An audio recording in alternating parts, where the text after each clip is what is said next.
Storm. Weight on the chest. Hush over rooms. Warning carried by salt.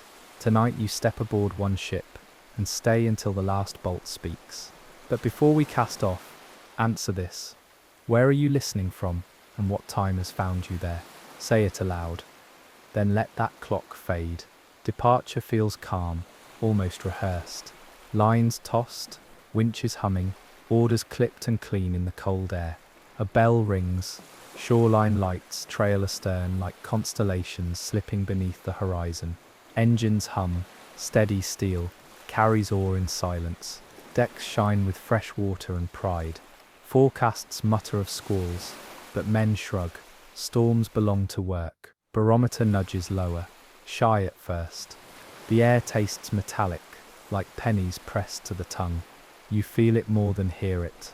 A shift beneath language, pressure gathering in secret.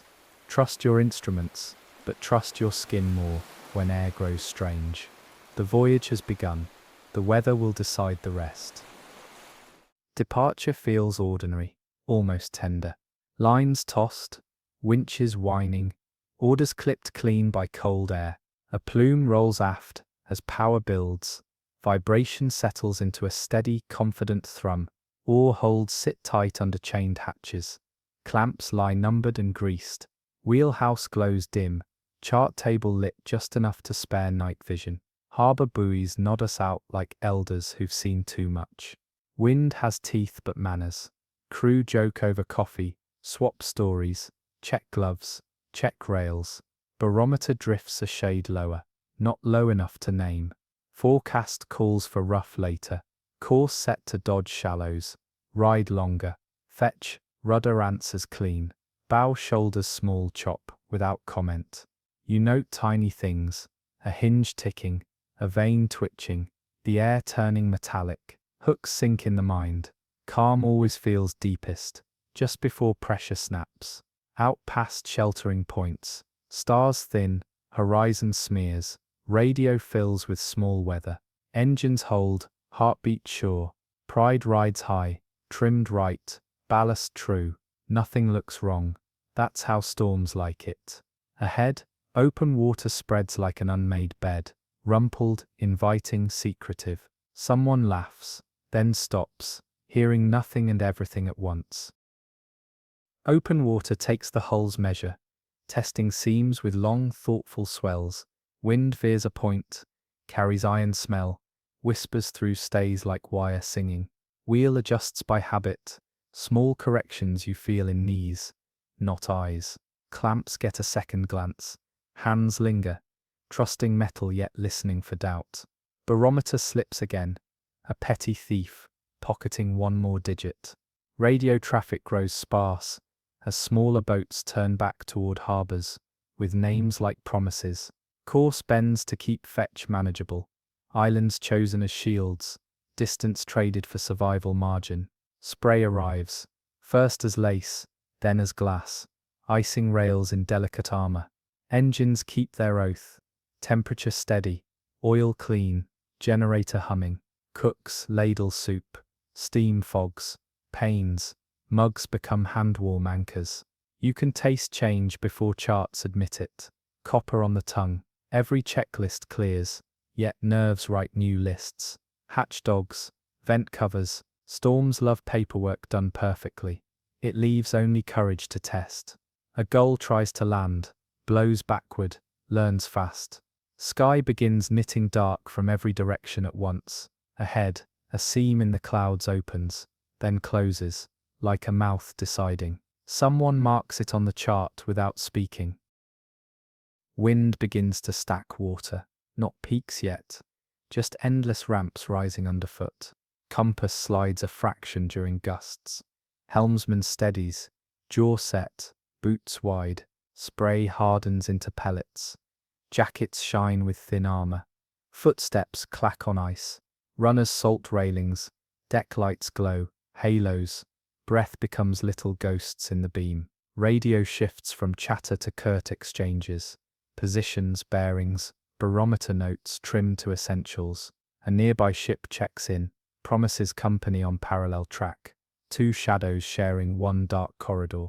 Captain trims speed, angle adjusted to spare bulkheads from slamming. Hatch dogs get another spin, knuckles whitening against metal that answers with dull, loyal clicks. Bilge pumps tested, numbers okay, for now. Galley ties everything twice, then a third time for superstition. You memorize the soundscape, wind like torn linen, water like drumheads, hulls singing low, honest truths. Hooks tighten, storms aren't loudest when they win, they're quietest when certain. A long roller lifts stern slow as breath, then drops it hard. Crockery rattles, then goes still, as if warned. Someone traces a finger along a bulkhead seam, feeling a faint warmth. Metal remembers summer even while winter climbs aboard. Ice forms where spray lands and lingers. Thin plates, knitting into weight. Deck crew move like sculptors, chipping edges before mass steals stability. Wind shifts again, backing against prediction. Waves cross older waves, weaving chaos.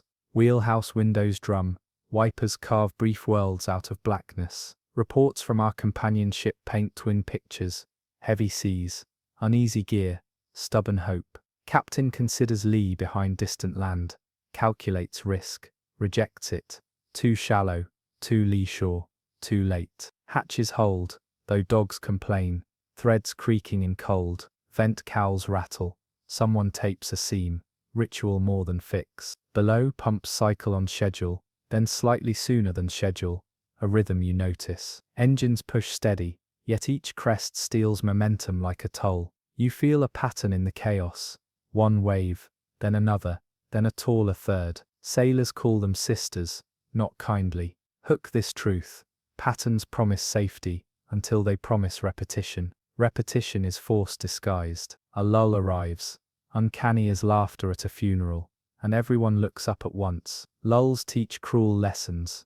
They loosen grip, then snatch twice as hard. After coil slips, skitters, stops inches from open scupper, like luck breaking. Snow arrives as needles, blown level, sandblasting paint, stinging cheeks raw. Visibility narrows to a tunnel, world ending 20 meters from the bow.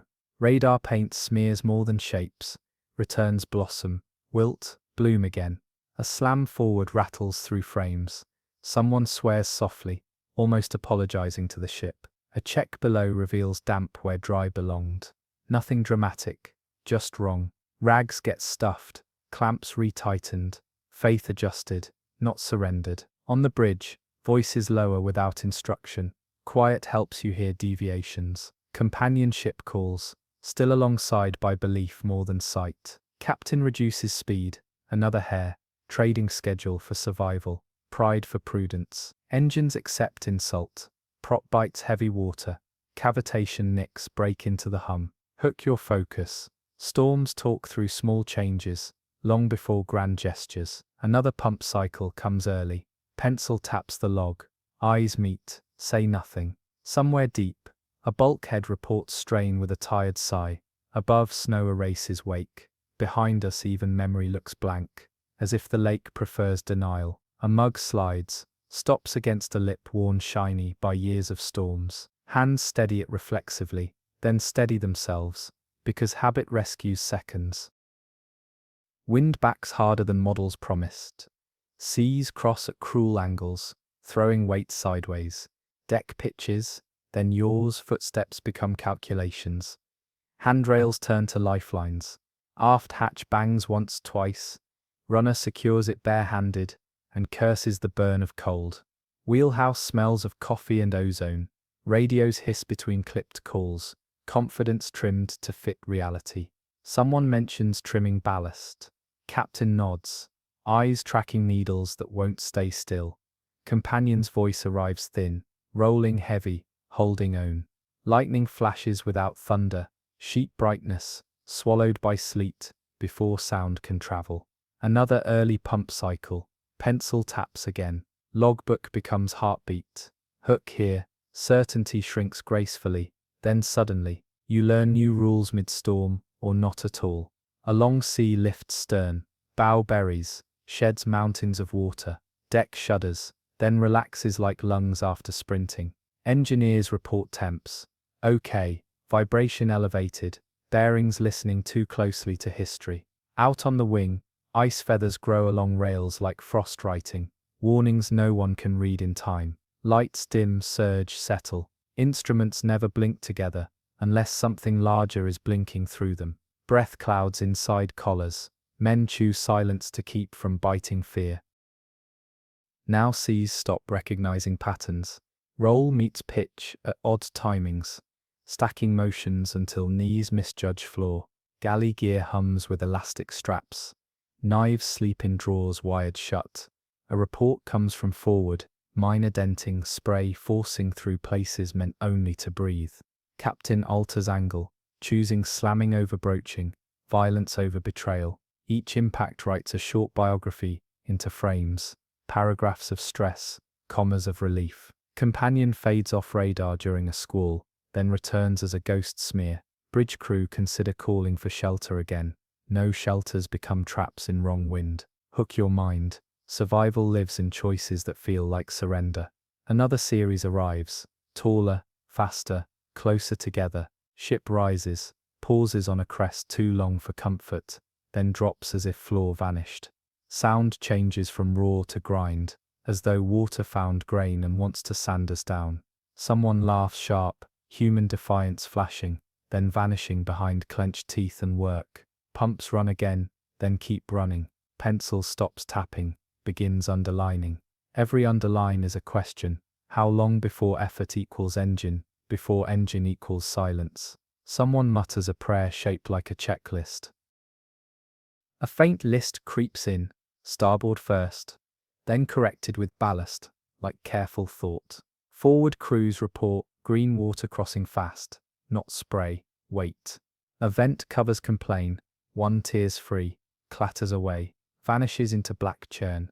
Hatches still red secure, yet something whispers underfoot, a thrum, mistimed with engines. Captain requests positions from companion. Numbers come slow, voices sound older. Bridge lights dim once more.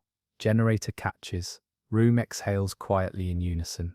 Hook into this seriousness arrives not with thunder, but with mildness that refuses to leave. A rogue crosses pattern, slaps broadside, shoves us a length sideways. Rails scream, then hold. Below, engineers catch a weep that wasn't there.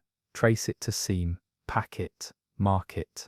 Sea state rises another rung. Crest tops tear into smoke. Hollows gape like pits. We continue because stopping out here is another name for sinking. Compass holds truer than courage. Courage follows out of pride. Duty, habit, love. Somewhere aft, a locker door beats a slow tattoo, until a boot stills it. Small mercies add up. A knot that holds, a glove that doesn't tear, a memory that steadies hands. Above all, the ship asks only one thing: keep her moving, however slowly. Companion calls through grain and crackle, voice stretched thin across white noise. We report seas heavy, decks shipping constant water, pumps engaged, speed reduced. They reply with almost identical words, proof that two realities share one storm. Captain requests a radar check during a squall's brief thinning. Returns stagger, then slide apart again. Wind now howls pure, stripped of texture, a tone that drills thought hollow. Aft crew find a stanchion sprung. Lash it, bless it, move on. Hook here. Storms erase certainty first, then choices, then language. We start finishing each other's sentences, because vocabulary shrinks under pressure. Another long set arrives. Bow climbs, pauses, trembles, then knifes down through black water that feels solid. Every descent pries at seams. Every rise yanks at rivets. Endurance becomes arithmetic. A lamp in the mess swings a rhythm. Neither sea nor engine explains. Someone quietly stops it with a finger. Outside, spray turns to needles again. Inside, hands stop shaking only when busy. Minutes stretch. Clocks insist. Bodies disagree. We pass a waypoint unseen, known only by habit and the feel of water. Trust becomes instrument. Seamanship, each other. Whatever still answers when called. A shudder runs the length of the ship, different from before, longer, more persuasive.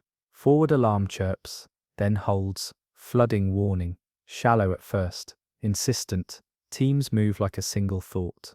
Soundings taken, numbers recited, faces unreadable. Hatchdogs spin again, threads complain louder.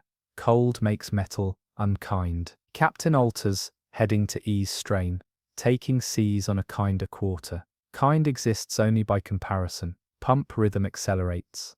Engineers trade glances that do not reach smiles. A gust tears the last good canvas from a lifeboat, whipping it into night like surrender. Hook this truth, when redundancy begins earning its pay, luck has already sent an invoice. Companion's voice fades during another squall, returns exhausted. We report holding course, holding our own, words honest and small. Deck flexes under green water once more. A wrench skitters, stops at a boot. Below sound changes, less ring, more thud. Water claiming new rooms. Nobody invited it into. Someone writes a time in the log with perfect penmanship, as if neat letters could persuade fate. Instruments blink steady, then one by one blink out, then back, a constellation learning to flicker. Even courage notices when lights practice leaving. Wave sets begin, arriving in triplets, each third taller, shouldered by wind, with hungry patience. First lifts stern clean, second throws spray over stack, third rams bow deep enough to find secrets. Ship rises slower after each, like lungs learning reluctance. Inside the hull, loose items long since secured, still manage to complain. Even bolts learn new languages. Captain calls for more angle change. Chasing a path that hurts least, pain still wins. A crack like a giant knuckle sounds from forward, not sharp, but ancient. Sound carries meaning something yielded. Teams move, measure, report. Numbers argue with hope. Hook your breath. Storms add weight, you cannot see, only hear in metal's voice. Another set arrives without mercy. Third wave smashes across hatch covers. Deck disappears for breaths. Nobody can spare. Sagging, hogging, words from manuals become posture, then pain. Rivets do arithmetic. Sums do not favor us. Companion checks in again, closer now by intent.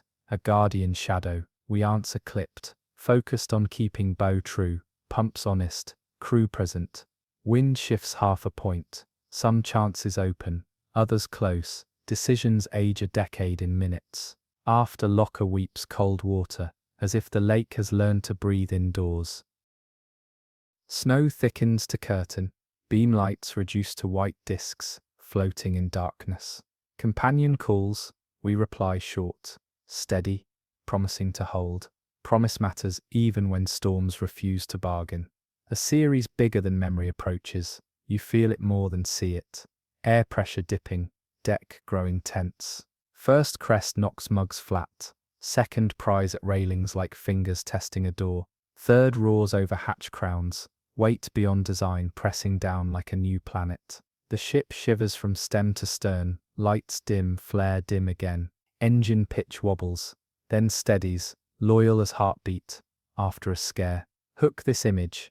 A room of men lit by instruments that behave like stars in failing weather. Someone says, "We're here. We're working." Radio carries honesty farther than distance. The lake answers with wind, older vowels than any language on board. Another alarm chirps, then becomes a tone nobody wants to learn by heart. Below, waterline on the bulkhead pencil. Mark crawls upward grain by grain, proof that time inside storms moves vertically. A wrench dropped earlier, drifts past a boot. Someone retrieves it, as if dignity can be rebuilt with familiar weight in hand. Then a sound arrives. Nobody confuses with anything else. Tearing on a scale that cancels thought. Bow digs, and does not climb. Stern lifts past comfort. Deck angle turns stairways into cliffs. Metal speaks in chords, not notes. A choir of stress announcing conclusion. Flooding leaps from nuisance to momentum. Water chooses paths faster than humans can choose tools. Captain orders final headings. A geometry meant to buy seconds. Seconds now cost years. Companion calls again. Radio carries a voice that seems to come from far above, not across. Hook your mind. Endings feel slow. then happen all at once. Something parts forward. Weather plate, beam, idea. Nobody aboard writes the noun. Power falters. Lights bow out politely. Instruments go to sleep. A grinding surge tears through frames. Air burps from compartments like last breaths. Stern rises once more. Then follows bow into black water. None of us have language for. Loose gear becomes birds briefly. Then stones. Cold enters bones not as temperature, but as decision. Hands that did everything right. Reach for rails that behave like memories. Present then gone. The lake closes over names, ranks, promises, leaving only pressure to keep secrets orderly. Underwater, noise becomes distance. Bulkheads sigh settle. Cargo shifts into angles no plan allowed. Dark turns from absence into substance. Heavy as iron filings drawn to a magnet. Fish scatter from new geography falling past. Then return when silence learns shape. Two halves far apart yet still one story. Come to rest on cold bedrock, older than any shipwright's dream. Silt lifts, floats, drifts down like snow, sealing edges, softening outlines, beginning memories work. Above, waves smooth themselves back into ordinary violence. Wind moves on to fresh arguments with distant capes. Companion circles the last known place until fuel says no. Radios repeat names because saying keeps people present, if only in shared air. Hook into this lakes and oceans keep archives, not tombs.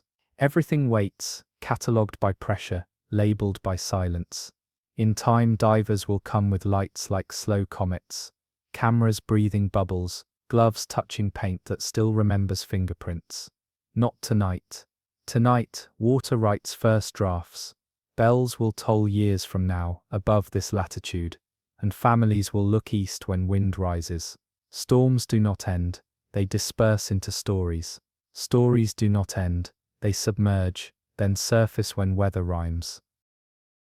Morning arrives like a truce, nobody trusts. Coast Guard cutters comb grid squares, aircraft map whitecaps that erase clues faster than cameras can collect them.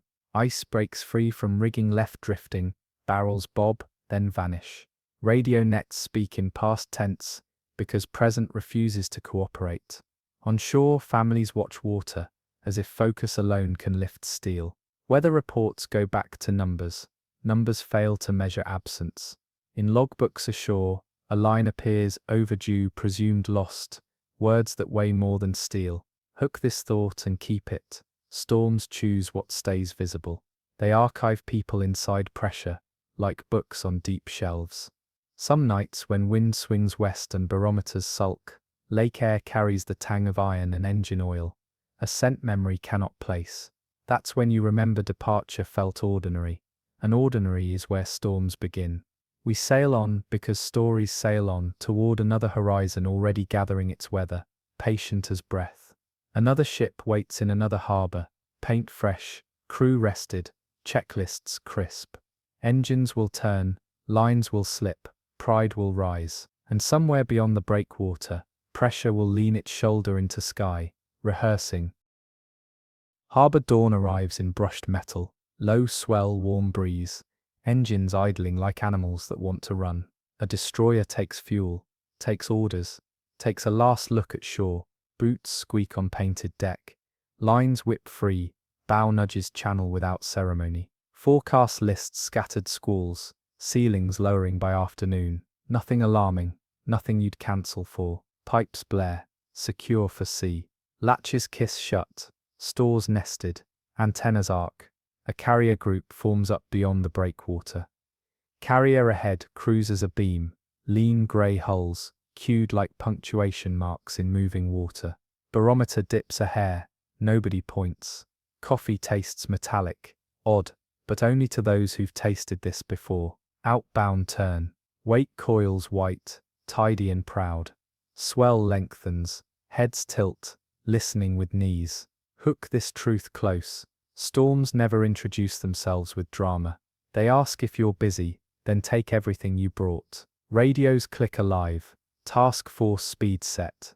A gull tries riding slipstream, then quits. choosing land and breadcrumbs over stories that end in wind. Horizon reddens, not pretty, raw. Captain pockets that color and says nothing. Seas feel taller just because names have left them.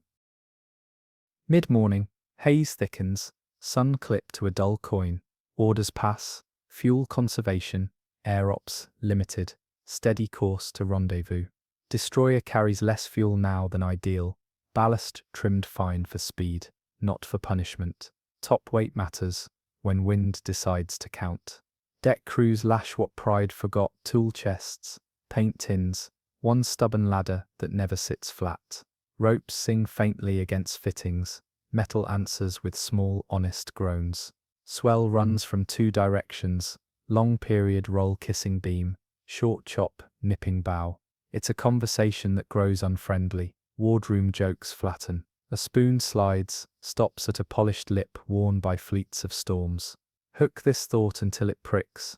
Balance feels permanent right up to the second it isn't. Radio nets shift tone from jaunty to trimmed. Pilots brief standbys, then unbrief. Barometer steals another millibar. Clouds are bruised now, spreading under skin of sky.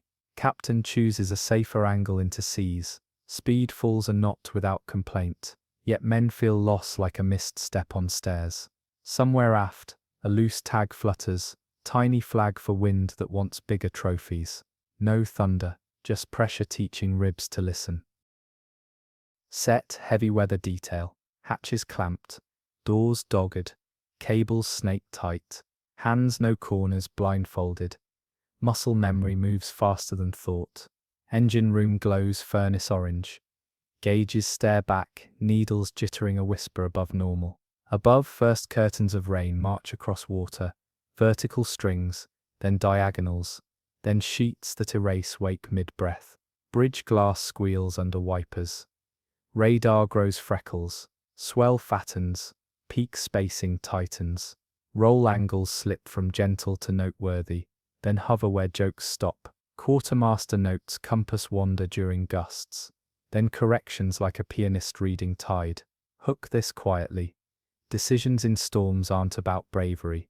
They're about trade you can live with. Orders shift ballast slowly to tame heel.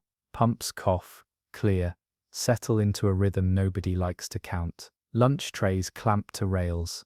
Forks ride rubber lattices. Someone hums. Another shushes. Humming feels like tempting. Flight deck on the carrier goes dark. No launches now. Only lights pacing along its spine like anxious footsteps. Out of rain's veil a wave shoulders higher. Slaps spray over bridge wings. Stings cheeks raw. Not pain, permission. Every face tightens a degree. Somewhere down deep fuel sloshes and remembers it was ballast yesterday. Afternoon. Squall lines braid into a wall. Wind takes a stance. Feet apart. Hands on our chest. Roll meets pitch. Finds sink, steals balance even from men born shipboard. Rig lifelines. Webbing appears. Hands clip on, hands forget pride. Deck goes from floor to floor again. Rhythm speeding until ankles misjudge time. Aft, lashings on a whaleboat groan. A team doubles them, arms blue with cold water. Bridge reports 20, then 30 degrees of heel on longer sets. Numbers feel like gossip, true, and still dismissed. Captain aims to keep bow cutting diagonally, not broadside, not too fine. Compromise becomes skill. Hook, storms punish purity. They prefer almost generator hiccups once. Lights flicker, return act innocent. Engineering asks for permission to counter flood. Permission comes with a prayer, nobody says aloud.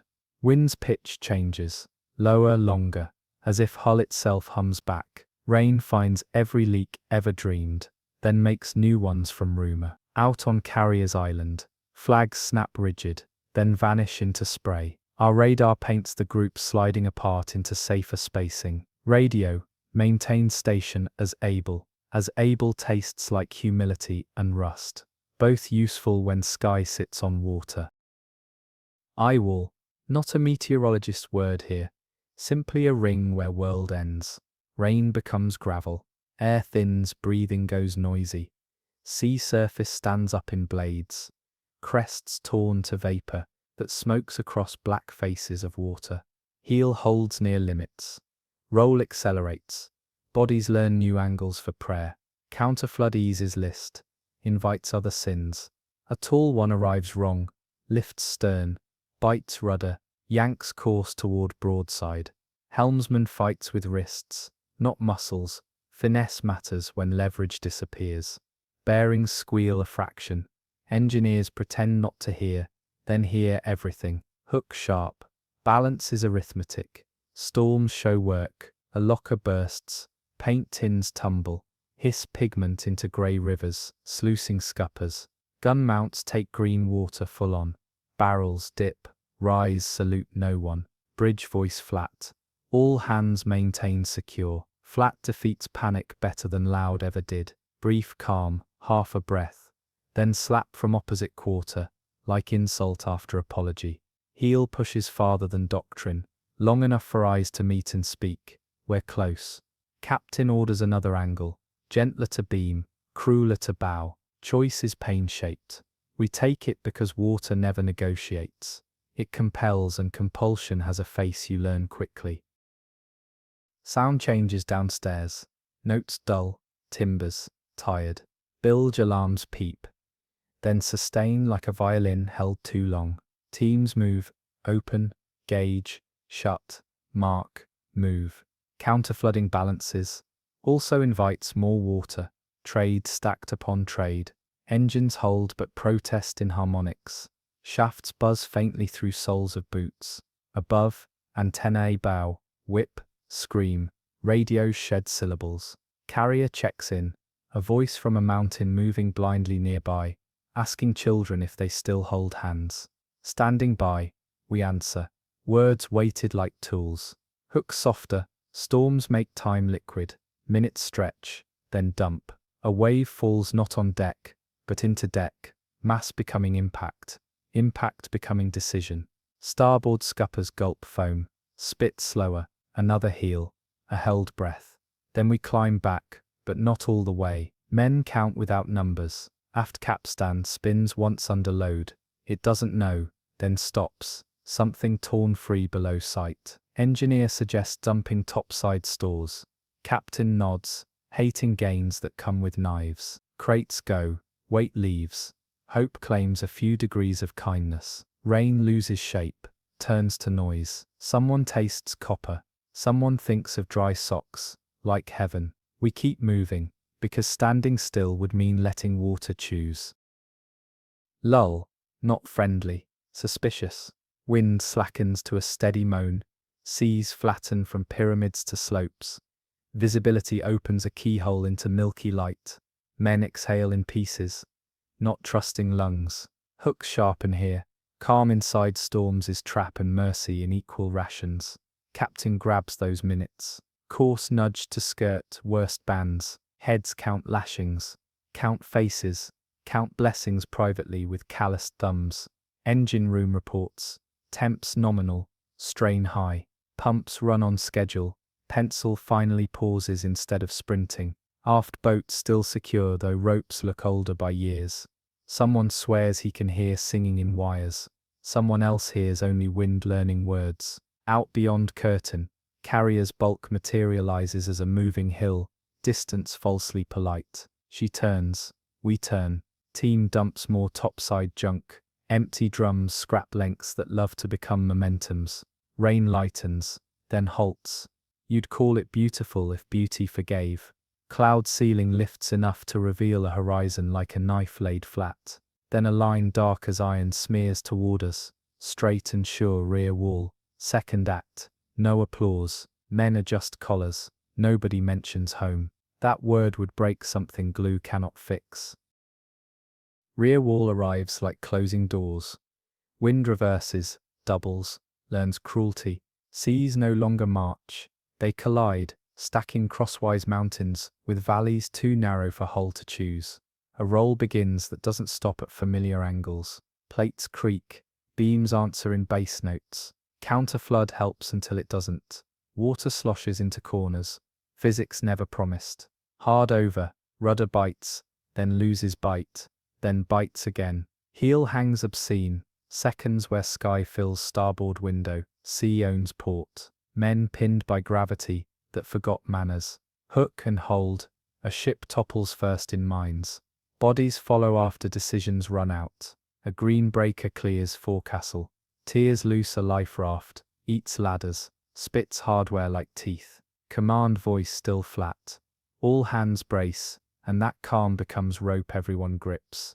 Heel eases, returns, takes more than it returns. A metallic scream knifes up from somewhere forward, plate giving or frame shifting. Nobody argues which right now. Another sea hits, beam on while we're still exhaling. List freezes 3 degrees deeper. Pumps scream full throat, earnest as choir boys. Engineering requests permission for ugly measures. Permission comes, we move weight we loved. Survival redrafts elegance without asking. Now wind shreds, rain into steam. Horizon gone, world shrunk to hull, breath, order. Heel creeps, crew portrait tilts. Aft boat tears free at last. Slams, vanishes, sacrifice collected. Deck lights blink, then burn steady, stubborn like eyes refusing to close. A set bigger than story rises port side, shoulders higher than bridge wing, curls slow, chooses timing with malice. We ascend until time thins, then tip past comfort into that slide where gravity unplugs conversation. Roll accelerates, bulkheads change from walls to floors with bureaucratic finality. Hook final and certain. Some storms don't break ships, they persuade them to choose a side. Capstan tears loose, tool locker becomes hail. Men fetch emergency air, not thinking, only inheriting drills from ghosts. Water claims spaces by name. Our last order rides radio, clipped, almost gentle. Hull shudders, then sighs in a way no engineer forgives. We pass 60 degrees, and keep counting. Numbers feel disrespectful. Air erupts into white chaos. Everything hard becomes fast. Everything fast becomes still. Somewhere inside that tumble, a prayer remembers grammar. Silence follows sound like snow follows wind. Capsized, we listen through steel. Taut seconds lengthen into cold minutes. Trapped air pockets choose favorites. Light becomes rumor. Someone's glove floats away. Absurd with dignity. Impact has rearranged compartments into puzzles with missing corners. A wrench drifts past in slow ballet. A photograph presses against plating, face blurred by salt. Hook that image until sleep. Storms edit lives without asking authors. Outside waves course along inverted hull, finding new paths to pound. Inside, voices move from shout to whisper to count. Counting proves present. Engineers argue with valves that have lost names. Sailors become carpenters, then divers, then listeners. Metallic ticks travel like news down beams. Each tick announces the ship still speaks, just quieter. Air grows thin, lungs negotiate. Hands find each other in water that has chosen to enter. No heroics, only chores done inside fear. Somewhere a bulkhead groans permission, and a panel gives a hand's width, enough for one breath of cleaner air. Those who find it share, because storms demanded that long before capsizing. Above, carrier and cruisers search a grid made of hope and math. Radios call our name. Steel answers in bubbles. Rescue begins before survival agrees. Cutters hammer rain. Aircraft draw ellipses over white tempers. Debris maps a crooked sentence across ocean. Verbs missing. A raft punches surface blooms of foam. Hours, then not hours, then hours again. Hands crawl into it like new animals learning joints. Hypothermia negotiates speed. Shivers keep time until shivers stop. Hook here, gentle and ruthless. Cold doesn't kill fast. It convinces flares vanish in day like whispered apologies. Whistles become prayers shaped for strangers. A shadow rolls overhead. Helicopter, rotors shredding spray into glitter that lies about warmth. Harness drops. Clips bite. Bodies rise from foam as if forgiven. Others vanish just as clean, not dramatic, simply erased in bright water that refuses to hold fingerprints. Radios keep asking counts. Numbers refuse steady. A sailor grips raft rope, stares at inverted hull briefly visible between swells, touches it with 2 fingers, as if tapping a door that cannot open anymore. Somewhere far inside that turned house, a wrench bumps a bulkhead again and again, then rests. Evening. Wind downgrades from tyrant to thug. Seas still tall, spacing kinda. Helicopters peel off on fuel limits. Cutters stay. Deck crews with nets and blankets, waiting to rename bodies into names again. Survivor lists start as pencil smudges on soggy paper, then dry into ledgers nobody reopens at night. Carrier slows for ceremony. None will witness. Hook this softly. Storms hold back souvenirs. Release only lessons. One raft overturns. Writes. Emptier. One man coughs up a lifetime. Takes another. Captain's chair on our destroyer. Waits upside down in black water. Cushion wobbling like a small raft that refuses work. Engineers on other ships argue about fuel, ballast, what-if angles. Each sentence a bead on a rosary of prevention. Above all that thinking, sky clears a slit and late sun rakes foam with gold, cruel and kind. We collect what we can. We mark what we cannot, with coordinates and silence. Horizon grows honest again. Night will tie a dark ribbon around today and hand it to memory, who will keep it better than we deserve. Night. Searchlights carve cones onto waves that shrug light off like rain from oilskins. Radios soften, less traffic, more listening. Survivors wrapped, labeled, watched. Blankets steam gently under exhaust warmth. Faces go slack in a way that means life returning, not leaving. A chaplain says words inside rotor thunder, words that settle like feathers on machinery. Hook, quiet and permanent. Storms steal, ships keep faith. People stitch what's left. A lookout notes, a buoy, blinking the wrong cadence. Mind catches on patterns because minds hate open ends. Far off thunder mutters, new weather, small and ordinary. Ordinary's return feels like a miracle, with muddy boots. A helmsman on a cutter steers, by instinct more than compass, shadowing debris field that has stopped moving like a story that found period. Overturned hull rolls once, twice, then sinks with a patience that makes every eye drop. No cheer, no sob, only hats lowered by hands that still smell of diesel and salt. Somewhere a logbook line receives final punctuation. Dawn brings paperwork and mercy in equal parts. Debriefs run short, precise, eyes rimmed red. Diagrams bloom, arrows, angles, ballast tables, truths sharpened by blood. Recommendations read simple, fuel heavier, before forecasts lie, lash lower, turn sooner, accept late. Hooks you must keep. Prevention sounds boring until boredom saves fleets. On shore, letters draft themselves, then sit, refusing to be sealed by tired fingers. Names move from boards to bronze, slowly enough to hurt kindly. Shipyard men study photos, recognize welds, feel shame and pride walking arm in arm.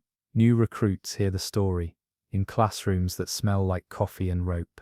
Some take notes, some stare at a far point only storms reveal. Families carry absence to water's edge, and leave it there each year like flowers that won't drown. In dry dock somewhere, a destroyer under construction gains an extra inch of plate, because someone couldn't sleep. We sail on, you and I, because stories refuse harbour. Wake unwinds, thin and bright, then hides under scudding spray. Another hull waits in another latitude. Trawler, freighter, ferry, each with departures rehearsed, each with weather practicing behind curtains. Hook this and do not lose it. Storms aren't villains, they're fields. Cross wrong, you're ploughed.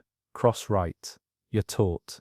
Tonight's lesson rides with you to shore, into bed, into the low hum behind sleep. Hear pumps in the dark, that's memory keeping you afloat. Feel decks roll when floors stay still, that's sympathy for steel. When wind speaks against your window, answer politely. Respect carries home across miles. We leave the destroyer where seabed archives truth.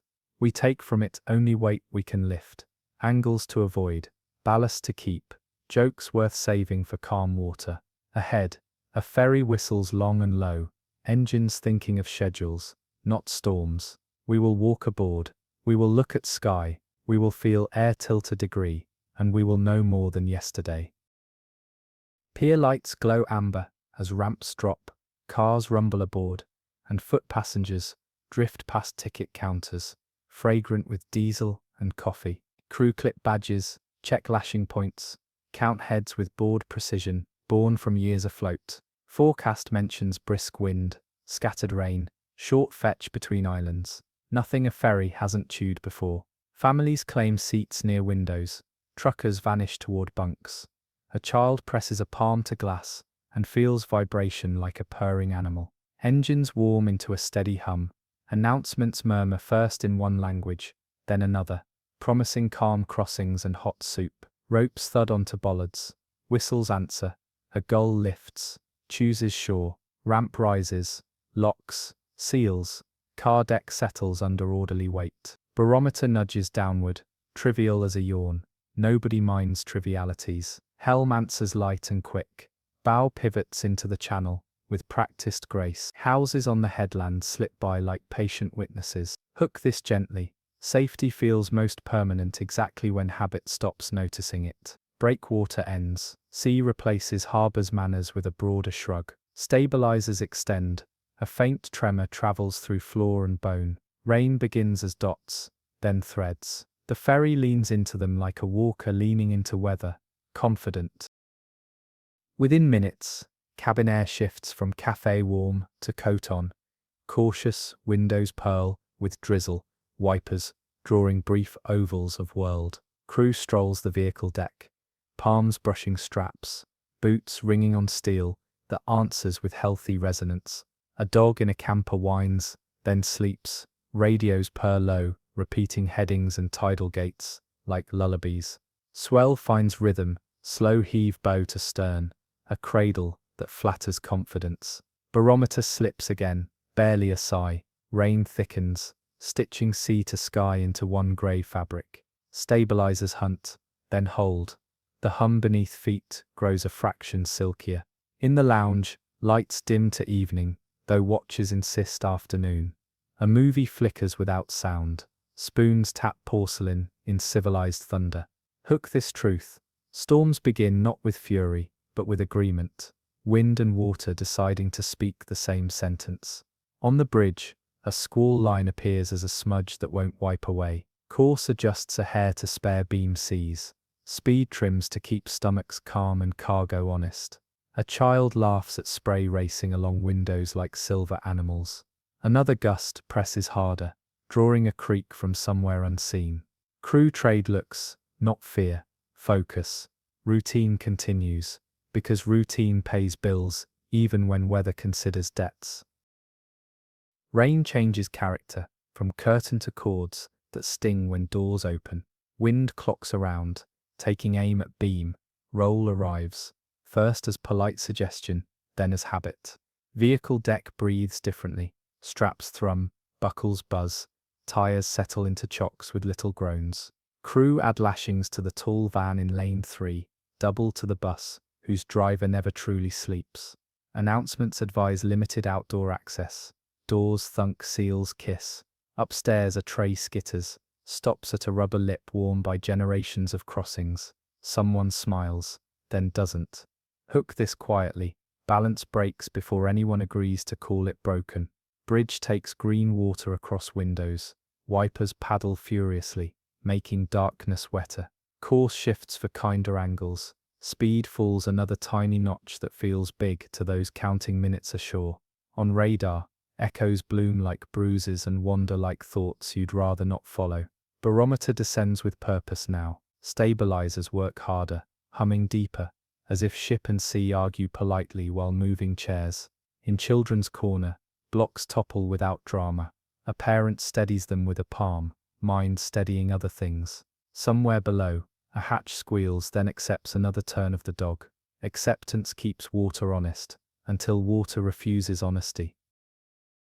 Gusts begin punching in combinations. 1, 2, 3, leaving roll hanging a beat too long.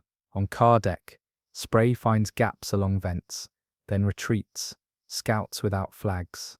Crew chalk lines near scuppers to watch how quickly water remembers to leave.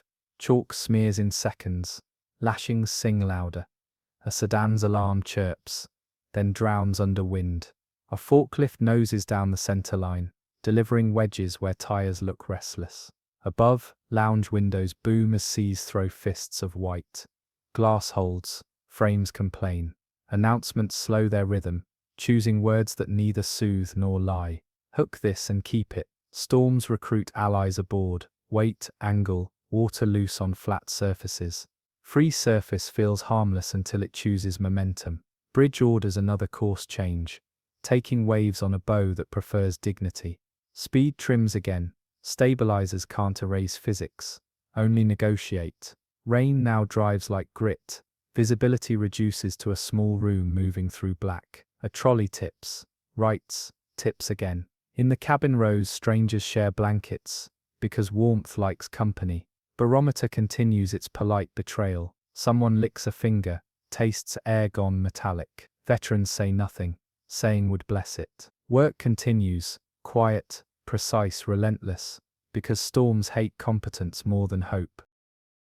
A slam different from slams, before travels through frames, long and low, a sentence under words. Forward doors flex, hinges answer, seals hold, then ask for help. Crew arrive with bars and wedges, hauling canvas, wedging rubber, taping seams, others swear already sealed. Water sneaks back in thin tongues, then thick hands. Pumps start, cheerful as ever, then lose cheer, as cycles stack. On the bridge, heel numbers creep from interesting to intimate. Captain orders ballast adjustments, a slow pour heavy to windward. Ship writes a shade, remembers dignity. Hook this. Storms are accountants. They notice every kilogram that moves. Vehicle deck becomes a shallow mirror, where footsteps write and erase. The bus lurches, straps hold. Driver wakes fully, staring at a wheel that won't help here. Announcements drop the music bed. Voices carry only verbs. Crew in orange lead passengers to higher seats. Count again, nod at numbers that still add up. Above, roof vents rattle like loose teeth. Stabilizers groan in key with wind. Engines labor, not failing, simply earning pay. A kid asks if boats can tip over. A parent says no reflexively, then squeezes a hand tighter than reassurance requires. Somewhere aft, a locker spits bolts like seeds. List begins as a whisper in ankles, becomes conversation in knees, then a topic no one can ignore. Water on the vehicle deck gathers where gravity suggests, adds weight that prefers staying to leaving. Pumps fight physics. Physics smiles. Captain weighs options like coins. Hold course and accept hammering, or turn for kinder angles, and risk widening list with every degree. Timing matters. Window opens between sets. Helm takes it, slow, deliberate, no bravado. Ferry swings her head. Seas slam shoulders instead of ribs. For a moment, relief. Then another set arrives from an unruly cousin direction, stacking anger upon math. Vehicles groan, tires creak in chocks. A hatch down lane burps foam. Crew sprint, add wedges, brace knees against roll that feels personal. Hook, sharp and simple. Water inside behaves like a crowd moving wrong at once. List deepens 2 degrees, then holds, then takes another step sideways during a long, unkind gust. Passengers tilt in their seats, a drawn breath shared across strangers. Announcements speak plainly now, guiding jackets onto shoulders, hands to rails, eyes toward crew. Lights dim, return, dim again, practicing departure. Someone mutters a prayer, someone mutters a checklist. Both sound alike in weather that only respects action. Roll peaks, pauses, adds a twitch that feels like insult. Somewhere mid-deck a strap, parts with a sound like string snapped against wood. A car lurches sideways, kisses another, momentum transported, like a rumor. Crew rush, ropes ready, wedges under arms, faces set to professional calm. Another hit from beam, 2 vans lean. Bus shifts a hand's breadth. Straps scream but hold. Water deepens ankle to shin. Pumps tire yet persist. Loyal machines arguing with a tide that learned patience from stone. Helm keeps bow quartering seas, buying time with angles. Hook this truth hard. Weight moves faster than decisions when floors tilt. Announcements direct families towards stairwells. Crew count aloud to keep minds from racing ahead. Lounge windows bruise under blows. Glass bows but remembers its promise. A tray of cups sleds elegantly toward a hand that refuses to drop them. Below, a maintenance hatch rattles. Someone lies across it like a human latch. List creeps, holds, then creeps again. Doors moan, a suitcase bumps. Opens child's toy floats out, rotating solemnly. Above the churn a siren yawns awake. General alarm blooming from ceiling grills like red flowers. Time changes shape, work tightens. Bridge keys distress without ceremony. Words exit clean, practiced, free of fear's decorations. Coordinates, nature of emergency.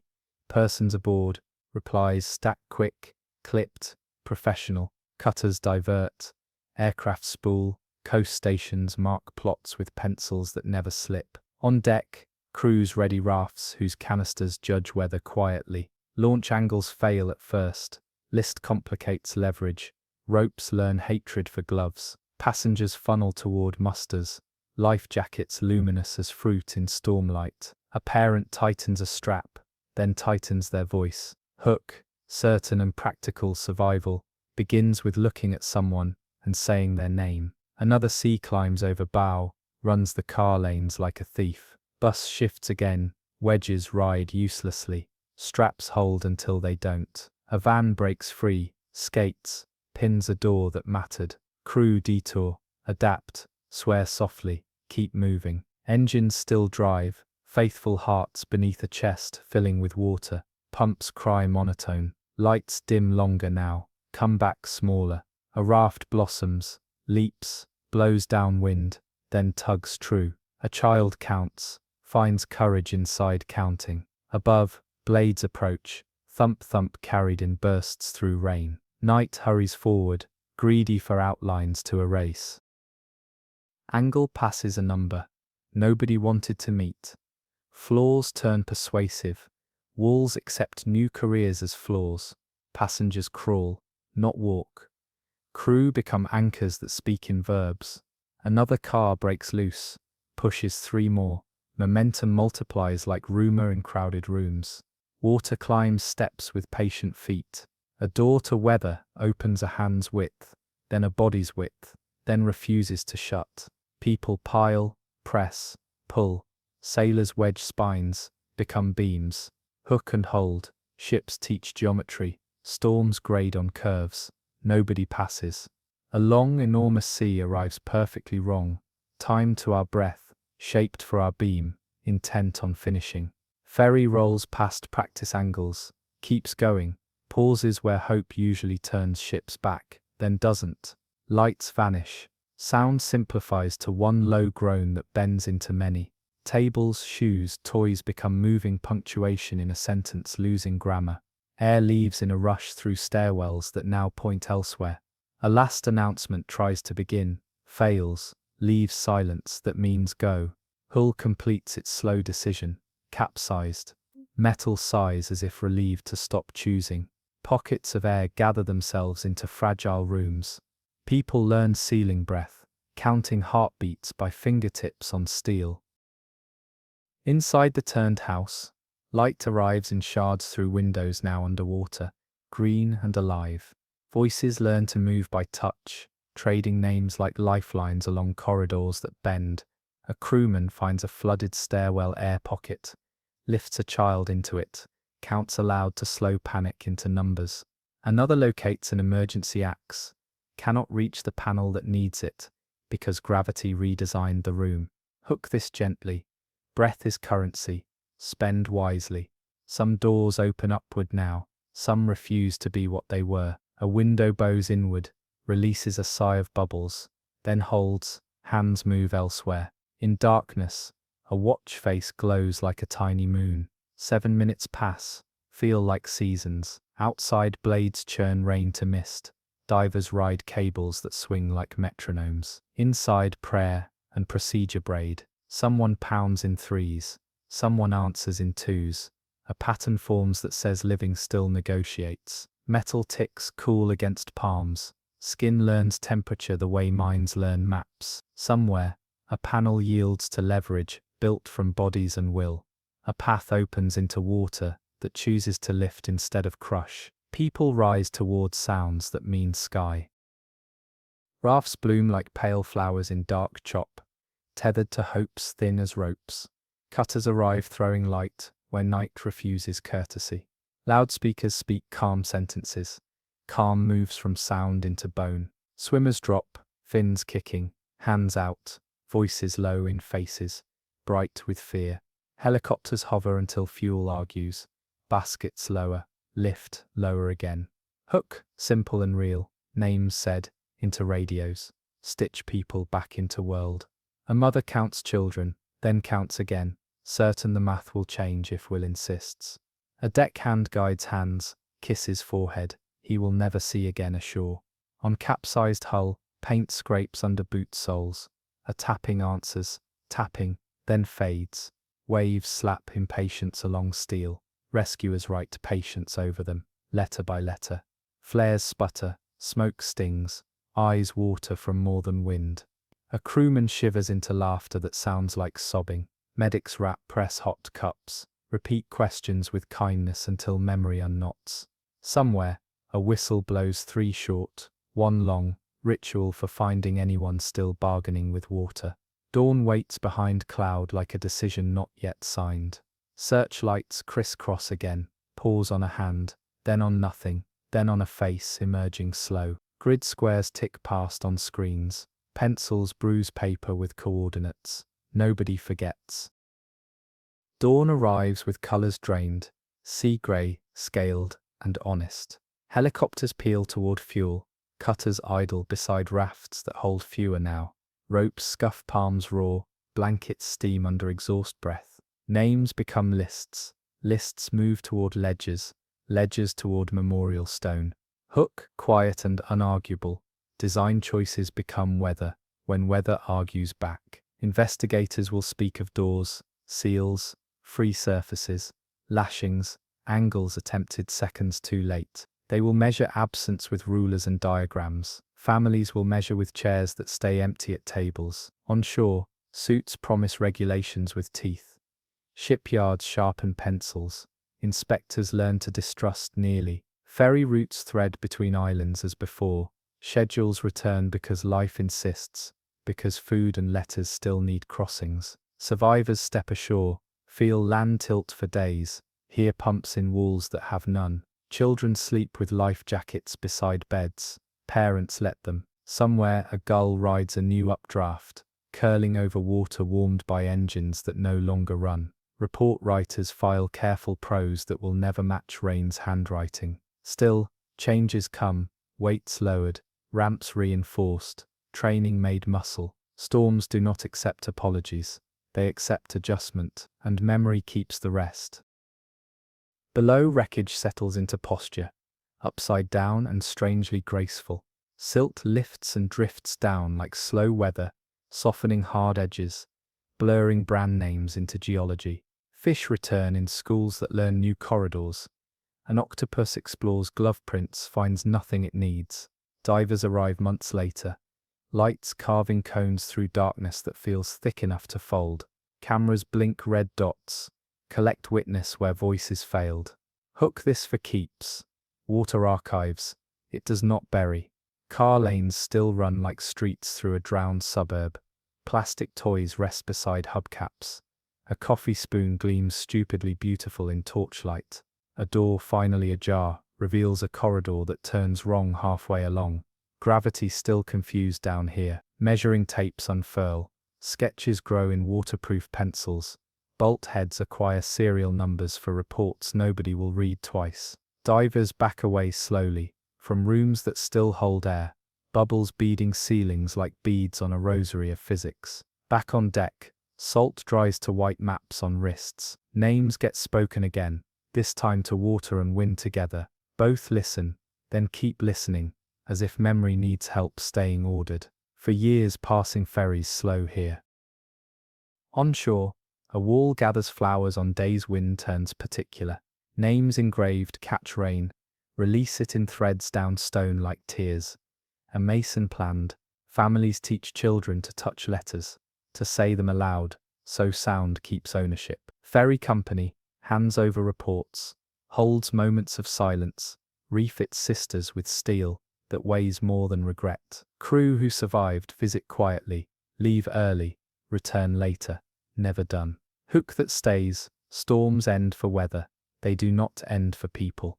Cafes near the pier, keep a table open with candles, most evenings. Staff refill water for no one. Regulations arrive, checklists lengthen, drills repeat until boredom breeds skill. Engineers walk decks, hearing old noises in new ships, fixing them before they exist. Passengers still board, still tap glass, still feel engines purr, because life insists on ordinary, even while ordinary carries history folded inside. When squalls blow across the channel now, captains respect angles, like elders. No bravado. Seams wear extra seals, scuppers wear bigger mouths, ramps bite tighter. Memory sits in wheelhouses, the way a quiet teacher sits in back rows, grading in pencil, speaking softly when someone forgets a lesson paid for once already. Evening folds over water again, gentle this time, forgiving. New ferries depart with lights in careful rows, horns low and unhurried. Crews lean on rails, after cast-off, faces turn to wind, not for romance, but for reading. Passengers relax into the rhythmic rise, and settle that feels like breathing. You do not control. Hook this truth, and carry it forward. Storms don't promise fairness, only consistency. Respect is the only bargain offered. Somewhere beyond headlands, a freighter lines up a long track across a winter ocean. Somewhere south, a fishing fleet eyes a cyclone with that mix of courage and rent due. Our night ferry recedes into charts and charts into hands. Lessons remain under skin. You might taste metal on a calm day and not know why. You might check doors twice at a hotel and call it habit. Memory travels in such disguises. Sea stays vast, moods many, patience endless. Ships keep leaving, because leaving is what ships exist to do. One more departure waits already in another harbour, lines ready, silhouettes sharp against sodium glow, laughter small and warm under roofs. Air grows dense a degree, pressure clears its throat, and somewhere just out of sight, weather starts writing again. Morning began with confidence, the kind that clings to warships, leaving harbour in ordered lines, steel drawn sharp against horizon. Destroyers, cruisers and carriers trace their courses across the Pacific, as if geometry itself could tame weather. Hulls painted grey caught pale light, their reflections hard, their wakes curling white in rhythmic punctuation. On decks, sailors moved with practiced ease, lashings tightened, gear stowed, voices clipped in call and reply. Orders carried the comfort of routine, secure compartments, brace for swell, double-check the guns. Engines hummed with steady vibration, propellers biting deep. The fleet's shape looked unshakable, as if discipline could ward off anything the sea might choose to raise. Forecasts spoke only of a depression far south, a blemish of air and pressure wandering harmlessly. Charts suggested no threat. Radios clicked with formal chatter, captains trading bearings in calm tones, voices edged with pride. Pride thickened in the air, the kind only fleets could afford. Strength in numbers, certainty in steel. Men smoked on watch, the sky pale overhead, the water broken into neat wakes that gleamed like drawn lines on paper. For a moment it looked as though the Pacific had agreed to let them pass unchallenged. But out at the horizon, seams of cloud stitched themselves together, darker each hour, taller with every mile of advance. The barometer slipped, its needle edging downward in measures so slight, they were ignored. Officers frowned, then dismissed it. One lookout muttered that the sea itself seemed to rise taller than the mast, before vanishing again into haze. His report was laughed off as nerves. Still, silence had crept into the sky, the kind that carried weight, the kind men felt in their bones before they saw it with their eyes. Wind freshened, It whistled low through rigging, tugged at awnings, scattered notes from clipboards across the deck. Sailors tightened collars, tied down stray gear with new urgency. Waves swelled, green and blunt, slapping hulls with more bite, spray reaching higher than rails. The geometry of the fleet, straight lines, clean angles, began to flex. Formations lost their neatness as ships rose and fell out of rhythm,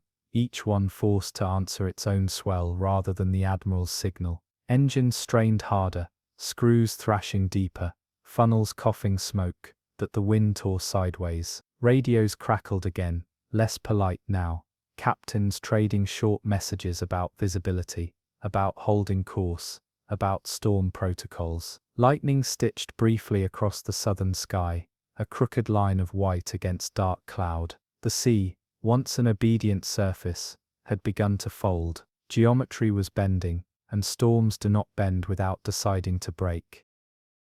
The fleet pressed onward, hulls cutting white scars into Pacific swell, unaware of how quickly order could dissolve into chaos.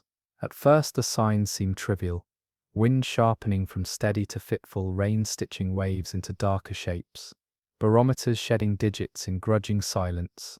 Sailors checked lashings, tightened knots, retied gear that never really loosens, and returned to their bunks still believing it would pass. Yet the sea beneath them had begun to breathe heavier, long swells stacking under shorter ones, angles tightening until decks pitched unpredictably. In galleys, pots swung wide, striking steel with dull notes, while cups skittered like dice across mess tables. Above, radar grew confused, painting clutter where skies once read clean. On the bridge, men exchanged glances they didn't voice, because no one wants to name a storm before it demands recognition. By mid-afternoon, Typhoon Cobra revealed itself fully.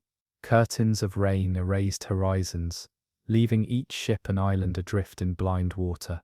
Destroyers rolled 30 degrees, then 40, then more, each swing testing welds and courage. A carrier's deck vanished beneath green water that slapped aircraft against chains, tails thrashing like caged beasts. Engines groaned, cavitation screaming through steel, warning of strain no manual could comfort. Hooks tighten here, storms are accountants, tallying every error in design, every shortcut in ballast, every ounce of pride that thought steel alone could hold against weather. Orders passed, reduce speed, maintain spacing, hold formation. Yet holding geometry against a typhoon is like holding chalk drawings against incoming tide. Ships vanished from sight, their silhouettes erased by sheets of spray, voices clipped and frantic over radios trying to stay calm. Bearings wandered as compasses spun, needles pointing nowhere. One sailor swore he saw lightning carve a wall of water clean down the middle, revealing abyss on either side before thunder folded it shut. Below, men fought water with pumps that felt suddenly small, hands blistered on ropes that slipped, bodies bruised against bulkheads in silence. Above, wind howled low, bending masts until they moaned like living creatures. Every breath smelled of metal, every prayer cut short by the next impact. Geometry collapsed into noise. Hook this thought and do not let it go.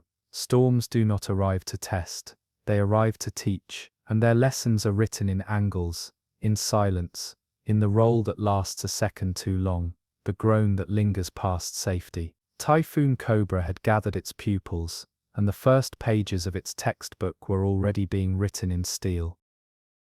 Night came without stars. A black dome pressed low, thunder muffled by winds so constant they swallowed their own echoes. Rain thickened into hammers, each drop stinging skin, each sheet striking with weight enough to blind. The fleet was gone, not sunk, but dissolved. Ships separated into isolated orbits of survival, each commanding officer no longer answering to group, but to storm alone.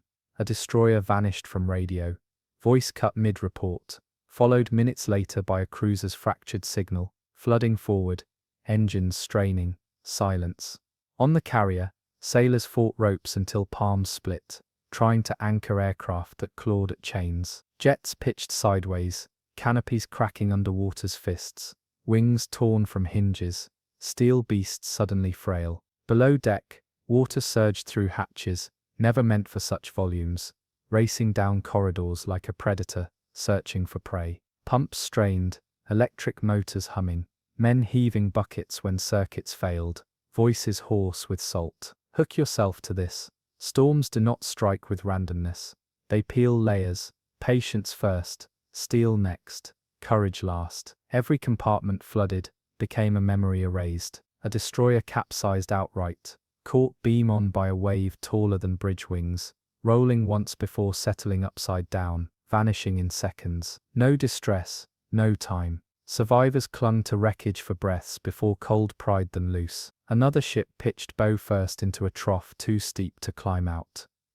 Engines screamed, then silence as stern lifted, bow speared under, gone. Fleet reports shrank from sentences to single words, listing, flooding, adrift. Radios crackled with voices, reciting prayers through static, men calling bearings no one could follow, as compasses spun madly in magnetic confusion. On one cruiser, a gun turret flooded, barrels dipping like drowning limbs. Men sealed hatches around comrades, trapped below, decisions heavy as the steel they locked. Up on the bridge, windows shattered inward, glass slicing through maps and skin alike. Officers clung to rails, charts soaked into pulp under boots. Lightning revealed faces drained of color, lips moving in prayer, eyes fixed on nothing. Engines across the fleet faltered.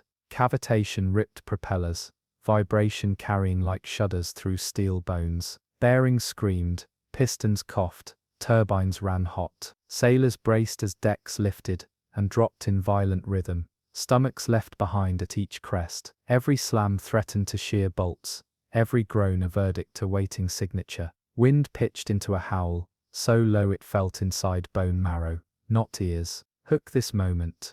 Terror doesn't always arrive in panic. Sometimes it arrives in stillness between crests, when every man aboard feels the pause, when the sea waits a fraction longer before dropping them into void. That pause is when courage cracks, when memory etches deepest. And inside Typhoon Cobra's eye wall, pauses were cruelly long. The fleet fought not to win, but to last another second. Survival shrank into fragments, a hatch held shut, a pump still running, a rope that didn't part. No one thought beyond the next wave. That was enough, because in storms like these, time is measured not in hours, but in heartbeats.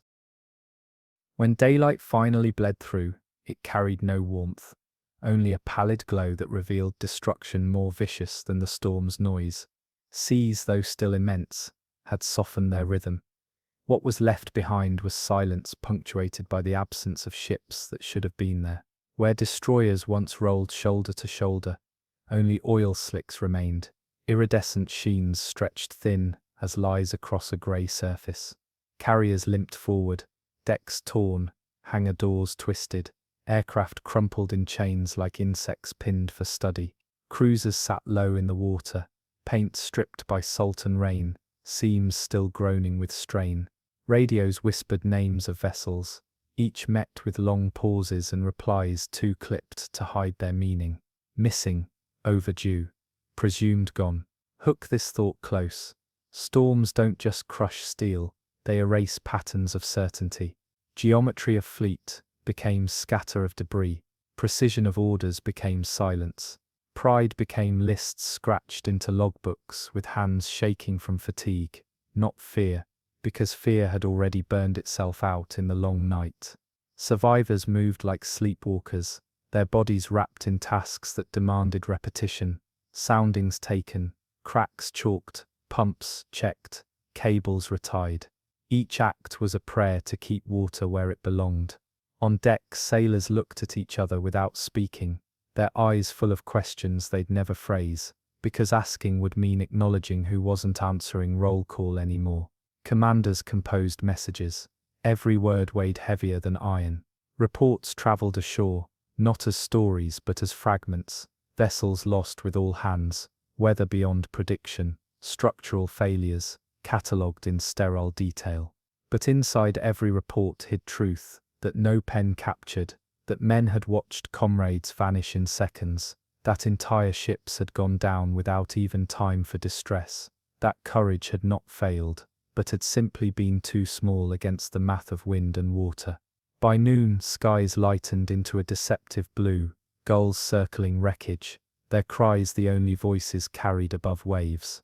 The fleet regrouped what little remained, battered vessels turning for safe harbour, formation ragged, hearts heavier than steel. They carried with them not just damage reports but a memory salted into bone marrow, the realization that storms were never adversaries to be beaten, only forces to be survived if fortune allowed.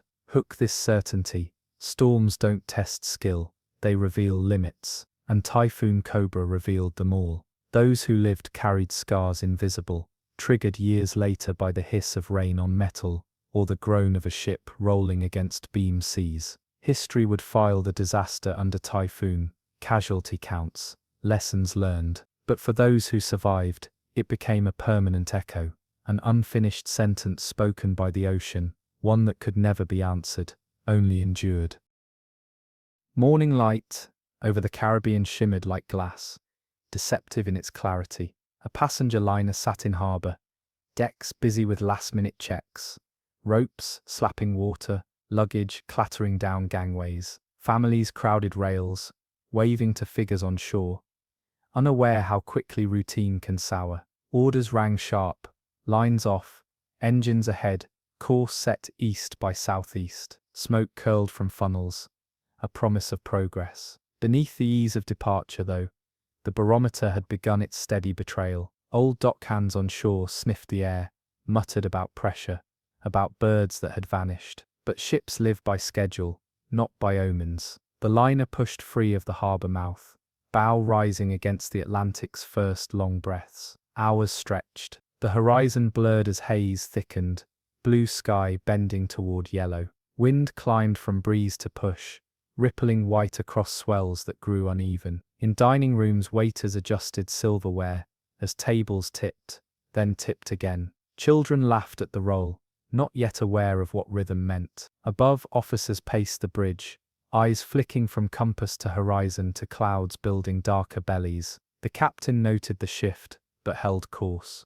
Storms were common in these waters, most passed quickly. Still he felt weight in his chest. He didn't speak aloud. Hook this sharply: men fear not what storms look like, but what they sound like before they speak. By mid-afternoon, curtains of rain erased the horizon. Waves rose higher, spray lashing decks, forcing passengers inside. Lounges filled with murmurs, faces pressed to windows that rattled in their frames. Some still clung to routine, playing cards, sipping tea, convincing themselves this was temporary. Others began counting prayers. Crew secured lifeboats, added lashings, double-knotted ropes already taut. Engine vibrations thickened as seas grew steeper, propellers chewing air between water's grasp. Every slam of bow into trough shook cutlery, sent crockery sliding. Voices steadied passengers, but eyes betrayed truth. This was not a squall. Night fell early, black as shuttered rooms. Storm bands closed in, wind shrieking down companionways, rain hammering decks like fists. The liner rolled, pitched, strained. On car deck, chains bit into tires, steel squealing in protest. In cabins, lamps swung violently, casting shadows that spun across walls. Passengers clutched each other, some silent, some sobbing, some laughing from nerves breaking. Hook this cruel certainty: storms strip people to core. Some pray, some fight, some go silent, and some surrender before waves even choose. By midnight, the liner was a toy in a giant's hand, tossed without pattern. Orders rang through intercoms, urging calm, instructing belts, urging trust in steel. But even steel moaned under wind that bent masts like reeds. The ocean had turned from surface to mountain range, valleys and peaks rising and collapsing without pause. Somewhere below, a seam parted, water rushing with the authority of inevitability. Pumps whined, crew fought, passengers clung, but the ship had entered the ledger of storms, where every line ends the same. By dawn, no dawn appeared, only a dimness lighter than night, broken by flashes of lightning that carved the sea into grotesque sculptures. The liner had fought through darkness with engines screaming, propellers half biting water, half air, each cavitation rattling through the decks like a hammer inside the hull. Crew staggered between stations, soaked through, voices stripped raw from shouting orders that vanished in wind. Passengers huddled in lounges, where furniture had been lashed into cages, bodies pressed shoulder to shoulder, silence broken only by sobs, and the sound of glass shattering as windows gave way, one by one. The ship's heartbeat, the steady thrum of machinery, stayed alive, but it pulsed unevenly now, a rhythm betraying fatigue. Below, compartments filled slowly, pumps whirring against torrents. Engineers passed buckets hand to hand when machines faltered, faces lit by emergency lanterns as water licked higher. Above, lifeboats swung violently in davits, ropes tearing against cleats. Sailors cursed and fought to keep them from smashing free. Each wave arrived higher, green water hammering deck after deck, shoving hatches inward, spraying stairwells. Children screamed as corridors tilted, staircases climbed like cliffs. Hook this here. Storms do not arrive to frighten, they arrive to instruct, teaching how fragile dignity feels when gravity abandons sides. The captain stood firm on the bridge, oilskin dripping, hat gone long ago. His orders were calm, precise: alter angle, reduce speed, flood tanks to balance heel. Officers repeated commands, some with voices steady, some cracking, yet all obeyed. The ship turned its bow into seas where mountains of water fell like guillotines. Each impact knocked men to their knees, broke crockery, cracked fittings, yet turning broadside would mean certain death. The balance between choice and destruction had narrowed to inches. By mid-morning, the ship listed, first a gentle lean, then stubborn, then undeniable. Passengers noticed not by numbers, but by how furniture stayed tilted, by how cups rolled steadily to one side and never returned. On vehicle decks, cargo shifted, crushing walls, snapping chains. Every lurch deepened the list, water adding weight in places it never belonged. Crew braced doors, hammered wedges, prayed the sea would relent. Above, lightning split masts, fire sparking briefly before rain drowned it. Radios screamed into static, distress calls clawing for ears ashore. Replies came faint, distant, as though the world outside storm walls were already forgetting them. Hook this tight. Storms erase voices before they erase bodies. By noon, exhaustion dragged at arms, at faith, at will. Still they worked, because sailors know survival is labor disguised as hope. Yet the sea was tireless, and with each new breaker that smashed over the bow, hope felt more like habit, and habit was all they had left. Afternoon blurred into a grey that felt endless. Horizon erased, time stripped of meaning. The liner fought like a wounded animal, bow rising, crashing, rising again. Each movement slower, heavier, engines hammered on. Though engineers down below felt the strain in every bearing, every bolt rattling loose. Pumps roared, whining as water pressed harder against bulkheads. The ship was no longer keeping water out. It was negotiating how much it would allow in before surrender. On the promenade deck, passengers clung to rails as sheets of water swept over them, dragging belongings into the hungry sea. Chairs cartwheeled, tables splintered, curtains tore free and flapped like useless flags. In cabins, belongings floated, shoes and toys bobbing in inches that became feet, a silent testament to how fast control slips away. Mothers hushed children, voices cracking, eyes darting to each slam of wave against steel. Some passengers knelt in corners whispering prayers, others stared blankly ahead, already emptied of fear. Hook this carefully. Storms strip people down, not just to survival, but to their truest selves. Prayers, silence, or surrender. Above, sailors risk the open deck to cut away lifeboats already too damaged to save, their swinging weight a danger to the ship itself. Ropes snapped, wooden hulls smashed against steel, scattering shards into the foam.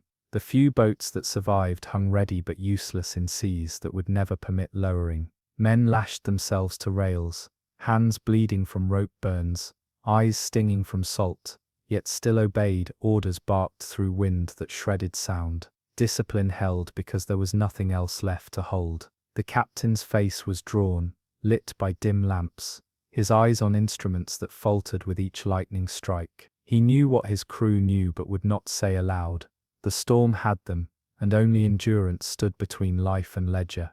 His hand rested on the compass, though the needle spun, direction meaningless now. It was not navigation anymore, only survival measured in minutes. He gave no speeches, no grand declarations, only orders short and firm. His presence the last anchor against panic. Below, the list deepened. Cargo shifted again, iron barrels rolling into bulkheads, crashing like cannon fire. Water poured through vents, filled compartments, dragged at the hull like a hand pulling downward. Engineers worked waist deep, dragging hoses, bracing pumps, voices hoarse. One man laughed wildly, not from madness but defiance, until another wave roared overhead, and laughter died. They all felt it, the heaviness in each roll, the sluggish return, the way the ship no longer answered the sea but yielded to it. By evening, lights flickered, dimmed, returned weaker, each time. Radios hissed, then coughed one last desperate plea into the storm. Distress carried, though no one could know who heard. Hook this firmly. Storms often let voices leave, but they seldom let answers return. Above, passengers held one another in darkness, the creaking of steel their only hymn. The hurricane had not yet broken the ship, but it was teaching every soul aboard how close the edge truly was. Night fell again, darker than the one before, a blackness so thick it erased even the lightning's brief sketches. The ship groaned like an old tree in gale, timbers of steel bending, bulkheads sighing under endless blows. Inside, corridors tilted permanently, stairwells transformed into cliffs. Passengers crawled rather than walked, dragging themselves hand over hand along rails, slick with condensation and fear. Mothers clutched children against walls, whispering promises they weren't sure they could keep. In the dining hall, now a shelter, prayer circles formed in silence, lips moving without sound. Others sat with vacant eyes, hands clamped around trinkets, waiting. Hook this unkind truth. Storms do not always take in terror. They take in silence when waiting becomes the heaviest weight of all. On the bridge the captain remained, oilskin drenched, eyes rimmed red. He had aged decades in hours, yet his voice stayed measured. Orders were sparse now. Hold angle, steady pumps, ration power. He knew the storm would not let them go easily. Officers obeyed without question, though each felt the tremor in their own hands. The compass needle still spun wildly, mocking their course, but survival was no longer about direction, it was about seconds, each one earned against the sea. Below, engineers worked by lantern glow, water sloshing at their knees. Pumps screamed, motors sparked, hoses twisted in desperate ballet. One man collapsed from exhaustion, dragged aside by comrades, who couldn't stop working long enough to grieve. Cargo shifted again, iron barrels slamming bulkheads like battering rams, tearing seams wider. The list deepened, seams wept, rivets popped like knuckles. The hull's language grew darker, more final. Above, sailors lashed themselves to rails, eyes wide as waves taller than rooftops swept across deck, dragging gear, tearing fixtures. A lifeboat broke free, torn from its davits, smashed to splinters in a single strike. No one cursed. They only stared, understanding what it meant. Escape was gone. Whatever happened would happen here, aboard this drowning house of steel. Hook this where it hurts. Hope shrinks fastest not when storms roar, but when options vanish, one by one, until only endurance remains. Near midnight, a roar unlike the others rose, deeper, longer. A wall of water surged from the black, striking broadside. The ship rolled, more than before, more than anyone thought it could. Passengers screamed as gravity flipped allegiance. Men clung to rails until bones cracked. The ship shuddered, paused, groaned like a body under too much weight. Then, inch by inch, it righted itself, staggering upright again, battered but not yet beaten. A cheer rose, strangled, more disbelief than triumph. The hurricane had not claimed them, not yet. By dawn, seas slackened, still monstrous but less furious. As if satisfied with what it had taken, survivors emerged, faces hollow, eyes rimmed red. The ship was alive, scarred, but alive. Radios crackled faintly, voices answered, help was coming. But nothing on land could ever erase what had been learned: that steel bends, that storms wait, and that survival is never owed. Departure felt routine, almost casual. A freighter loaded with grain slipped from a northern port beneath skies the color of pewter, engines settling into their steady heartbeat, hull trimmed neat and low for efficiency. The crew, wrapped in heavy coats, smoked and joked as they checked lashings, boots ringing on steel that still felt solid underfoot. Ice already edged the piers, gulls wheeled overhead, and the captain knew winter in the Atlantic held no gentleness. But schedules are louder than instinct. Lines cast off, bow turned seaward, and soon the coast was no more than a dim smudge against low cloud.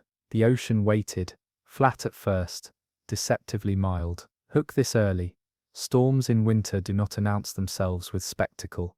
They gather like whispers, piling small things, until silence itself becomes a warning. By the second day, wind stiffened into a wall, cutting faces raw. Seas built in uneven ranks, short, steep, and cruel. The ship pitched violently, bow plunging so deep that water cascaded across deck, freezing instantly into brittle plates of ice. Men swung axes, breaking it free, before weight could steal stability. Each swing echoed against steel, a rhythm of defiance. Below, pumps hummed as trickles seeped in, ordinary but watched too closely. Mess halls grew empty, stomachs churned with each roll. Officers traded clipped words on the bridge, eyes fixed on barometers that plunged without pause. Snow arrived, first as flurries, then as blizzards that erased horizon. Radar bloomed with static, screens blinking, then smearing until no shape could be trusted. Compasses twitched, radios hissed with bursts of static, and nothing more. The storm had them now, a cage of wind and water closing in tighter each hour. The captain altered course, bow into seas, engines throttled just enough to hold headway. Steel trembled under each impact, frames groaning like giants shifting in sleep. The freighter was no stranger to heavy weather, but this storm struck differently, each wave steeper, timing shorter, as though the sea itself had learned new ways to break ships. Cargo shifted, bolts straining against tons of grain, pressing forward with each lunge. Men below hammered wedges, braced beams, voices drowned beneath roar. Water seeped through hatches, thin at first, then thicker, sloshing into bilges. Pumps roared, then screamed, struggling to keep pace. On deck, lifeboats swung violently, ropes cutting grooves into their mounts. Sailors lashed them tighter, knowing in their hearts they would never launch them in seas like these. Hook this harsh truth: lifeboats are promises, storms never intend to let you keep. Night came early, sky folding into blackness, pierced only by lightning flashes that revealed walls of water larger than any building. The ship rolled deeply, beams creaking, steel plates flexing, rivets snapping under invisible fists. Men clung to bunks that tilted like cliffs, eyes open in darkness, hearing the ship speak in groans they couldn't translate. Some prayed, some cursed, most simply waited. The freighter pressed on into a night that felt endless, every hour another theft of strength, every slam another reminder that winter seas care nothing for tonnage or pride. By midnight the storm had grown teeth sharper than steel. Seas rose in jagged walls, black on black, their crests shredded by wind into smoke that hissed across deck. The freighter lunged into each crest, then fell into troughs so deep it felt like the earth had split. Engines strained, pistons hammering, propellers biting air between surges. Down below, engineers worked with sleeves rolled, sweat cutting through salt on their faces, as gauges swung wildly. Pumps thundered, but water climbed anyway, finding seams where rivets had loosened under years of strain. Hook this firmly: storms never invent weakness. They only reveal the ones already hidden. On the bridge the captain gripped the wheelhouse rail, eyes fixed on instruments that betrayed no comfort. Compasses jittered, radios screamed static, Charts slid from tables. Orders were brief. Steady heading. Keep bow to seas. Throttle constant. Officers repeated them, voices taught with discipline, but glances shared the truth. The freighter was losing balance. Every roll carried further, returning slower, ice thickening over railings, until deckhands hacked at it with fire axes. Hands numb, faces ghost pale in lightning flashes. In the mess hall, passengers, few but present, huddled together. Some whispered prayers into the roar, others clutched photos, eyes unfocused as though already elsewhere. Children whimpered into their mothers' coats, the sound swallowed by steel groaning under impossible strain. Crew moved among them, forcing life jackets over unwilling arms, repeating reassurances they barely believed. Hook this softly. Courage is not about calm, it is about lying with conviction, while fear chews your own marrow. Cargo shifted again. Grain surged like liquid against bulkheads, pounding with each roll, a slow betrayal building with every slam of hull into trough. Steel beams bent, bolts snapped, welds cracked open, hissing water through seams that widened as though breathing. In the cargo hold, men tried to brace with timbers, hands shaking, knowing they fought inevitability. One timber snapped like a matchstick, water rushing forward in triumph. The pumps could not keep up. Above, lifeboats battered their davits, some crushed by waves, others torn free to vanish into the dark. Sailors lashed themselves to rails, not for survival, but to stay at their posts until ordered otherwise. Lightning revealed faces hollow with exhaustion, eyes wide as though seeing through storm to something further, older, waiting. By 3 a.m., the freighter listed hard to port. First 10 degrees, then 15, then more, never recovering fully. Each wave deepened the lean, cargo slamming again and again, water rising faster than pumps could spit it back. Officers exchanged looks that needed no words. This ship was now living on borrowed time. Hook this cruel certainty. When steel stops answering, minutes become currency, and storms spend them without mercy. The captain gave one final order: prepare abandoned ship. But all knew the truth. In seas like these, lifeboats were coffins. Still men obeyed, because obedience was the last rope, keeping them from despair. The freighter groaned again, louder, longer, as though announcing its last breath. And still it fought forward into blackness, one heartbeat at a time. Morning did not arrive so much as bleed, a grey dimness slipping through cloud seams. The freighter still lived, though barely, her hull scarred and moaning, her decks armoured with frozen spray that turned every railing into a blade. Crew moved like ghosts, axes in hands, chipping ice in silence, knowing each pound of weight meant another degree of list.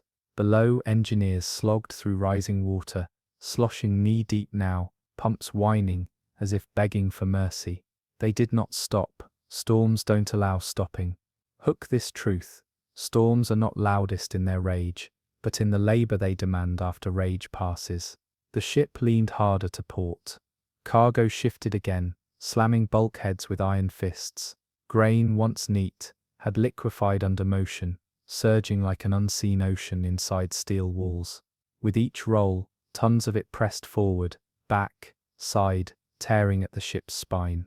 Bulkheads bowed, rivets popped, voices echoed in cargo holds, men shouting against inevitability, bracing beams that splintered like matchsticks. On deck, lifeboats hung askew, some half-torn, others bent against davits like broken arms. Men lashed them still, but eyes admitted the truth. No launch would ever happen in seas like this. Passengers huddled in lounges, eyes ringed with exhaustion. Mothers soothed children into silence. Fathers stared fixedly at bulkheads, as though sheer will could steady them. A priest muttered prayers no one heard over the roar. Some laughed, brittle and sharp, nerves fracturing under pressure. Hook this quietly. Storms teach how thin the walls are between laughter and despair. Crew moved through, handing out life jackets, speaking words they didn't believe, their hands steady even as hearts faltered. Above, the captain stood in the wheelhouse, face gaunt, hat gone, uniform soaked and stiff with salt. His hand never left the rail, knuckles white, eyes hollowed by sleepless hours. Orders stayed short, efficient, alter angle, trim tanks, ease throttle. Officers obeyed without question. A younger mate muttered about turning back, but the captain shook his head. To turn was to give the storm the broadside, and broadside meant capsizing. Forward was ruin, but sideways was death. By afternoon the sea had changed character, no longer random. Waves arrived in ordered sets, 3 giants, each taller, each heavier, each closer to the final blow. The crew recognized the pattern, and held breath each time, counting seconds between strikes. The first lifted the bow until stern rattled. The second slammed, green water flooding decks, tearing away fittings. The third, always the third, heavier than belief, crashing so hard the freighter shuddered like a body breaking. After each sequence, silence lingered, long enough to hear men's hearts beating, long enough to fear the next. Hook this harsh. Storms do not only strike ships, they time their blows to strike souls. By dusk, the freighter was tired, her steel bent, her crew hollowed, yet still she lived, still she crawled forward. Every slam was defiance, every groan was survival, fragile, unpromised, but alive for now. By the second night, exhaustion weighed heavier than steel. The freighter leaned, her port side dragging closer to water with each roll, her recovery sluggish, as though she had lost the will to resist. Inside the wheelhouse, lamps swung violently, shadows stuttering across maps, now useless under trembling compasses. The captain stood silent, his lips moving without sound, staring at seas that no longer looked like waves but walls collapsing and rebuilding in endless rhythm. Officers clung to consoles, calling numbers, adjusting valves, yet all of them knew the truth. Numbers meant nothing now. Hook this sharply. Storms don't need to shout to win. They just need to wait until strength runs out. Below deck, water climbed with cruel patience, sloshing waist deep around machinery that screamed in protest. Pumps coughed, spat, then choked. Engineers worked until their hands blistered, sleeves soaked, eyes wild with fatigue. Each clang of a spanner echoed like a heartbeat inside a dying body. Cargo holds groaned as grain surged again, battering bulkheads. Bolts snapped like gunfire, steel beams sagged, rivets sheared away. The freighter was bleeding from within, and every roll pressed more weight into wounds. On deck, sailors lashed themselves in pairs, axes hacking ice that grew faster than it could be cleared. Frost bit into gloves, splitting skin, turning fingers black with numbness. They swung anyway, because each pound of ice removed was a pound of survival bought. Lifeboats no longer looked like salvation. They dangled wrecked, torn canvas flapping. Men still checked ropes, still tightened knots, because hope often looks like ritual in the face of hopelessness. Hook this in your chest. Hope is not belief. Storms can be beaten. It is the refusal to stop working, when storms already know they've won. Passengers lay curled in corridors, blankets wrapped tight, faces hollow. Some whispered to each other, voices steady only for children's ears. Others prayed in silence, lips pressed together, hands gripping charms, books, photographs, whatever tethered them to life outside this steel coffin. The air smelled of diesel, salt, sweat, fear. Every slam of wave silenced conversation. Every groan of hull pulled eyes wide in terror. Yet still, no one screamed, not anymore. Terror had passed into a stillness deeper than noise. Just before dawn, the ship rolled onto her side and did not return. Water rushed across decks, smashing glass, sweeping furniture, tearing lives from hands that clung. The freighter moaned once, a sound long and hollow, then tipped further, her cargo lunging with her. Men shouted abandon ship, but boats hung useless, crushed against davits. The sea swallowed screams, swallowed steel, swallowed lights. A few clung to wreckage, eyes searching for dawn, for salvation, but found only walls of grey water waiting. When the freighter vanished, it left no mark, just oil blooming briefly, wood bobbing, then nothing. Hook this finally. Storms don't erase, because they are angry. They erase because that is what they are.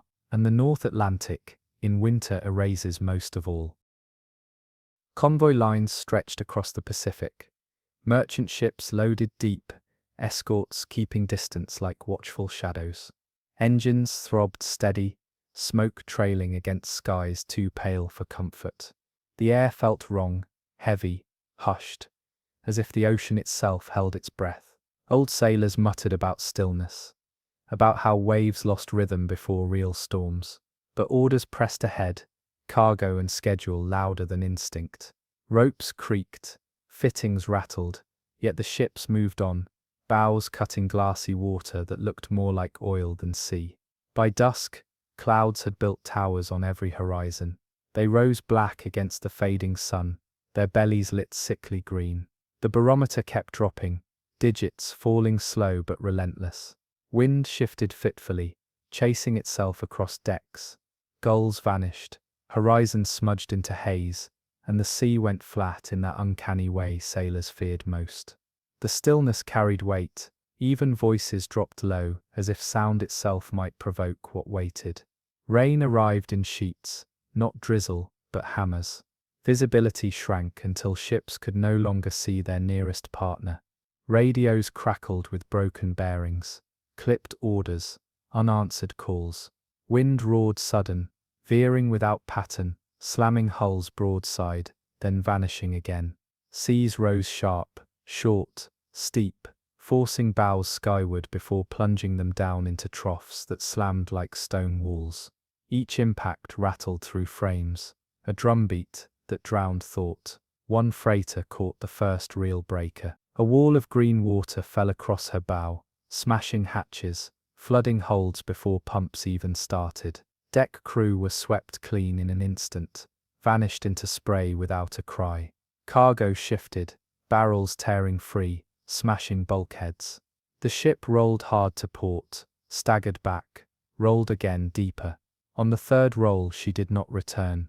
Her stern lifted, bow buried, steel groaned once and gave way.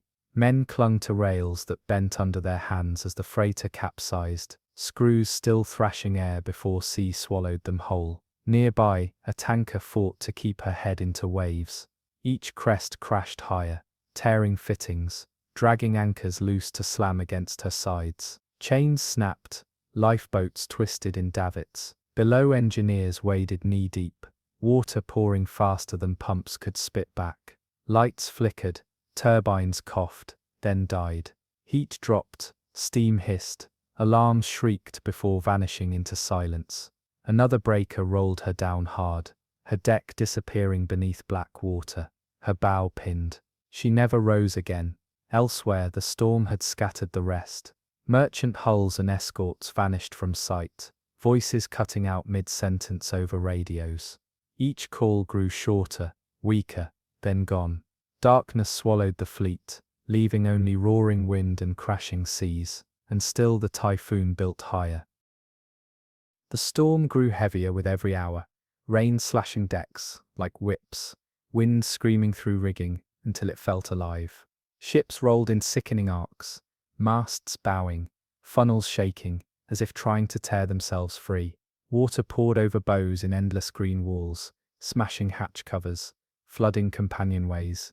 Pumps hammered, hoses strained, but water found every seam, every loose bolt, filling the ship not in torrents, but in steady, merciless weight. Men staggered in darkness lit only by lightning, their shadows jerking across steel like figures from another world. On the bridge of one merchant, the captain gripped the rail until his knuckles split. Every wave struck with a violence that sent officers sprawling. Compasses spun, radios screamed static, bearings vanished.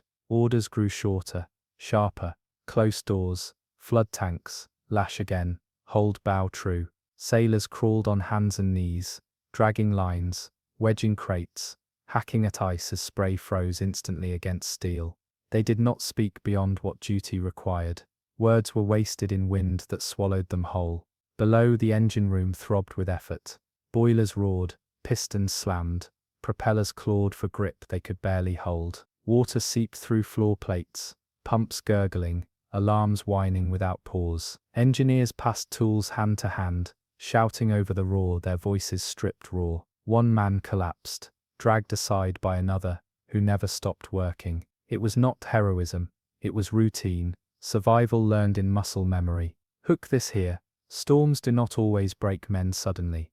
They wear them down, one strike at a time, until only habit keeps them standing. On deck, lifeboats smashed against davits, canvas shredded, wood splintering. Sailors tried cutting some free, but the sea tore them away before ropes could clear. Others hung wrecked, swinging like broken limbs. No one fooled themselves.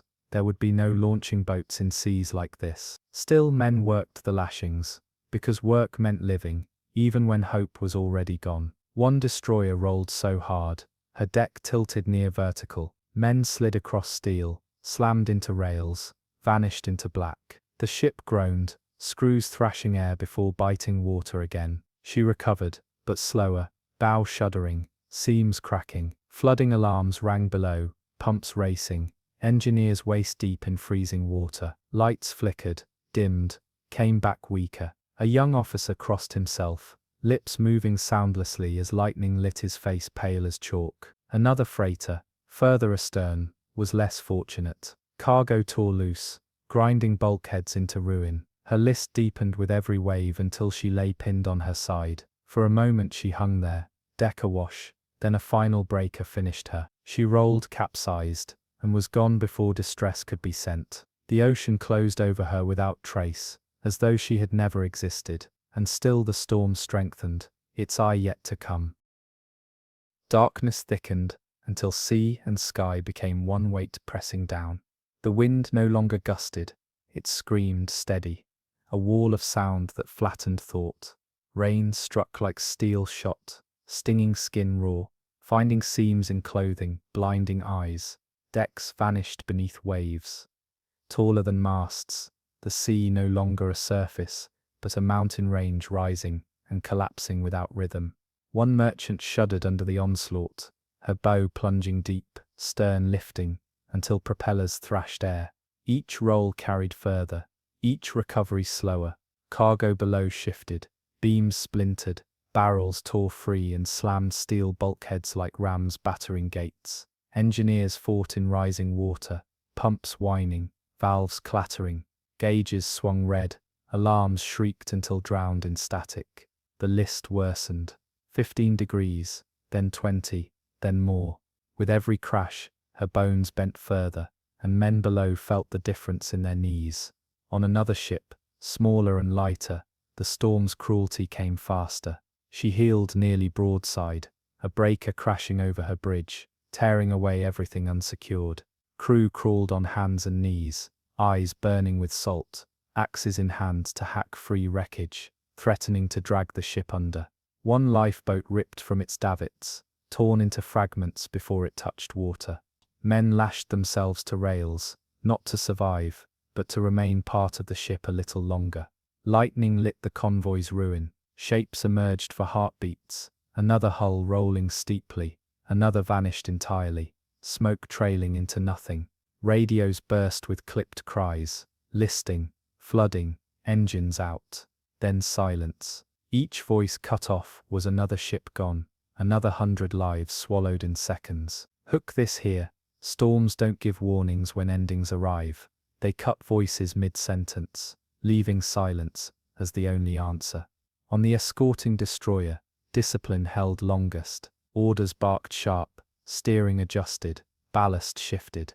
Yet even steel built for war, bent under the Typhoon's fists. Plates groaned, rivets spat, hatches buckled as water forced its way in. The bridge windows shattered, glass flying, men blinded, instruments sparking. Still they fought, patching leaks with their bodies, hauling pumps by hand. Their training bought minutes, but minutes were expensive in seas where each wave was taller than buildings. By the dead hours of night, the Typhoon reached its peak. Seas crossed from two directions, colliding into chaos, twisting ships like toys. The fleet no longer existed. There were only scattered hulls, each alone, each screaming into wind that would not carry their words. Some rolled until they did not right, some buried bows, and never lifted again. Others clung to balance so fragile, it was measured in heartbeats, not hours. The Pacific roared, indifferent, relentless, erasing order, scattering memory, and still the storm climbed higher, not finished yet. Toward dawn, the storm reached its sharpest rhythm. Waves no longer crashed at random. They came in sets. The first lifted bows into the sky, sterns thrashing air. The second slammed broadside, rolling ships so far decks became walls. The third always cut deepest, burying hulls in troughs that swallowed them whole. Crews felt the pattern in their stomachs, braced teeth against silence that fell between strikes. Every pause grew unbearable, like the ocean itself was holding breath before swinging again. One freighter broke in that silence. Cargo shifted hard, beams splintered, barrels punched bulkheads until steel opened. Pumps screamed, then died. Lights blinked, then went black. She rolled onto her side, righted halfway, then sagged again. Water rushed through hatches, spilling down stairwells faster than hands could close them. The stern rose clear, screws spinning in air, then the whole ship slid under, bow first, without time for a flare. The destroyer nearby fought longer. Men clung to rails with bloodied palms, axes cutting ice from decks already buried in green water. Below, engineers stood chest deep, dragging hoses through floods, tools slipping from raw fingers. Each slam rattled frames, rivets shooting loose like sparks. Bridge windows shattered, glass slicing through charts, through skin. Officers barked bearings, voices shredded by wind, but still the rudder turned, still the bow faced waves. For minutes the ship hung on the edge of capsizing, rolling so far men could see ocean where sky belonged. Then she crawled upright, broken but alive. Another merchant was less fortunate. A breaker smashed her from bow to stern, flooding holds in a single breath. Men ran, dragging hoses, wedging doors, but water was faster. She listed heavily, rolled and was gone before distress could leave her mast. Debris surfaced, planks, crates, bodies then vanished into spindrift. By mid-morning the storm began to ease. Winds dropped from shrieks to howls, seas from mountains to hills. Survivors crawled onto wrecked decks, faces grey, hands trembling, voices gone. They searched the horizon for their companions, and found only wreckage, oil blooms, lifebelts, splintered wood. Radios called names, names that answered with nothing but static. Where a convoy had sailed, silence stretched. The Typhoon moved on, leaving ships broken, crews scattered, and memories carved deeper than scars. The ocean carried no sign of the dead, only the living who would never again mistake calm skies for safety. In the Bay of Bengal, a passenger steamer lifted anchor, under skies already swollen with heat. Decks thrummed with chatter, merchants leaning on rails, families crowding beneath awnings, children running between trunks and crates. Smoke poured from the funnel, a black scar curling into a pale sky.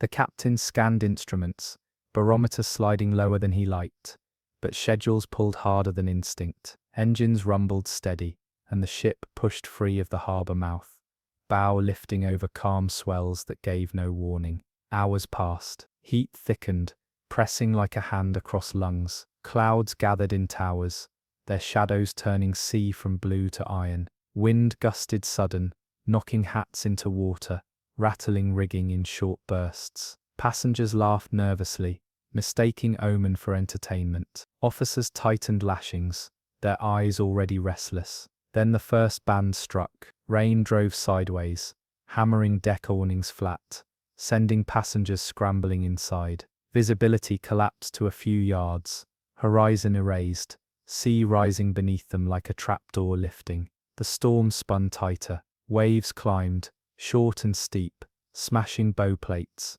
water crashing across hatches. Below, pumps started early, spitting streams back into a sea too eager to take them again. Cargo shifted in holds, barrels groaning, ropes straining.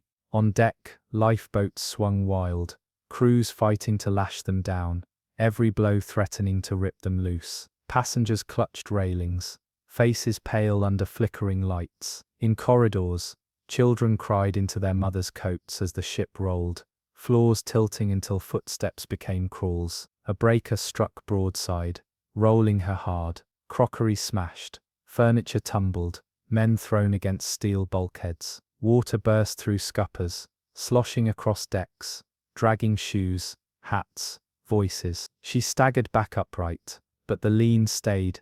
Cargo shifted too far to recover. Another wave struck, bow burying deep, stern rising so high, the propellers shuddered in air before slamming back. Steel groaned, beams flexed, rivets spat, pumps whined, then failed. Flooding spread faster than hoses could chase it. The captain gave orders calm and clipped, but his eyes betrayed truth. Each minute was thinner than the last. Officers repeated, voices hoarse. Men obeyed because obedience was the last rope. Passengers were herded toward lifeboats, but the seas mocked them, each breaker smashing harder, twisting davits, smashing boats before they touched water. Still the crew tried, their bodies lashed to ropes, hands bleeding, refusing to surrender. Then came the wave that ended her. Taller than the bridge, its crest curling black, it struck bow on with a force that shook steel apart. Hatches ripped wide, hold swallowed whole, and the ship sagged. Stern lifted, bow pulled down. Screams cut short as water roared through companionways, dragging lamps, doors, voices. She listed, rolled and vanished. Stern last, propellers thrashing air before silence closed over them. The cyclone raged on, indifferent, carrying wreckage across waves. Survivors clung to planks, eyes stung blind, voices unheard. Darkness folded in, and the sea kept moving as though nothing had happened. By midnight, the storm had tightened into a spinning wall, wind shrieking so loud it drowned voices in men's throats. The steamer rolled heavily, deck rails dipping close enough for black water to pour straight across. Rain came like steel needles, driving sideways, blinding eyes, soaking clothes through in seconds. Passengers huddled in cabins, furniture piled against doors that bowed inward with each blow. Lamps swung violently, shadows darting along walls like creatures alive. Every slam of hull into trough sent crockery smashing, timbers groaning, people thrown across bunks. Children wailed, mothers whispered prayers swallowed by thunder. On deck, sailors clung to lashings, hacking ice from ropes, though the sea washed their work away as fast as it was done. Lifeboats bucked like trapped animals, ropes snapping one by one. A single boat tore free, swinging wildly before crashing into steel and vanishing in splinters. Crew shouted into wind, their words lost, their faces pale as lightning bleached the sky. Each man worked by instinct, muscle memory, guiding hands too numb to feel. Below, engineers battled water surging into holds, pumps roaring, valves hissing. Lantern light flickered against rivets that spat mist, seams opening, steel surrendering in whispers. Men passed buckets, when pumps failed, their bodies moving like machines, knowing they fought minutes, not miracles. Water sloshed waist deep, then chest high. Engines trembled under strain, pistons hammering, belts slipping, boilers coughing smoke. Still they drove on, because stopping meant instant death. The captain remained on the bridge, his oilskin plastered to him, hat gone, eyes locked forward. Orders were clipped, repeated by officers who shouted until voices tore raw. Bearings meant little now. Compasses spun, radios shrieked static. He steered not by instruments but by rhythm. Bow into waves, never broadside, keep her head alive. Yet each breaker threatened to undo that command, twisting rudder, slamming hull sideways, rolling the ship so far passengers screamed, they would never right. She came back, slower each time, the lean growing permanent, the steel weary. At 2 a.m., a breaker larger than all before struck broadside. Glass shattered across the bridge, wind and water rushing in, charts shredded, men hurled against steel. The ship rolled past 30, then 40 degrees, her deck a cliff. Men and furniture tumbled, screams mingled with grinding steel. The roll held long enough for silence to fall, the kind where everyone knew she might not recover. Then with a groan deep as a sigh, she dragged upright again, staggering, bleeding water from every seam. In cabins, passengers clung to each other, drenched, teeth chattering, waiting for the next blow. Some prayed louder now, Others sat staring, lips pressed shut. The sea did not care. It rose again. Another set building, another test ready, and above it all, the storm howled on, tireless, until the ship's strength felt smaller than a breath. By dawn the sky was still black, only lightning giving shape to the wreck of the steamer. Every strike revealed waves higher than houses, crests tearing apart into smoke, before falling in walls across the decks. The ship pitched bow first into one, stern climbing, until propellers rattled in air, then crashed down with a thunder that made bulkheads vibrate like drumskins. Crews stumbled through corridors at impossible angles, water rushing knee-deep, carrying shoes, chairs, children's toys. The air stank of diesel, salt, fear. Passengers packed into the saloon, bodies pressed shoulder to shoulder, life jackets clumsy around them. Lamps had been doused, only emergency bulbs flickered, dim red, painting faces hollow. Mothers rocked children who screamed without stopping. Fathers clutched photographs that curled in damp fingers. Some sat motionless, their eyes fixed on nothing, surrender already carved into their faces. A priest's voice carried above the roar for moments at a time, prayers shouted raw, then swallowed by thunder. On deck, sailors fought to clear drains, axes in hands, cutting loose debris before it jammed scuppers. Green water swept them again and again, knocking men flat, dragging some toward rails where they vanished, screaming into spindrift. Those who survived crawled back, tied themselves tighter, kept working because work was the only defiance left. Lifeboats dangled useless, hulls split, ropes snapped, canvases shredded. No one spoke of lowering them anymore. Below, the engine room was drowning. Boilers hissed steam into water that climbed past gauges. Pumps ran dry, then choked. Engineers shouted orders, dragging hoses, hammering valves. But it was like holding back a river with hands. One machine shrieked metal against metal, then locked solid, the sound carrying through the hull like a death rattle. Power dipped, lights flickered, then steadied weakly, as if by stubbornness alone. Men wiped salt from their eyes, and went back to work, because stopping wasn't an option. The captain braced himself at the wheelhouse, his body lashed to the console, coat torn, hair plastered flat. He no longer looked at instruments. He steered by instinct, bow into whatever wall appeared next. Officers clung around him, repeating orders with hoarse voices, eyes wide. A young mate whispered that she couldn't hold, but the captain's reply was just one word: fight. And they did, though the storm had no interest in their courage. Then the cyclone's eye wall struck in full, a roar louder than cannon fire, a sheet of rain so thick it erased even lightning, a wave taller than belief curling straight for the bow. It hit with a violence that felt like the world breaking. Steel bent, rivets flew, glass shattered, hatches burst. The steamer vanished beneath tons of black water, decks groaning, passengers screaming as corridors turned into rivers. For long seconds, she seemed to stay buried. Then with a groan that echoed like pain, she clawed back, half drowned, decks flooded, survivors clinging to rails slick with blood and salt, and still, more waves waited. The fourth day began without sunrise. Only a dim grey seeped through cloud, lightning giving shape to wreckage scattered across the decks.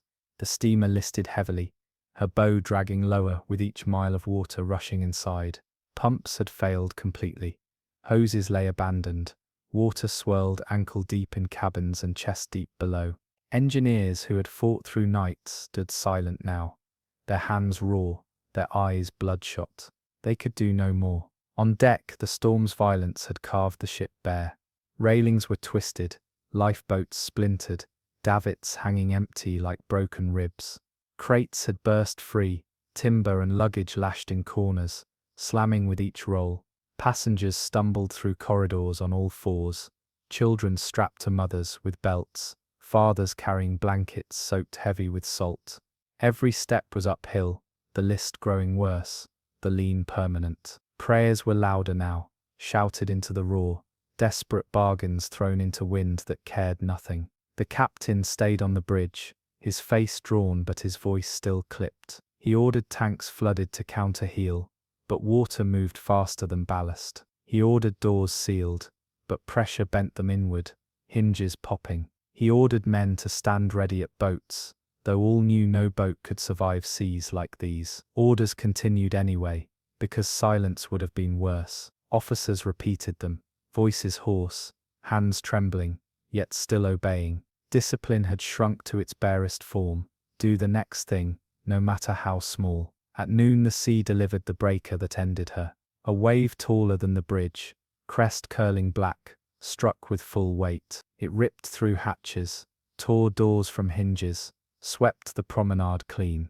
Passengers inside screamed as water exploded through windows, smashing glass and bodies alike. The ship rolled hard to port, deeper than before, the lean holding too long. Cargo below shifted one last time, beams snapping, grain rushing to the low side like an avalanche. The ship did not recover. She capsized slow enough for men to see it, to feel the deck tilt beneath their feet, to watch the horizon slide sideways until it became sky. Screams rose, steel groaned, rivets popped in chains, water surged through companionways, extinguishing lamps, snuffing breath. The funnel tore loose, smashing through rigging as the ship turned over completely. For a moment she hung, keel black against lightning. Then she plunged bow first, stern lifted high, propellers thrashing, until the cyclone closed over her and erased her from sight. Debris surfaced, fragments of wood,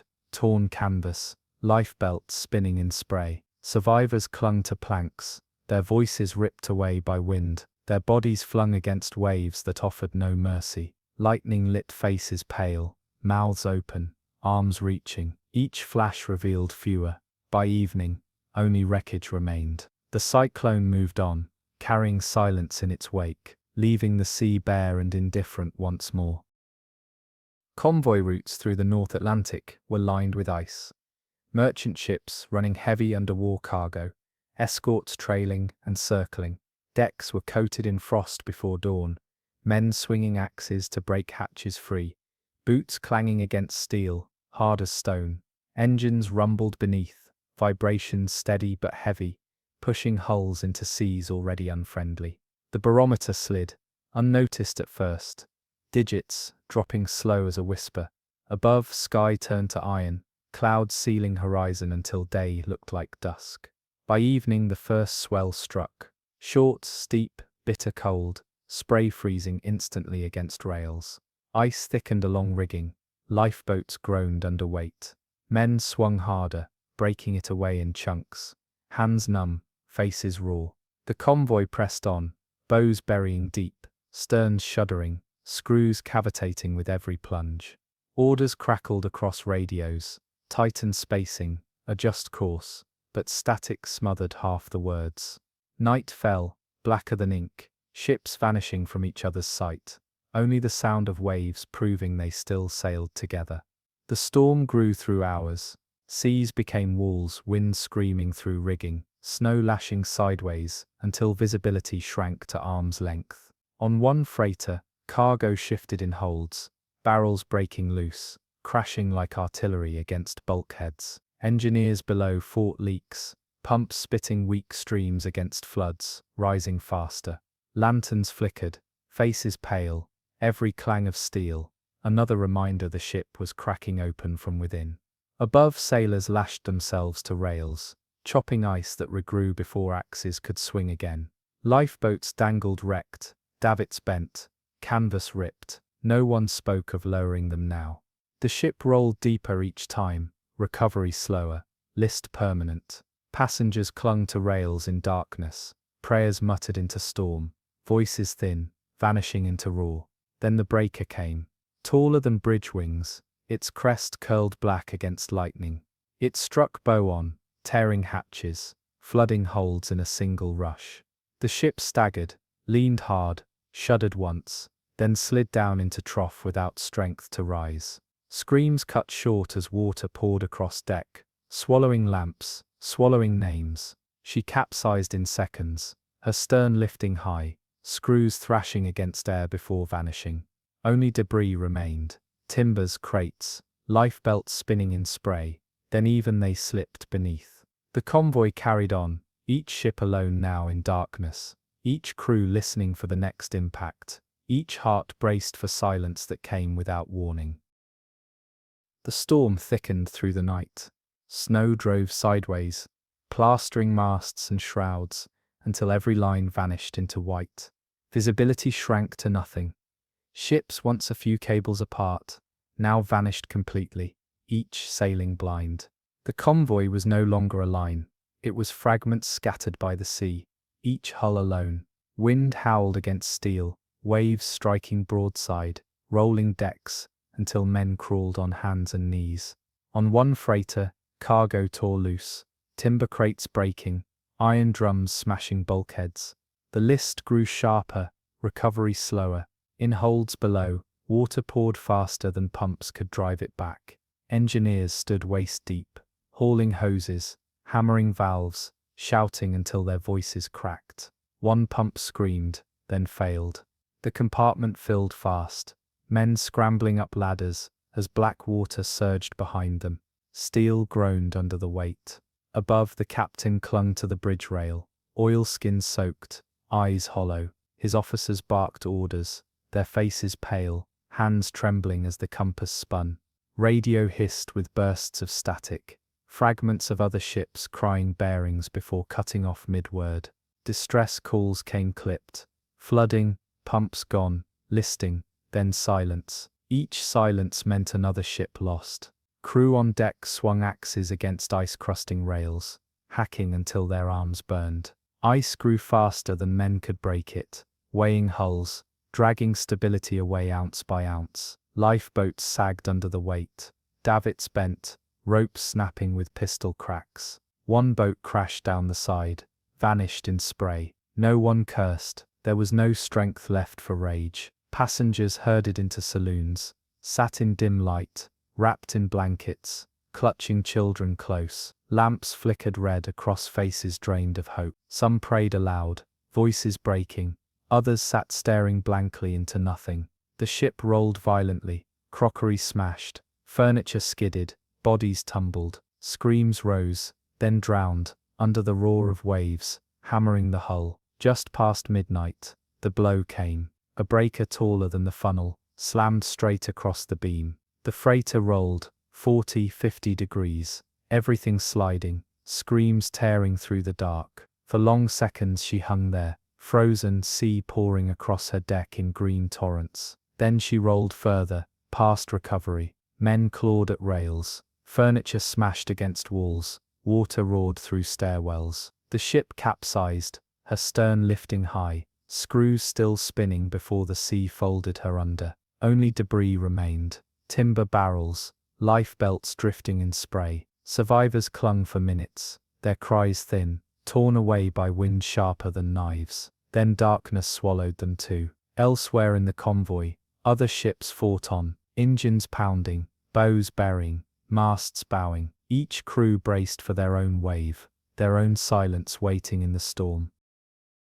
The night ground on without mercy. Seas built higher, crest after crest, folding into black troughs that swallowed sound. Ships that still lived were shadows, their positions guessed by bursts of static, by the faint sight of a stern light, swallowed almost as soon as it appeared.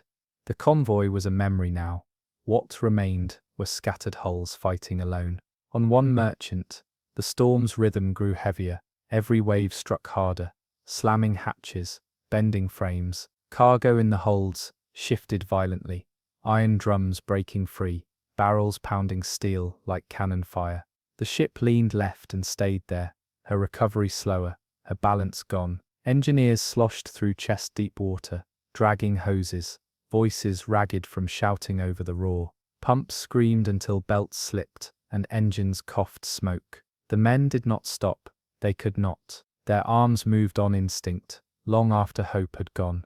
Above, the bridge shuddered with every strike. Windows were cracked, rain and spray blasting through broken seals. The captain stood rigid, hands white on the wheelhouse rail, eyes locked forward, though there was nothing to see but water climbing higher with every crest. Orders were short: hold her, keep her head up, ballast over, and officers repeated them hoarse, though they knew she was failing. On deck, sailors worked blind, axes hacking at ice. It crusted over every rail, every rope, every boat, dragging stability down inch by inch. Faces were grey, lips blue, arms trembling as men swung again and again. A lifeboat tore free, crashed against steel, and split apart in spray. No one looked twice. There was nowhere to run but the storm itself. Passengers crouched in corridors, some praying, some staring with eyes wide and vacant. A mother held her child tight against her chest, whispering stories he could not hear over the roar. Lamps swayed, shadows twisted across bulkheads. The ship rolled again, more violent this time, furniture crashing, glass shattering, bodies flung across steel. Screams rose, cut short as water burst through a hatch and rushed the passage. Then came the wave that ended her. It rose taller than the bridge, a black wall lit silver by lightning, its crest curling like a predator, ready to strike. It hit with weight that made steel scream. The freighter rolled to port, deeper, deeper still. She hung there, deck almost vertical, men and cargo tumbling, passengers clinging to anything fixed. Rivets popped, beams tore, water poured into every gap. With a groan that echoed like a death cry, she capsized. Stern lifted high, propellers spun useless, then vanished beneath boiling foam. Screams rang for seconds, then wind erased them. Debris surfaced, planks, crates, lifebelts, then spun away into blackness. Survivors clung until cold pried them loose. Elsewhere, other ships still fought. Their engines hammered, their bows climbed, their crews prayed into storm. They had no convoy now, only isolation, each hull waiting its turn beneath the next breaker. By the third night, the storm had stripped the convoy bare. Snow came in sheets, thick enough to blind men standing only a few feet apart. Ships vanished completely, not even their mast lights showing through the blizzard. Only the thunder of seas against steel told crews they were not alone in the void. On one merchant, the storm broke her in stages. Ice weighed her deck so heavily the bow dipped lower with every hour. Men hacked with axes, their arms trembling, frost-coating beards, fingers numb inside soaked gloves. Ice shattered in chunks, but more formed instantly. Ropes frozen stiff, rails white with layers thicker than hands. Pumps below throbbed desperately, but water rose anyway, each roll dragging floods from one side to the other. Engineers sloshed through waist-high torrents, shoulders pressed against hatches straining inward, tools slipping from their hands. The captain gave his orders clipped. Lips blue from cold, voice carried hoarse by wind. He knew the list was worsening. Each roll took her lower, recovery slower, stern rising out of water, as bow drowned deeper. Officers repeated commands but fear clung to their eyes. Passengers crouched in saloons, wrapped in blankets, faces pale in dim red lamps. Some cried quietly, others whispered prayers in broken voices. The ship moaned, steel stretched beyond its will. Then came the blow that ended her. A wave rose taller than all before, crest curling black above lightning. It struck broadside. The ship rolled past 40 degrees, then 50, men tumbling, cargo smashing bulkheads, water pouring through hatches like a river. She hung on her side, decks nearly vertical, survivors clawing at rails. Steel groaned once, rivets snapping like gunfire. Then she rolled completely, capsizing in seconds. Stern lifted, screws spun, then the sea folded over her, swallowing everything but scattered wreckage. Elsewhere, an escort fought on. Her crew lashed themselves to guns, axes in hands, hacking ice from mounts. Engines screamed, turbines red hot, steam hissing into freezing air.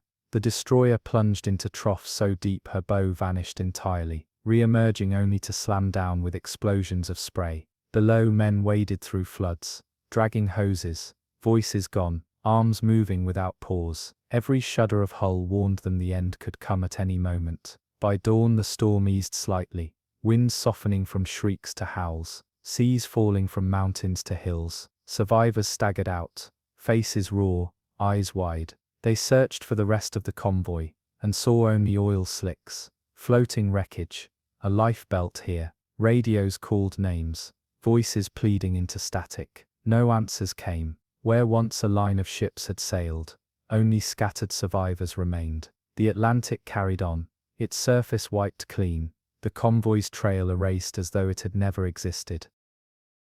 She left the harbour at dusk, lights glowing soft along her rails, funnel trailing smoke into a sky just beginning to bruise. Passengers lined the deck, waving at figures fading into the distance, unaware of what waited beyond the headland.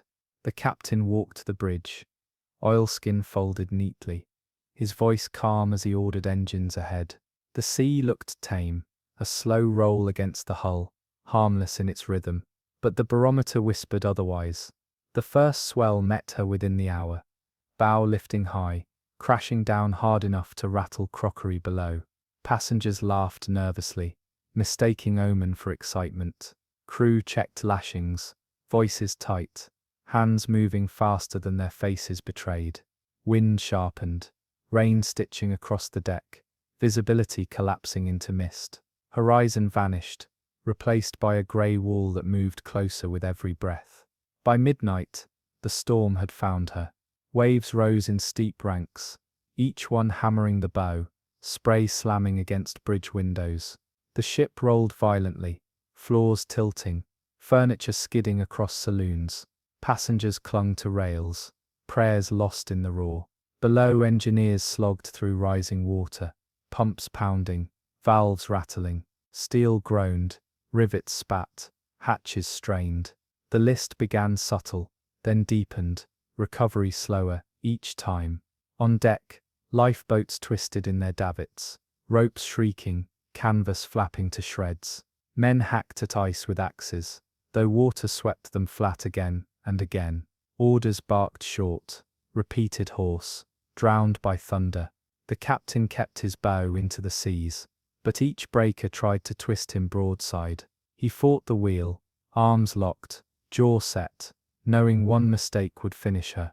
Then the wave rose, taller than the mast, curling black, its crest torn white by wind. It struck head-on, a wall of water heavier than steel. The bow buried, decks vanished, passengers screamed as water crashed through saloon windows. The ship staggered, rolled, leaned, then rolled further still. Cargo tore free, smashing bulkheads, rushing to the low side. Pumps died, alarms screamed, lights flickered. She fought to right herself but could not. The lean held, deeper, permanent. Furniture tumbled, bodies slid, water poured into every corridor. The captain gave one last order, brace. His voice was calm, steady, but his eyes knew. The steamer capsized, slow enough for men to feel every tilt, every scream, every crash of glass. Stern lifted high, screws spun helpless, then she plunged beneath black waves. Debris surfaced in minutes, planks, crates, lifebelts. Survivors clung to wreckage, their voices faint, torn apart by wind. Lightning lit faces for an instant, then darkness swallowed them whole. The storm raged on, indifferent, the sea carrying wreckage toward a coast no one would ever reach. The storm did not ease with dawn. Instead it hardened, the sky locked in slate, waves striking in endless rhythm. Survivors clinging to wreckage from the steamer saw nothing but black water lifting them high, then dropping them into valleys deep enough to feel buried alive. Some called for help, voices breaking into the roar, but the wind carried no sound further than their own ears. Others went quiet, lips pressed tight, conserving strength for as long as strength had meaning. One by one, hands loosened on planks, slick with salt. On what remained of the ship, compartments filled silently, bulkheads groaned, seams widened, steel bent. Air trapped inside hissed in bubbles that climbed fast, bursting through the surface in white scars before vanishing. The sea folded her body flat against the floor of the continental shelf, every ton of water pressing her deeper, until silence became absolute. Back on the surface, the storm used what wreckage it had spared as weapons. Lifeboats smashed together, crates broke apart, timbers slammed into one another until nothing resembled shape. Passengers who had survived the first night clung to debris that betrayed them in the next wave. Arms that had held on for hours failed in seconds. Salt-filled lungs, eyes closed. Lightning illuminated the last of them, faces pale, mouths open, before the sea finished its work. Along the coast, villagers watched. At first only a haze, a strange grey wall beyond the horizon. Then sound reached them, low and constant, like distant artillery. By afternoon, wreckage washed ashore, broken barrels, a mattress, a door splintered to pieces. A lifebelt, tangled in kelp, bore the ship's name, letters fading, but legible enough to silence the crowd. Families wept in recognition, others stood still, eyes scanning the horizon, though nothing came behind. The storm raged through the night again, tearing nets from beaches, flooding low cottages, toppling stone walls. When it finally passed, silence returned too complete to feel natural. The coast lay littered with fragments, shoes without owners, books swollen with sea water, a child's toy lodged in rocks. Survivors from the ship could be counted on one hand, pulled ashore half dead. Their voices trembled as they spoke of the wave that buried the bow, the roll that would not recover, the moments before steel turned upside down. Their eyes stared past listeners, locked on memories that would never soften. In the weeks that followed, fishermen continued to find debris caught in nets. A trunk burst open under the sun, spilling clothes stiff with salt. A timber beam, warped and twisted, floated for miles before running aground. But the ship herself never returned. She lay in silence, buried in sand, her story carried only by the few voices that escaped her. And for every soul that did not, the storm had no memory. It moved on as though nothing had ever been lost. The storm's aftermath left the sea restless, waves smaller but still cruel, as though unwilling to let silence fully return. Survivors huddled on shore under blankets, their bodies shivering, their eyes vacant. Villagers offered water, bread, dry clothes, but hands shook too much to hold them. They spoke little, voices rasping, words broken into fragments.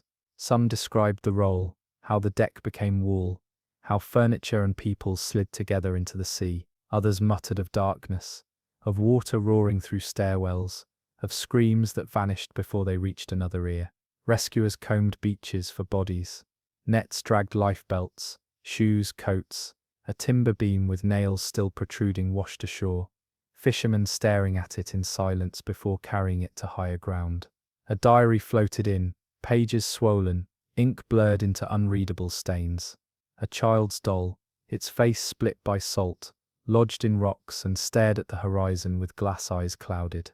Each find was gathered with quiet hands, as though raising voices might dishonor the dead. The captain's body never returned. Officers too vanished with the ship. Only crewmen who had clung to planks long enough to reach land lived to tell the shape of the storm. Their words were not polished reports, they were scattered memories, each detail clashing with the next. A wave taller than the bridge, a scream cut short, a final groan of steel, like a cry. No one could agree on the moment the ship gave in, but all agreed she had fought longer than most. Families gathered daily at the shoreline, waiting for wreckage that still came with every tide. Weeks later, trunks surfaced, spilling clothes stiff with salt, books warped beyond reading, watches rusted into silence. Each item became a relic, handled with reverence, placed on tables as if proof that the ship had existed at all. Rumors spread of voices heard in the wind, of cries carried across night surf, of shadows moving where waves broke. Old villagers whispered that storms do not end when clouds pass, that the sea remembers every name it takes. The wreck itself lay unseen, somewhere in shallow water, buried in sand. Fishermen marked the place by where their nets snagged, lines breaking on steel they could not see. No one dived, currents were too violent, the sea too restless. It became a grave without marker, known only by absence. Even months later, survivors woke at night to the sound of wind rattling shutters, their hearts hammering as though decks still rolled beneath them. They spoke of silence heavier than screams, of water pressing into lungs, of seeing faces vanish in lightning flashes. They lived, but every storm that followed would return them to that night. The sea had erased the steamer from sight, but not from memory. It carried her story in fragments, wreckage on beaches, whispers in villages, silence in survivors' eyes. The sea calmed only slightly after she went down, waves still heavy, winds still cutting like blades. Wreckage drifted for miles, planks and beams, barrels and lifebelts, each one bobbing briefly before another swell dragged it under. Along the coast, watchers saw fragments arriving with the tide. First a door, then a trunk, then the pale curve of a lifeboat shattered down its side. Each piece was gathered in silence, laid on the shore as if witnesses to the storm's judgment. Survivors were few. Fishermen pulled them from surf at dawn, men clinging to boards, their lips blue, their hands swollen and raw. They were laid on blankets by fires that struggled against wind, voices trembling as they whispered fragments of what had happened. One spoke of the roll, how the deck tilted so far that men slid helpless into water. Another described the silence after a wave buried the bow, a silence deeper than noise, when it seemed even the ship had stopped breathing. Their words carried truth without order, each man remembering pieces only he had seen. Families gathered daily at the beach, eyes scanning the horizon for signs that never came. Instead the tide offered relics, shoes stiff with salt, books swollen shut, clothes torn into rags. A woman found a scarf she had sewn herself, pulled from kelp, and collapsed on the sand. A child's toy surfaced days later, lodged between rocks, its colors bleached pale. Villagers lifted each find carefully, as though it could speak, as though it might explain why the sea had chosen to keep so many. The wreck itself lay hidden, nets snagged in strange places, lines breaking without reason, currents dragging booze down into silence. Divers spoke of whirlpools, of unseen pulls strong enough to keep men from searching. No one returned to try again. The grave remained unmarked, except by the absences it had created. Months passed. Survivors healed in body, but not in memory. Some woke at night to the sound of shutters rattling, convinced it was steel groaning again. Others avoided the shore entirely, unable to watch waves without feeling the roll in their stomachs. Their voices carried a weight that did not leave, even in quiet conversation. They had lived, but a part of them had not come back. The storm moved on, forgotten by the sky, remembered only by the sea that held the ship in its depths. Wreckage stopped washing ashore, the tide smoothed the beaches clean. For those who remained, silence became the cruelest reminder that the sea did not mourn, it only continued. She cleared the fjord at dawn, her hull deep with ore, bow pushing through grey swells that slapped against steel like warning hands. Mountains faded behind her, peaks lost in cloud, and soon only the open sea stretched ahead. The captain studied the barometer, its needle sliding lower with each hour. But schedules carried weight heavier than instinct. Crew worked in silence, tightening lashings, checking hatches, boots ringing against steel, already glazed with frost. Their breath hung white in the air, carried away by wind that stiffened steadily. By midday the gale had sharpened, waves steepening, spray freezing to rails in jagged teeth. Men swung axes, breaking ice as fast as it formed, their hands numbed inside sodden gloves. The freighter pitched and rolled, each slam shaking bulkheads, sending shudders through beams already strained under their cargo. Pumps hummed below, steady for now, but engineers eyed seams where water leaked in thin streams. Oil lamps flickered, casting shadows that moved like restless figures. Passengers, few, mostly workers heading south, huddled in mess halls where lamps swung and crockery skittered across tables. Laughter was nervous, eyes glancing upward at each groan of steel. A child's voice sang a tune, broken when a wave hit broadside, throwing bodies against walls. Silence followed, heavier than before. On the bridge officers barked bearings, hands gripping rails slick with condensation. The captain's jaw was tight, voice clipped as he ordered ballast shifted. Bow kept into seas, compasses shuddered, radios hissed static, bearings blurred. Lightning flashed, showing waves as high as rooftops, crests tearing away into smoke that raced across deck. Each one hit harder, green water rushing down hatches, filling stairwells in seconds before draining away. By evening, the storm closed in fully. Winds shrieked through rigging, bending masts until they moaned like tortured animals. Lifeboats swung violently, ropes snapping strands, davits groaning under strain. Men tried to secure them, lashing tighter, but a single breaker tore one loose, smashing it against steel before hurling fragments into darkness. No one shouted, they simply moved to the next rope, the next knot, the next task. Below, engineers fought harder. Flooding spread, pumps whined, belts slipped, water climbed shin deep, then knee deep. Steam hissed from valves, engines pounded as if desperate, gauges trembled in red, alarms screeched, then fell silent as wires drowned. Still they worked, sleeves rolled, hands blistered, shoulders heaving against hoses too small for the sea they fought. The list began subtle, then deepened. 10 degrees, 15, 20. Cargo shifted with a dull roar, oar slamming bulkheads, driving her lower. Passengers clutched each other in corridors, voices raised in prayer, screams muffled by thunder. The freighter rolled again, slower to recover, her bones groaning. The storm was not a wall anymore, it was a weight, pressing her down, waiting for the last rivet to break, and it would not wait long. But her hands shook uncontrollably. On the bridge, glass shattered under a wave, wind and spray rushing in, drenching charts, soaking uniforms. Officers grabbed at instruments slipping from their tables, voices hoarse from shouting bearings no one trusted anymore. The captain held to the rail, his face hollow in lightning. His orders came short, stripped to fragments.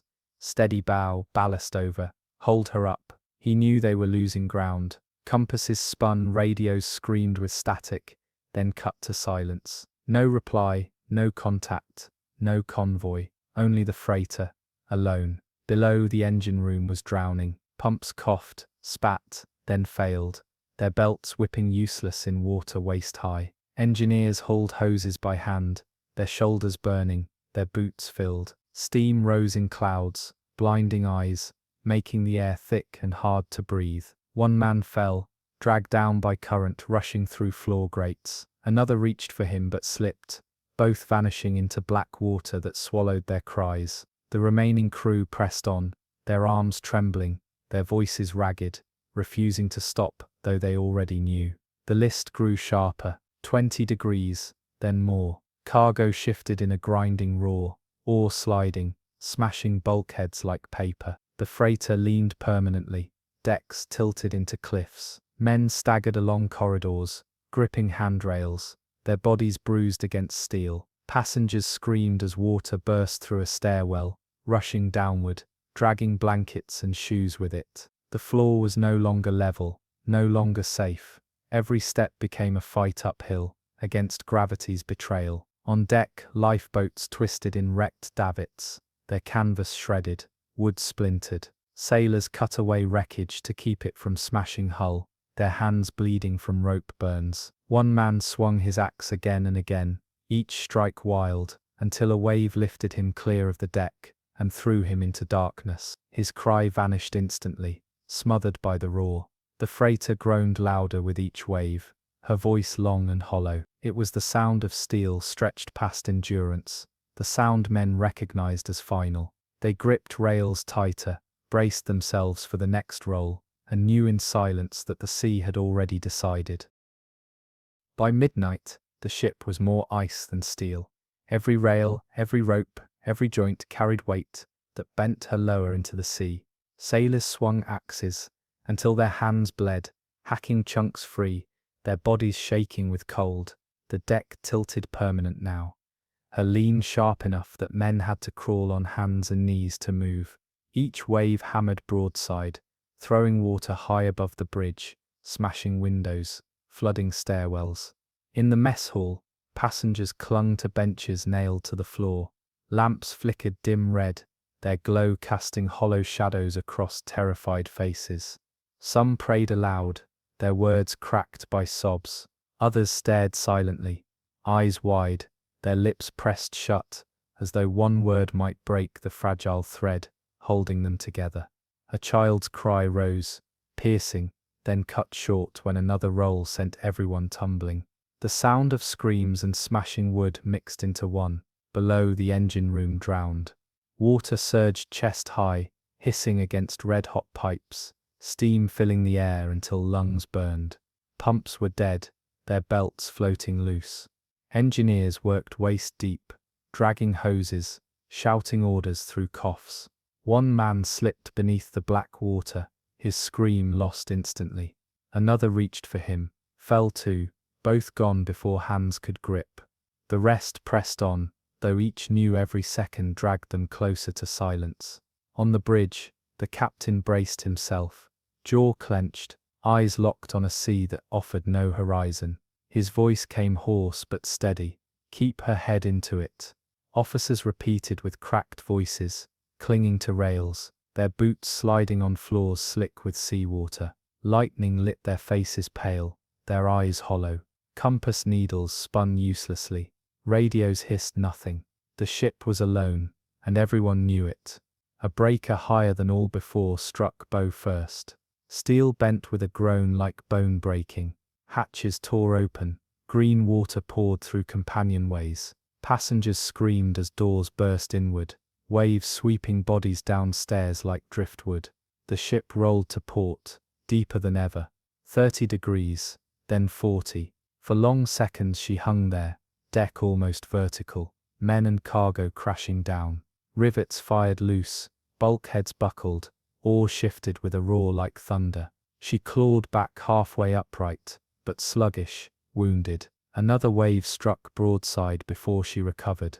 This time she rolled past 40, past 50. Passengers clawed at rails, some flung into darkness. Crew shouted orders, drowned by storm. She hung, groaned, and began to go over. The freighter capsized slowly, the way only a massive body can. Stern rose high, screws spun useless, water pouring from hatches like blood. Men screamed until waves cut them off. Lightning lit her belly black against the sky. Then she plunged, bow down, stern last, vanishing into boiling seas. Only debris surfaced, timber beams, shattered lifeboats, lifebelts spinning in foam. Survivors clung to planks, their voices ragged, their eyes wild, until cold stole their grip. One by one, cries thinned, and silence spread wider than the storm itself.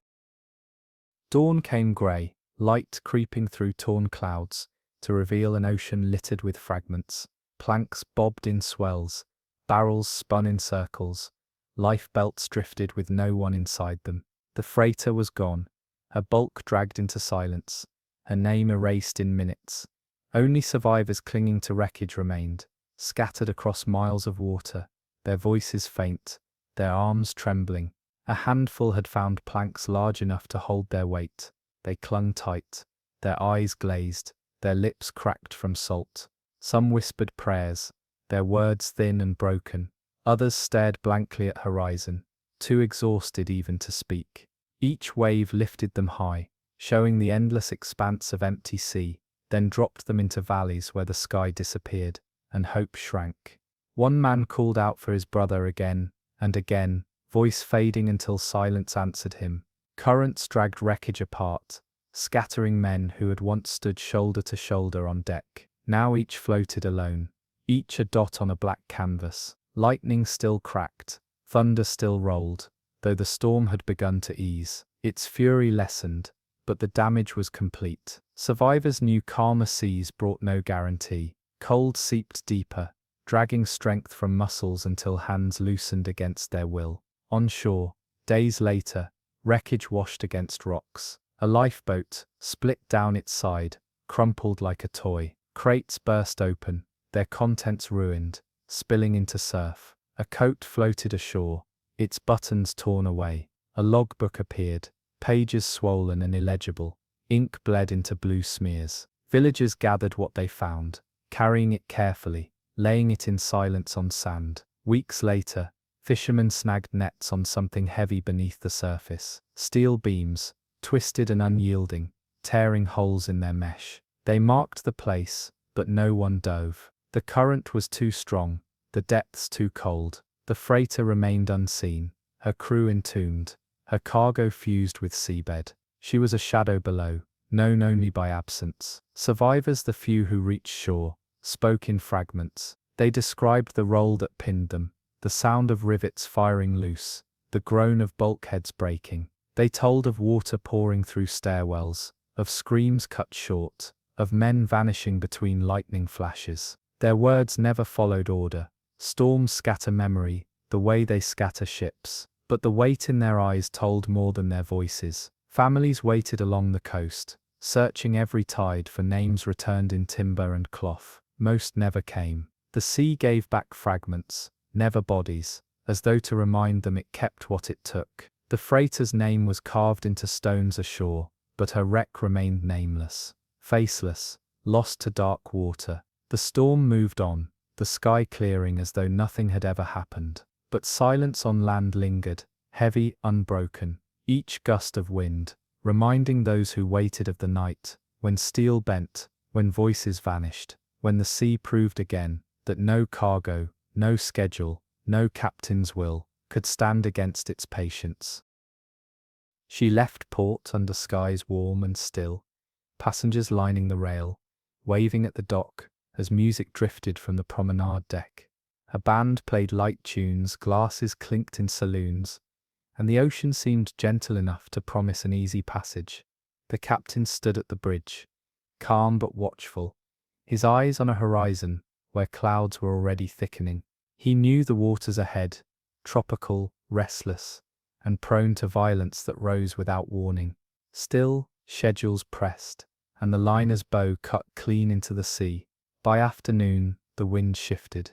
Gentle breezes stiffened into gusts, tearing awnings, scattering hats, rattling ropes. Passengers laughed at first, enjoying the spray, but the crew moved with more purpose, securing lifeboats, double-checking hatches, tightening lines. The barometer dropped, digits steady but merciless.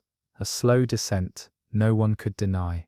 By dusk the sea was already building, waves steepening, slamming bow plates, spray reaching high above the bridge. Lights flickered across the decks as passengers were ushered inside. Night fell, black and sudden. Rain hammered steel, driving sideways, blinding eyes. Lightning split the horizon, revealing waves rising higher, green and violent. The ship pitched bow first, stern climbing, until propellers roared in empty air before crashing down.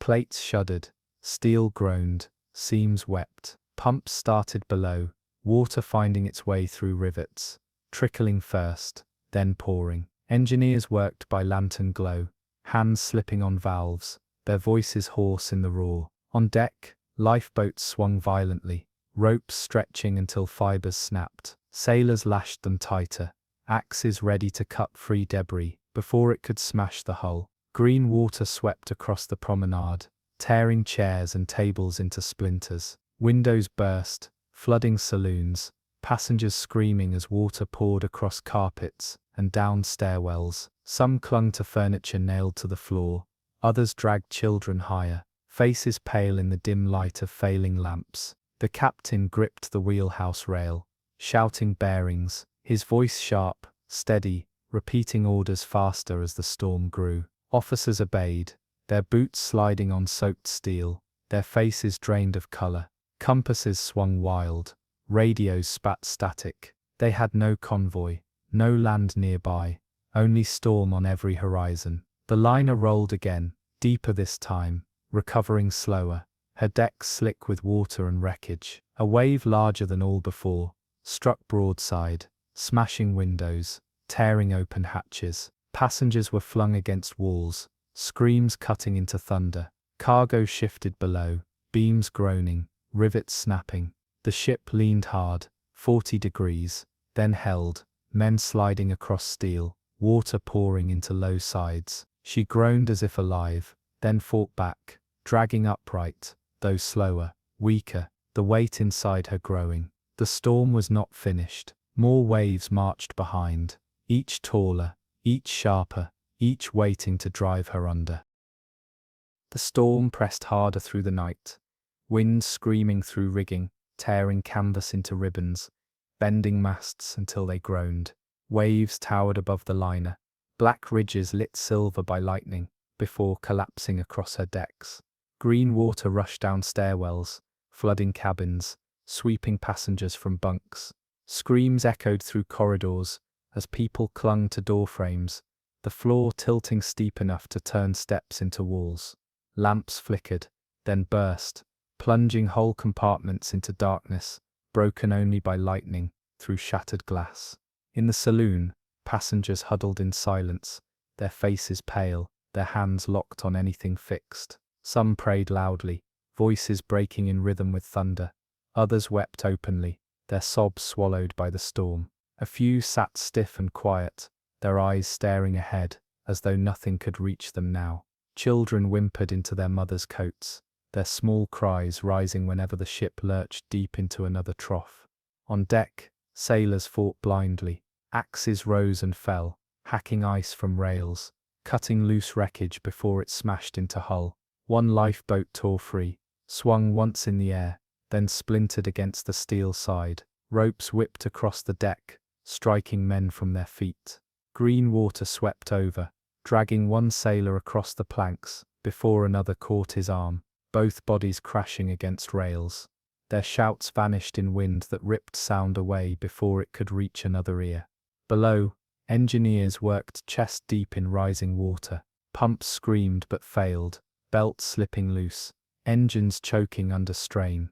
Steam poured from valves, filling the room with scalding fog that blinded eyes and burned lungs. Men staggered in the heat, tools clanging, their hands raw from hauling hoses. Every minute grew heavier, the water rising faster, the sound of rivets, popping echoing like distant gunfire.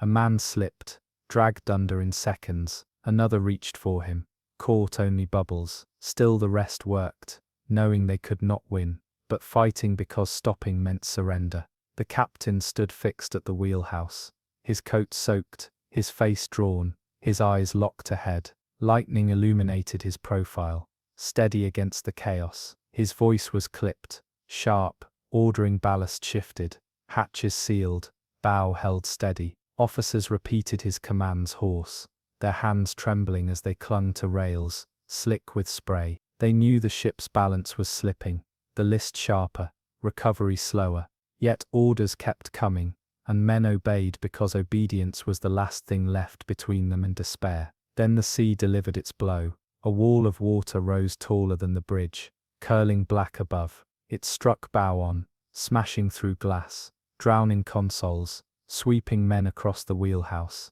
The liner shuddered, her bow buried, her stern lifted high, screws thrashing air before slamming back. She groaned deep, as though her bones had cracked. Passengers screamed as corridors turned into rivers, water cascading downward, swallowing voices and lamps alike. The list deepened, 15 degrees, 20, 25. Cargo shifted with a roar below, barrels smashing through bulkheads, dragging her lower. Recovery was slower now, almost gone. The liner fought to rise again, but the storm had tightened its grip.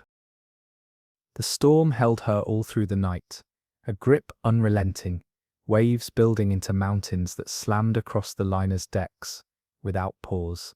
Each strike sent her bow plunging so deep that green water surged over the bridge, smashing glass, tearing railings, sweeping men into blackness. The ship staggered, recovered half as strong, then rolled again, each movement slower, heavier, more permanent. Inside, panic spread like fire. Passengers screamed as corridors flooded, water rushing knee-deep, then waist-deep, dragging belongings, shoes, voices. Mothers lifted children above heads. Fathers pushed furniture against doors that bulged inward under pressure. Lamps shattered, plunging whole compartments into dark, where only lightning showed faces pale with terror. In the saloon, prayers rose louder, desperate voices layered over sobs. Some clung to each other, others to anything fixed. A piano broke loose, crashing through tables, strings snapping in a single violent chord. On deck, sailors moved like shadows, their bodies lashed to rails, axes in hands, chopping wreckage free. Each wave slammed them flat, water dragging men across planks, until ropes snapped taut, saving some, flinging others into surf. Lifeboats twisted in their davits, Hulls split, ropes cut, fragments spinning into foam. No one shouted orders anymore. Only instinct moved them forward. Below, the engine room was drowning fully now. Boilers hissed, steam clouded, valves shrieked until metal split. Pumps had long failed, belts floating loose in black water. Engineers climbed ladders with water at their backs, their last glance downward showing gauges sparking, drowning, extinguished. The roar of the sea filled every space, louder than machinery, louder than human breath. On the bridge, the captain stood soaked to the bone, his coat torn, his voice clipped but steady. "Hold her bow," he repeated, his eyes locked ahead, though only black water filled the view. Officers clung to rails, repeating his words through chattering teeth, though each man knew she was already failing. Lightning lit the wheelhouse stark, revealing faces pale, lips blue, eyes hollow. Then the wave came, taller than the liner, its crest curling black against the sky. It struck broadside with a violence no steel could endure. Glass shattered, consoles ripped away, men flung across the bridge. The ship rolled hard, 40-50 degrees, everything inside sliding, crashing, screaming. Rivets fired loose, seams split, bulkheads buckled under the weight of water. The list held permanent. Passengers clutched children, clutched each other, their cries lost as water poured through stairwells like rivers. Steel groaned deep, long, final. The liner tried once more to rise, but she did not. She lay broken in the storm's grip, her bow pinned, her stern thrashing, waiting only for the next blow to finish her. And the waves were still marching, endless, tireless, ready. The liner groaned through the night, her bow buried deeper with every plunge, her stern lifting higher, her balance nearly gone. Water poured down stairwells, flooding cabins, dragging voices into darkness. Passengers clung to each other in corridors, their faces pale, their mouths open in silent screams. Lamps swung wildly, then shattered, leaving only lightning to show the terror stamped across every face. On deck, sailors fought blind, ropes snapped, axes rang, green water swept men away before their cries could rise. Lifeboats were no longer boats but wreckage, their hulls smashed against davits, their fragments spinning in foam. Still men hacked, lashed, tied, their bodies lashed to rails, their arms swinging until exhaustion stole them. Below, the engine room drowned fully. Boilers hissed, valves spat, pumps lay dead beneath water chest deep and rising. Engineers climbed ladders with flood at their heels, their hands reaching for rails, as machinery shrieked its last. The roar of water filled every corridor, louder than engines, louder than human breath. The captain stood on the bridge, coat plastered to his frame, eyes fixed ahead, though there was nothing left but waves. His orders came hoarse, repeated by officers clinging to rails slick with spray. They knew the list was permanent now. The ship leaning hard, cargo shifted too far, her recovery gone. Still they obeyed, because silence would have been worse. Then came the breaker. A wall taller than the mast rose out of black, its crest curling silver in lightning. It struck broadside with force that split steel. Windows exploded inward, consoles ripped from bolts, officers hurled across the bridge. The liner rolled, 40, 50, 60 degrees. For long seconds she hung there, decks vertical, passengers and cargo crashing together, water pouring like rivers through every open seam. Steel groaned, rivets fired loose, beams cracked. She rolled further, unstoppable now, and capsized slow enough for survivors to feel every tilt, every scream, every breath stolen. Her stern rose high, screws thrashing air, her bow buried beneath green fury. Lightning lit her belly black against the sky. Then she plunged, stern last, swallowed whole. On the surface, silence was immediate. Only wreckage remained, planks, barrels, splintered lifeboats. Survivors clung to fragments, their eyes wide, their lips cracked, their voices faint. Some whispered prayers into the storm, others stared blank at horizon. One by one, the sea pried their hands loose. By dawn only debris drifted, carried outward, scattered like bones across water. The liner lay below, silent, unseen. Her story ended in steel and storm. Above, the sea smoothed itself again, as though nothing had happened, as though hundreds of lives had not been erased in a single night. She sailed heavy, her holds packed with grain bound for distant ports, her bow cutting slow and steady into a sea that rolled calm under pale skies. Crew worked methodically, ropes checked, hatches secured, cargo braced tight against steel. The captain studied the barometer, his hand resting on the glass, watching the needle fall in its steady, deliberate slide. He said nothing, but his silence carried to the officers who moved faster, their boots ringing against decks that already pitched more than they had hours before. By afternoon the wind sharpened, a steady push at first, then gusts that rattled fittings and bent signal flags. Spray swept over bow rails, soaking men before they could turn away. The sea changed colour, green to grey, each swell sharper, each crest folding over itself. Horizon vanished into haze, the line between sky and water gone. Orders crackled through the ship. Secure again, double lash, keep pumps ready. By nightfall the storm had closed in. Rain struck hard, a sheet that blurred vision, lightning flashing silhouettes of waves higher than the bridge. The cargo ship rolled steep, then rolled again, slower to right each time. In holds below grain shifted, 1,000 tons moving with each tilt, pressing hard against bulkheads, grinding steel, beams creaked, rivets spat mist, the hull flexing under pressure no calculation had measured.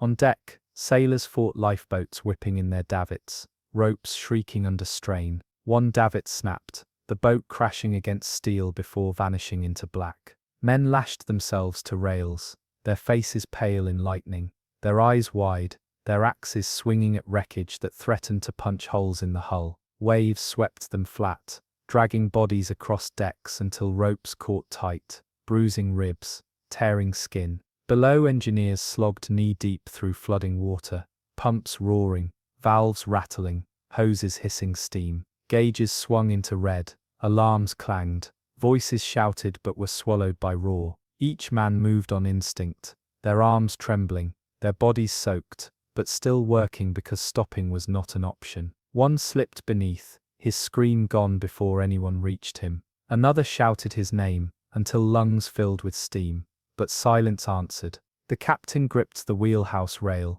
his voice sharp, barking bearings. Officers repeated, their hands sliding across soaked consoles, their boots slipping on wet floors. Compasses spun, radios hissed empty, lightning lit their faces hollow.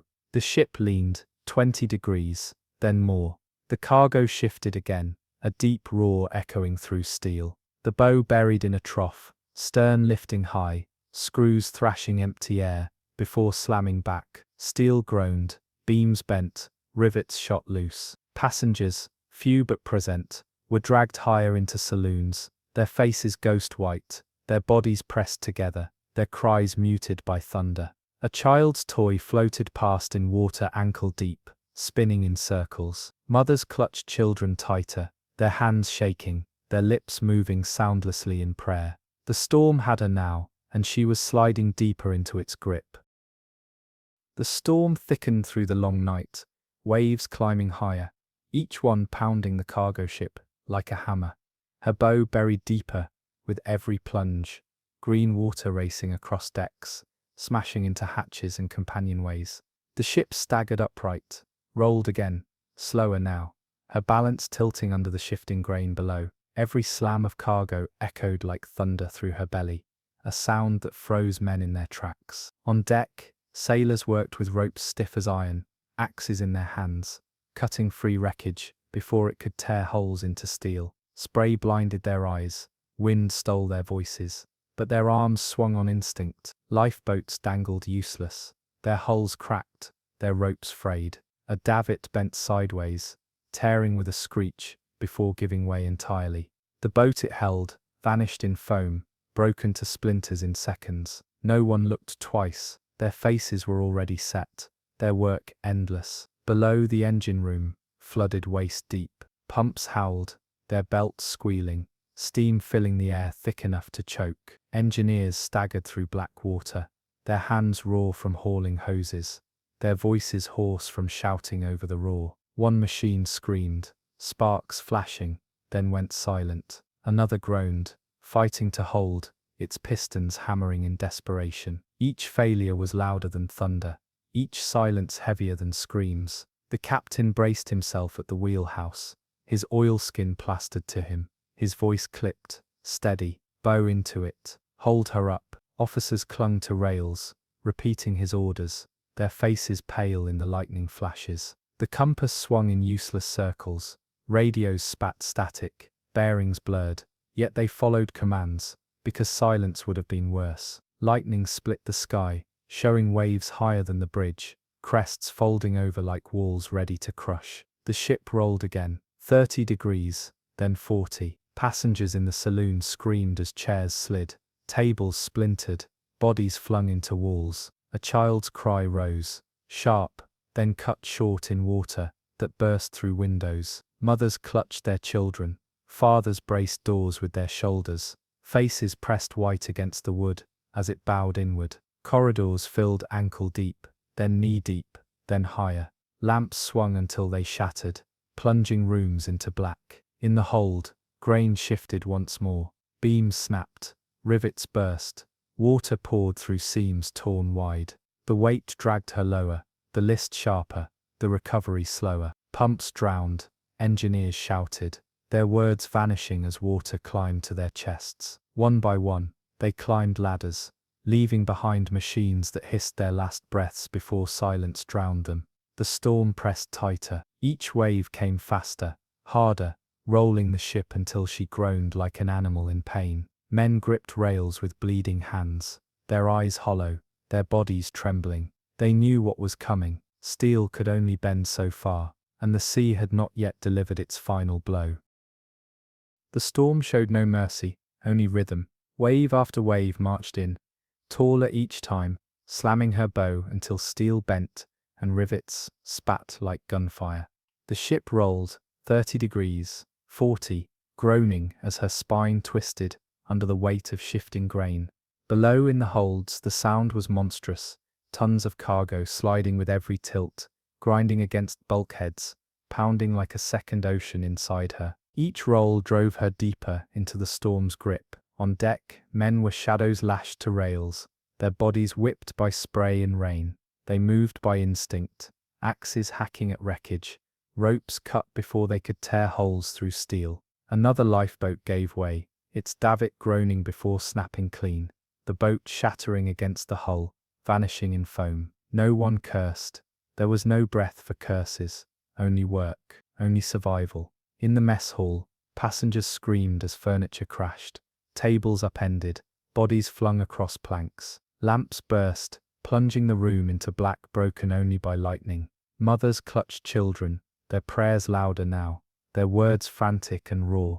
Some men tried to force calm, their voices steady but trembling, urging others to brace, to hold fast. But the ship's lean was permanent now, and every slam of water into her sides made the floor more like a wall. Below, the engine room drowned. Water climbed chest high, hissing against red-hot pipes, filling the air with steam that burned lungs. Pumps were dead, hoses floated, sparks flashed before darkness swallowed machinery. Engineers clawed up ladders, their faces red from heat and fear. Some slipped back, vanishing in the torrent before hands could catch them. The roar of water was louder than any engine, louder than their voices, drowning the last sound of resistance. The captain stood soaked on the bridge, his hands white on the rail, his voice a rasp. He gave orders still.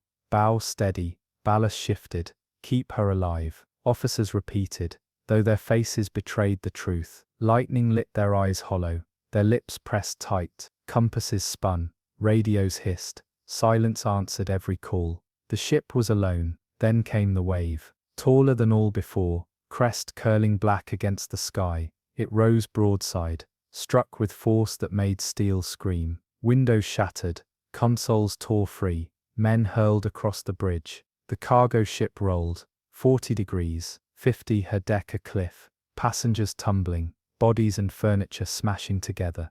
Cargo surged below with a roar like thunder, crushing bulkheads, tearing beams. She did not recover. The list held, sharper, permanent. Screams filled corridors as water poured down stairwells, filling them like wells. Mothers held children close, voices cracking with last prayers. Steel groaned, long and final, then silence as she rolled completely. Stern lifted, screws spinning in air. Lightning lit her belly black against the sky. Then she plunged, bow first, stern last, swallowed whole. Debris broke the surface, timbers, crates, lifebelts. Survivors clung to fragments, their eyes wide, their voices thin. The storm roared over them, tireless, indifferent, ready to finish what it had started.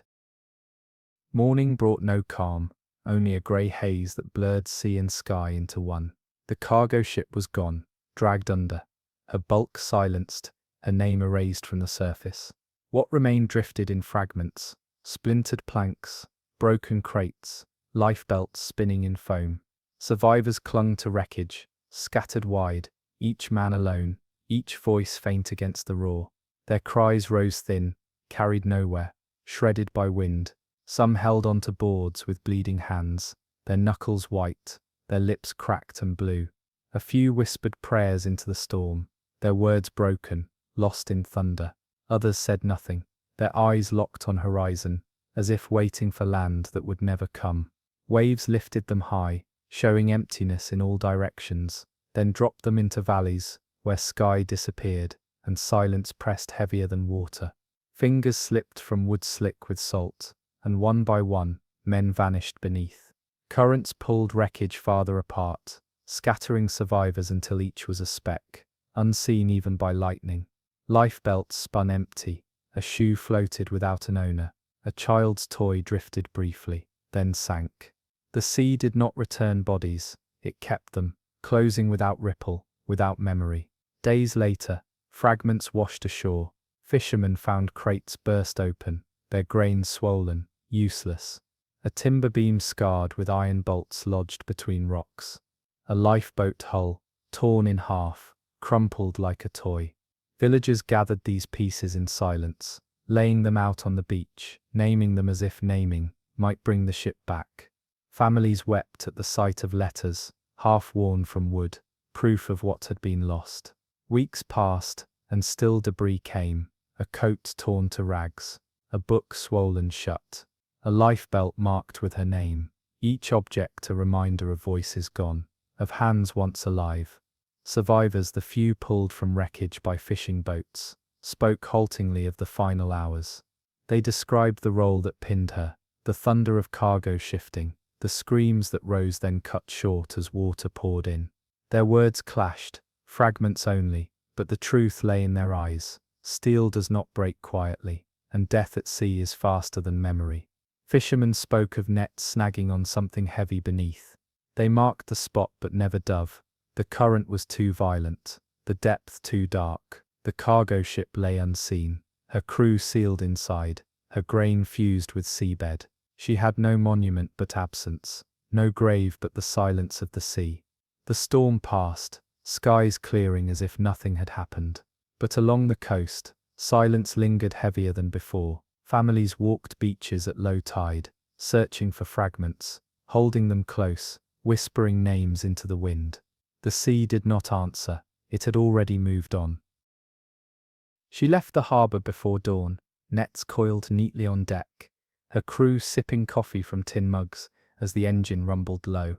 The sea was calm, a glassy plain stretching beneath stars, the horizon just beginning to pale with morning light. Men joked quietly, their voices carrying in the still air. The captain watched the barometer, its needle inching downward, his brow furrowed though he said nothing. Work pressed on, nets made ready, lines checked, boots clanging against steel. By mid-morning the wind had changed, sharp gusts cutting across the water, rattling fittings and bending signal poles.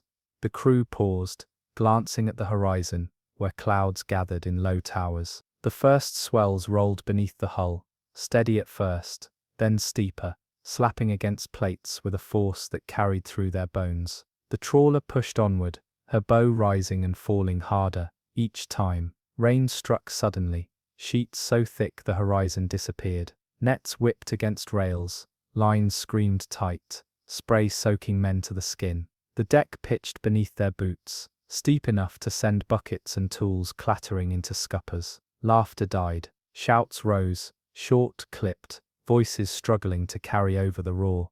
By afternoon the storm closed in fully.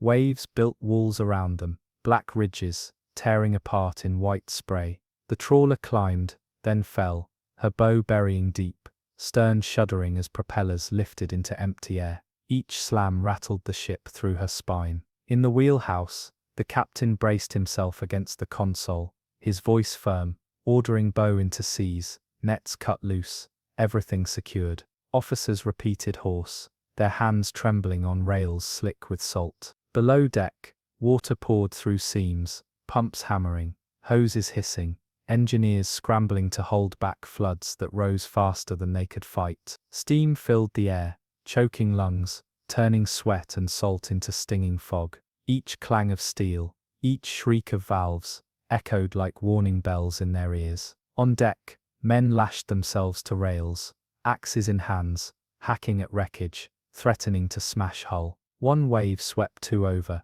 their cries vanishing in foam before ropes could reach them. Others kept working, their bodies bent under spray, their eyes burning with exhaustion. The trawler leaned hard to port, recovery slow, her balance slipping. Cargo shifted, nets and chains slamming bulkheads with violent force. Another wave struck broadside, rolling her deeper, passengers tumbling, tools crashing, men clinging desperately. She staggered back upright, but weaker, her steel groaning like an animal hurt. The storm was not finished. More waves loomed, each taller, each hungrier. By evening the storm had become a wall, wind shrieking through rigging until it sounded alive, ropes vibrating like strings pulled too tight. Waves rose black and sheer, their crests shredded into spray that raced across the deck in white smoke.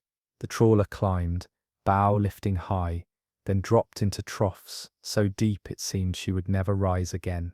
Each impact rattled her bones, rivets spitting, plates flexing.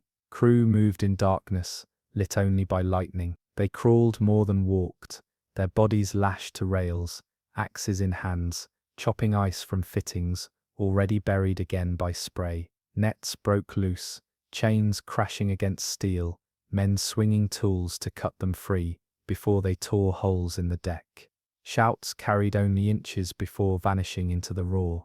One man slipped, his rope snapping taut, his body slammed against the rail. He staggered back up, blood mixing with salt, and kept working.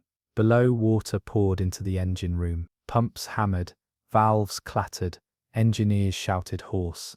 Their arms raw from dragging hoses, gauges flickered red, alarms screamed, lights sparked and died. Flood climbed knee-deep, then waist sloshing heavy with every roll. Steam filled the space, blinding eyes, scalding lungs. One machine seized, pistons locking, its scream cut short by silence more final than any sound. The captain gripped the wheelhouse rail, his oilskin soaked through, his eyes locked on waves breaking higher than the bridge. His voice was calm, clipped, orders repeated by officers whose hands shook as they clung to consoles slick with spray. Bearings blurred, compasses spun, radios spat, only static. Still the commands came. Bow into it, hold her steady, keep her head up. In the galley, men who had braved the storm earlier now clung to tables bolted to the floor. Some prayed, their words ragged, others sat silent,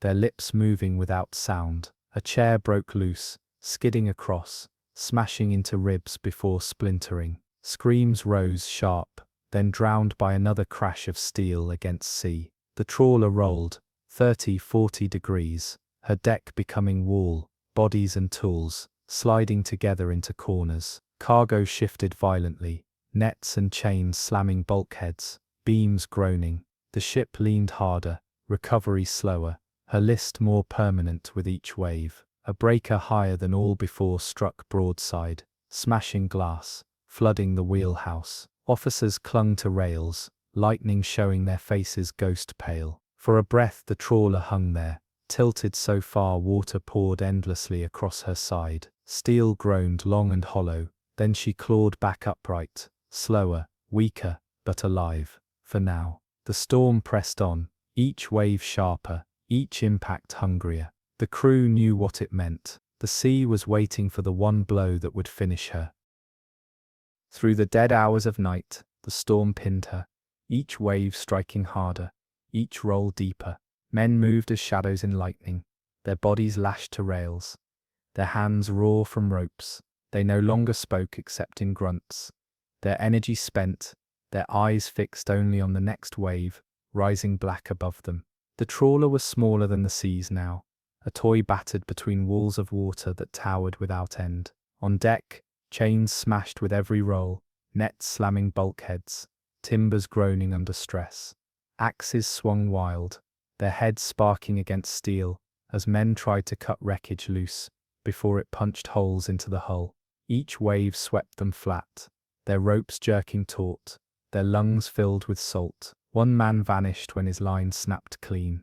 His cry was gone before another could shout his name. The rest did not look. Work consumed all thought. Below, the engine room was nearly lost. Water stood chest high, pumps dead, boilers drowned, sparks flaring before vanishing into darkness. Engineers climbed ladders, their shoulders soaked, their lungs burning from steam. One man slipped back, dragged into the flood, with a shout that ended instantly. Another clutched the ladder tight, his face white, his voice hoarse with names no one answered.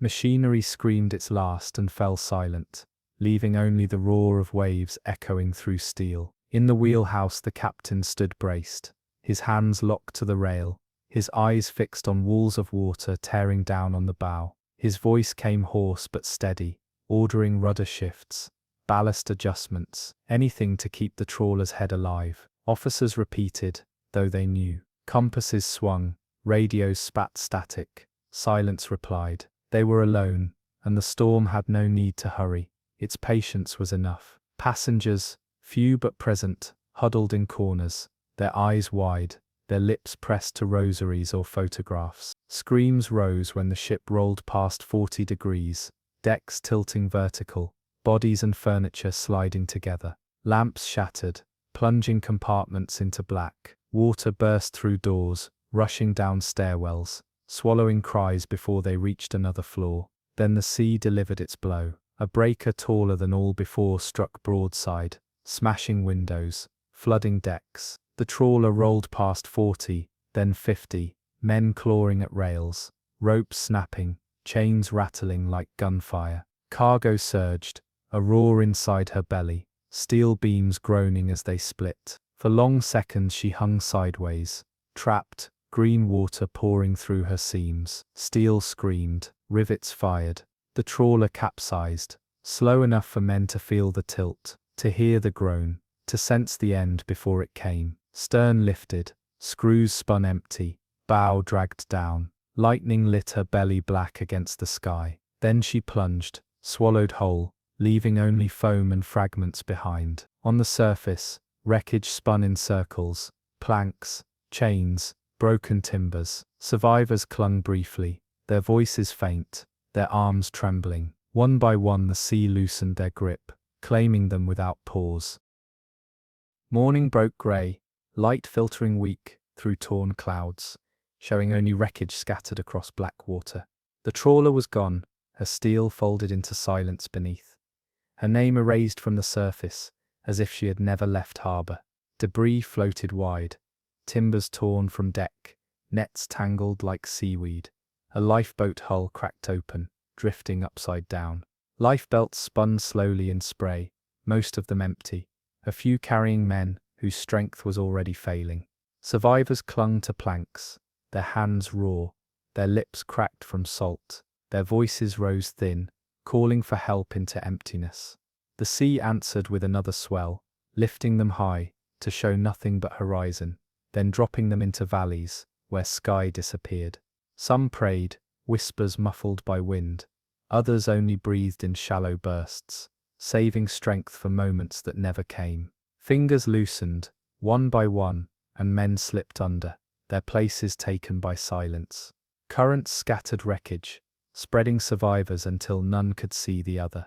Lightning still cracked overhead, thunder still rolled, though the storm was easing. Its fury no longer needed, it had done its work. A shoe floated, a photograph sealed in glass, drifted briefly before sinking.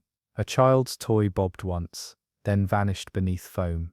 The sea returned fragments, never bodies. Days later the coast found its proof. Nets washed ashore, shredded, carrying splinters of timber tangled inside.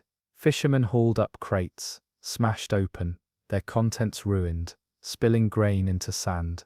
A lifeboat hull lay broken on rocks, its name still faintly painted across wood. Villagers gathered, lifting each piece carefully, laying them on the beach as though placing offerings. Families came to search, their eyes scanning debris with trembling hands, whispering names against the roar of surf. Weeks passed, and more wreckage arrived. A jacket torn to rags, a boot with its laces knotted, a rosary strung across driftwood, its beads dark with salt. Each object carried weight heavier than steel, proof of lives lost where no grave could be marked. Survivors few, pulled half dead from planks days after, spoke in fragments. They told of the roll that pinned her, the sound of beams snapping, the screams cut short when green water roared through. Their eyes stared past listeners, fixed on waves only they could still see. The wreck itself lay hidden. Fishermen's nets snagged on heavy shapes beneath, lines snapping under strain, marks placed on charts but never visited again. No diver braved the currents, no search returned her form. She was a shadow now, buried in silt, remembered only by fragments, carried ashore, and voices that spoke in whispers. The storm moved on, the sky cleared, the sea smoothed itself again, calm as glass, as if nothing had happened. Yet silence lingered along the coast, heavier than sound. For those who waited, every gust of wind, every darkening cloud was reminder enough. The sea forgets quickly, but those left behind never do. She departed the icebound port at first light, her hull black against a horizon already white with drifting snow. Oil filled her tanks, heavy and unyielding, her bow breaking thin sheets of ice. As she pressed north into waters few dared in winter, crew stood hunched in thick coats, their breath clouds carried instantly away by wind, sharp enough to sting skin raw. The captain, wrapped in layers, glanced at the falling barometer and frowned but gave no order to delay. Schedules ruled heavier than instinct, and the tanker churned forward, her stern smoke trailing into pale sky. By midday the sea had turned restless. Ice floes cracked against her hull, their edges scraping steel with low groans. Wind sharpened, carrying spindrift across the decks, covering every rail and rope in glassy frost. Men swung hammers against frozen chains, their hands numb even inside gloves, their boots slipping on planks, slick with rime. Nets of ice hung from lifeboats, weighing them down until davits bent under strain. Still the tanker moved, her bow lifting, her stern shuddering, her weight resisting but not immune. The storm came in sudden, snow fell thick as stone dust, blinding, erasing horizon until sky and sea fused into grey void. Waves rose black beneath the white, steep ridges smashing bow plates, sending shudders through steel. Spray froze instantly, coating bridge windows in opaque sheets. Lookouts scraped furiously, only for frost to return faster. Visibility fell to arm's length. Officers strained at instruments, their needles quivering red, their bearings blurred. Below engineers fought cold as much as water. Pumps throbbed steady, but leaks seeped around seams where ice pried rivets loose. Steam valves hissed, pipes clattered, engines groaned. Frost crawled across gauges, obscuring dials. Men stamped their boots to keep blood moving, wiped frost from eyebrows with soaked sleeves, their voices hoarse from calling over noise that never stopped. On deck sailors hacked ice from rails and ropes, their axes ringing sharp in storm. Sheets cracked away, slid into sea, only to form again moments later. One man slipped, his rope jerking taut, saving him from waves that swept over rail. Another swung until his hands bled, only to watch his work undone in seconds. The tanker rolled heavily now, her list growing sharper with every strike. Oil in her belly shifted, slamming bulkheads with dull thunder. Steel beams moaned, rivets fired loose,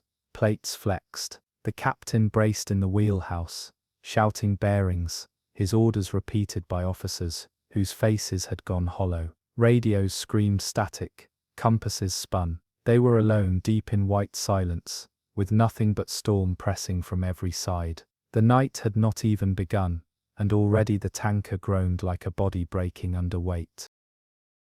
Darkness fell early, though there had been little light to lose. Snow thickened into a wall, driven sideways by winds that screamed through rigging. A voice higher than steel could answer. Waves rose black and sheer, their crests laced white, folding over in crashes that shook the tanker from bow to stern.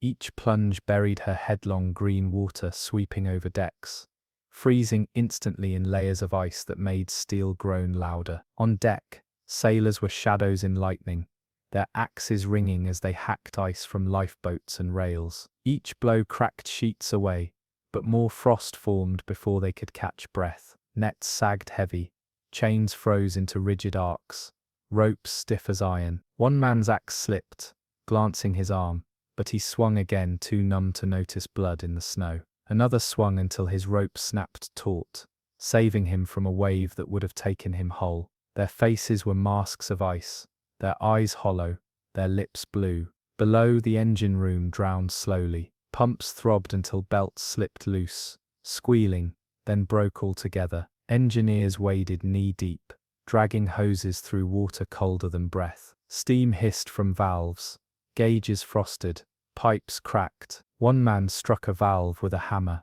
until sparks flew, desperate to free it, his voice raw from shouting. Another collapsed against a bulkhead, dragged up again by shoulders before flood swallowed him. Still they fought, their bodies working long after hope had left. The captain stood fixed in the wheelhouse, his coat plastered to him, his hat gone, his hair frozen stiff against his brow. His voice rasped through wind, clipped and sharp, ordering ballast shifted, bow kept steady, doors sealed. Officers repeated, their hands slipping on rails slick with ice, their boots sliding on glassy floors. Compasses spun, radios hissed static. Outside, lightning-lit waves taller than the bridge, each crest folding like a guillotine blade. The tanker rolled steep, 30 degrees, then 40, her decks becoming walls, men crawling to reach rails. Cargo shifted below, oil slamming in waves inside her belly,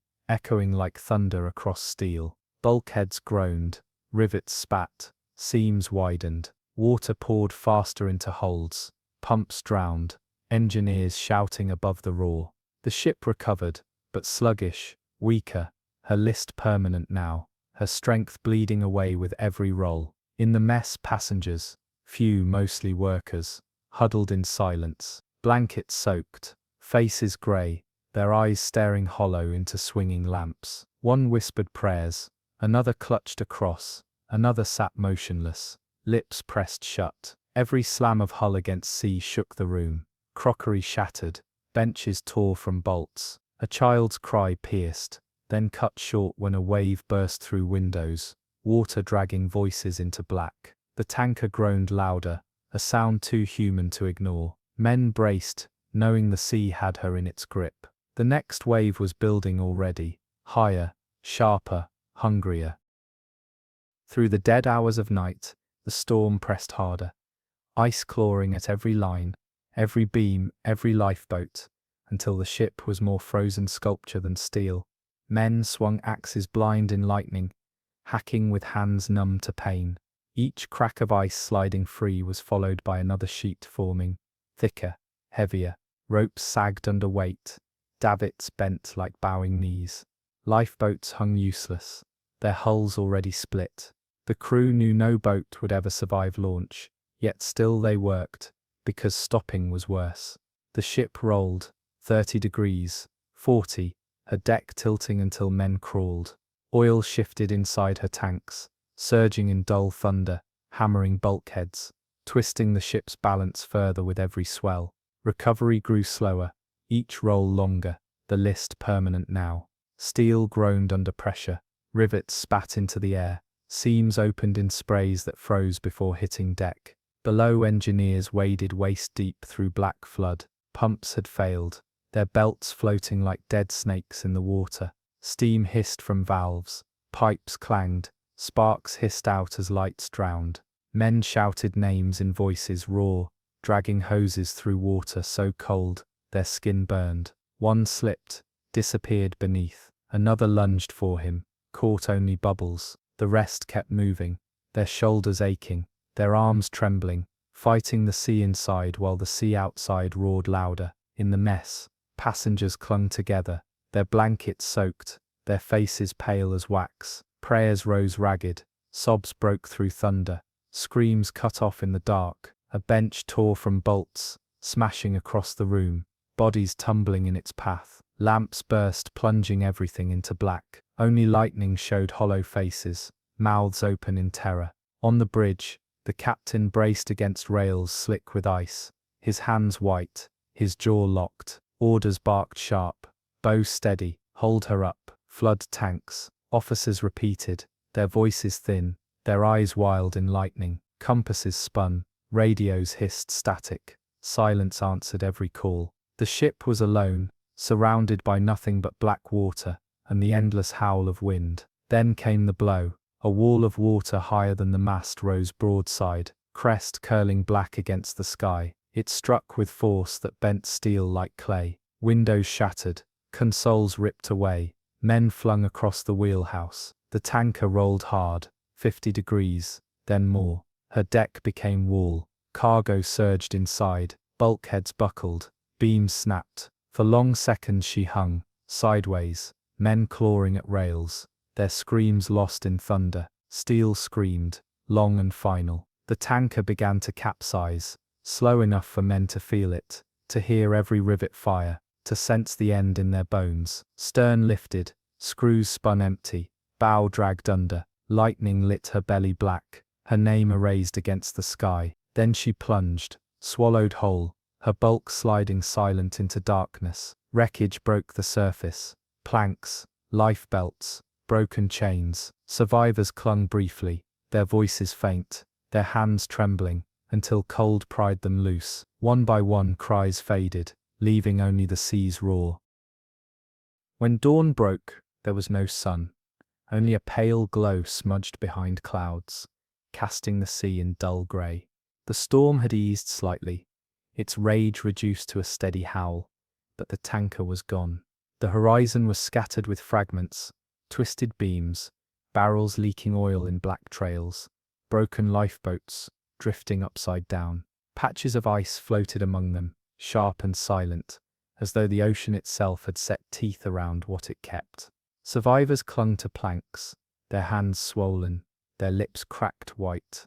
Some whispered, their voices too faint to carry beyond their own ears. Others stared blankly, their eyes fixed on a horizon empty in all directions.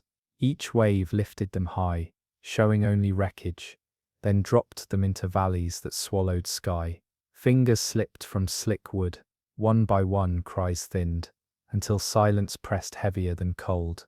Currents dragged the wreckage wider apart. A lifebelt spun endlessly in spray, never touched.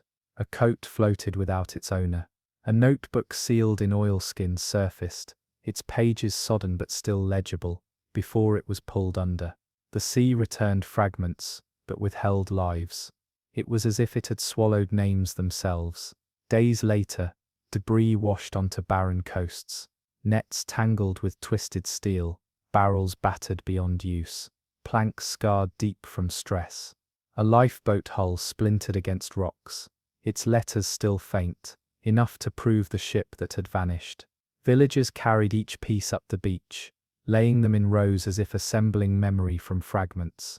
Families came, some falling to knees at the sight of torn jackets, some clutching lifebelts, as if they still carried warmth. The wreck lay hidden, somewhere beneath sheets of ice. Fishermen marked the place by where nets snagged and tore, heavy shapes refusing to rise. No one dove, the cold was too cruel, the depth too dark. The tanker remained sealed, her cargo fused with seabed, her crew entombed in silence thicker than snow. Months passed, and stories spread. Survivors, so few they could be counted on one hand, spoke in fragments, their voices flat, their eyes unblinking. They described the roll, the wave that came broadside, the groan of steel breaking apart. They told of corridors filling in seconds, of lamps bursting, of hands slipping away in the dark.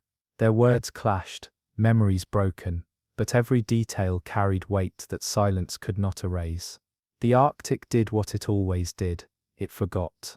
The storm passed, skies cleared, ice closed over water, the sea smoothed itself flat, as if nothing had been taken, but those on shore remembered. They remembered the barometer's warning, the storm's patience, the sound of rivets firing like shots. They remembered that ships could vanish without trace, leaving only fragments on frozen beaches to tell their story. She left the pier at dusk, her decks crowded with travelers returning home, traders with sacks stacked against bulkheads, children running between benches, laughter carried in the still air. Lanterns burned along rails, their glow reflected on calm water. The captain watched the horizon as he guided her out into open channel, the ferry's engines humming steady, her wake curling soft. But the barometer dropped with every mile, its warning ignored in the rush to keep schedule. By nightfall the wind had risen. Gentle ripples stiffened into waves that slapped against her bow, spray splashing across deck. Passengers pulled coats tighter, some retreating inside, others lingering to watch lightning flicker behind clouds. Crew moved quickly, their voices sharp now, securing lines, checking hatches, urging stragglers below. The ferry pitched, her roll sharper each time. Laughter faded, replaced by uneasy silence. The storm struck without warning. Rain hammered decks, driving sideways, reducing vision to arm's length. Waves rose steep and black, lifting the ferry until her propellers rattled in empty air, then slamming her bow into troughs that shook her spine.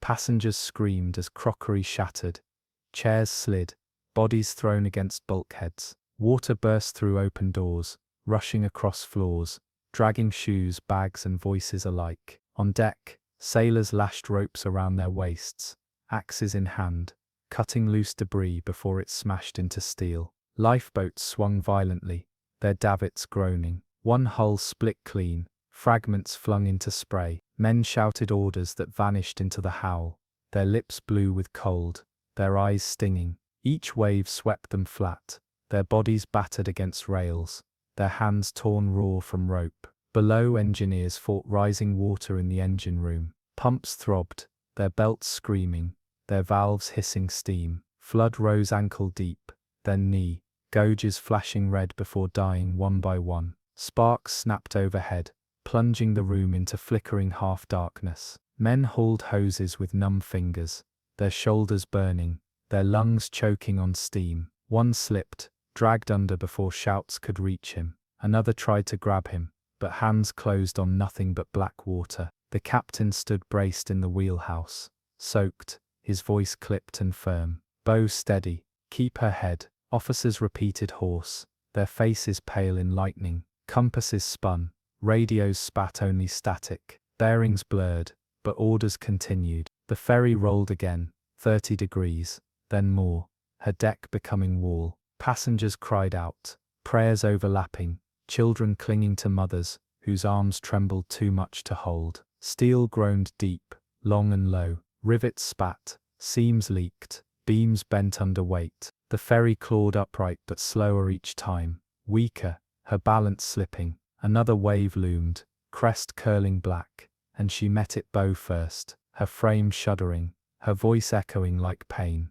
The night was far from over, and the storm had only begun its work. Midnight arrived with no horizon left, only water and black sky pressing together. The ferry no longer rode waves. She lurched between them, her hull groaning like a living thing under strain. Every roll stretched longer, as if balance itself had grown tired. Crew staggered along decks now slick with a skin of foam. Ropes thrummed like wires under tension, snapping in sharp bursts when they failed. Crates lashed earlier broke loose, sliding across planks with a weight that could crush a man in seconds. Sailors tried to drag them back with hooks, boots slipping, eyes narrowed against stinging spray. Their breath came in grunts, their arms moving on instinct rather than command. Inside, passengers huddled, shoulder to shoulder, in the dim glow of emergency lamps. The air was heavy with damp wool, diesel fumes, and fear. Every slam of hull against sea sent bodies shuddering, hands gripping the benches bolted to the floor. Some muttered prayers, others pressed lips shut in silence, their eyes fixed on the trembling ceiling. A child clutched a toy soaked to pulp, refusing to let go even as water lapped against ankles. Below deck, the engineers fought rising brine that seeped in through seams like veins opening one by one. Pumps rattled, coughing more air than water, their rhythm uneven. Steam hissed in clouds, filling lungs with heat that stung eyes raw. Men worked bent double, shoulders burning, shouts lost in the metallic howl. Tools slipped from greasy hands, disappearing into the flood. They knew every extra minute gained was borrowed time. Up in the wheelhouse, the captain's hands locked white on the helm. He no longer looked at the compass, its needle spun useless. Instead he watched the rhythm of waves through shattered panes, steering not with calculation but with instinct. Bowl forced into oncoming ridges again and again. Officers stood silent, repeating his orders only to keep their mouths moving, their eyes reflecting the lightning flashes that revealed walls of water collapsing forward. A shudder ran the length of the ship as a wave struck obliquely, knocking her nearly broadside. The deck tilted until passengers screamed, sliding across floors into heaps of limbs and baggage. The ferry groaned, hesitated, then dragged herself upright, but her lean stayed. Water poured from one side to the other, sloshing through companionways, carrying shoes, coats and voices with it. The storm did not relent. Wind whistled through broken fittings, a shriek that drilled into ears until nothing else could be heard. The ferry was no longer a vessel, she was a cage rattling against forces that pressed from every direction. And still the sea gathered strength, another crest forming, larger than the last, waiting its turn. The storm showed its cruelty in waves that no longer came one by one, but in series, 3 and 4 at a time, each higher than the last. The ferry did not rise cleanly anymore. She lurched, staggered, caught sideways in troughs that bent her spine. Every slam rattled glass, split timber, made passengers cry out, as if the ship itself were crying with them. Crew moved like ghosts through the spray, their ropes stretched and snapped, whips cracking against steel. Barrels lashed earlier broke loose, crashing from side to side, turning decks into death traps. Men threw themselves forward, hauling chains over splintered wood, their voices reduced to grunts in wind that shredded words. Lightning lit their faces pale, their eyes wide, their mouths working without sound. In the passenger decks, chaos deepened. Water seeped through doors and windows, sloshing across the floor in shallow rivers. Children clutched mothers, their screams swallowed in thunder. A bench ripped free, smashing into the wall, scattering people in its path. Some clung to the remains of furniture bolted to the floor, their hands white. Others pressed together in prayer, their voices colliding in desperation. The air was thick with diesel fumes, salt, and the sour edge of fear. Seen below, the machinery that kept the ferry alive was faltering. Generators coughed sparks, lights blinked, pumps hammered in uneven rhythm. Engineers slogged through waist-high brine, swinging tools with arms that trembled from cold and exhaustion. Steam hissed, filling their lungs with heat that made eyes water. One fell, his body dragged away by the rushing current before another could reach him. The flood swallowed the last of the gauges, needles freezing in place, as silence claimed the room. The captain stood rooted at the helm, his shoulders squared against the shudder of the wheel. His face was lined, eyes fixed not on instruments but on the water itself, reading swells in the blink of lightning. His orders came in clipped bursts, not loud but steady, each one repeated by officers, who clung to rails as if they were the only thing left alive. Radios hissed nothing, compasses spun, they were steering blind, yet they steered still. Then the ferry rolled hard, a breaker striking obliquely across her beam. She tilted far beyond safe angles, her deck a cliff, passengers and luggage sliding together in a heap. Screams rose sharp, glass burst inward, seawater rushing in torrents that bowled people from their feet. The hull groaned, rivets fired, beams cracked. For long moments she hung, sideways, caught between sea and gravity. Then she clawed back upright, sluggish, wounded, every movement weaker than the last. The storm gathered behind her, ranks of waves still forming. It had not finished. The night dragged on, and the ferry no longer felt like a vessel. She felt like a body, battered and groaning, each movement slower than the last. Water ran unchecked through her companionways, filling lower decks until stairwells became waterfalls. The air was heavy, with the stench of soaked wood, diesel, and fear. Every slam against the sea echoed like a final warning. Passengers clung to benches bolted to the floor, their knuckles white, their voices raw from shouting over thunder. A mother pressed her child against her chest, rocking him in rhythm with the rolls, whispering words no longer audible. A group of men tried to form a chain to keep others steady, their arms locked, their boots slipping with each tilt. Their chain broke when the ship lurched sideways, bodies tumbling in a heap, water crashing across them before they could rise. On deck, sailors fought to keep the ferry alive. Their axes rang against frozen ropes, sparks flashing as steel struck steel. Nets of wreckage tangled around rails, threatening to rip them free. Men cut blindly, their eyes burning from spray, their arms numb from cold. One lost grip, vanished into foam, his cry brief, the storm claiming him without pause. The others did not stop. There was no stopping until the sea forced them down. Below, the engine room was gone, filled entirely.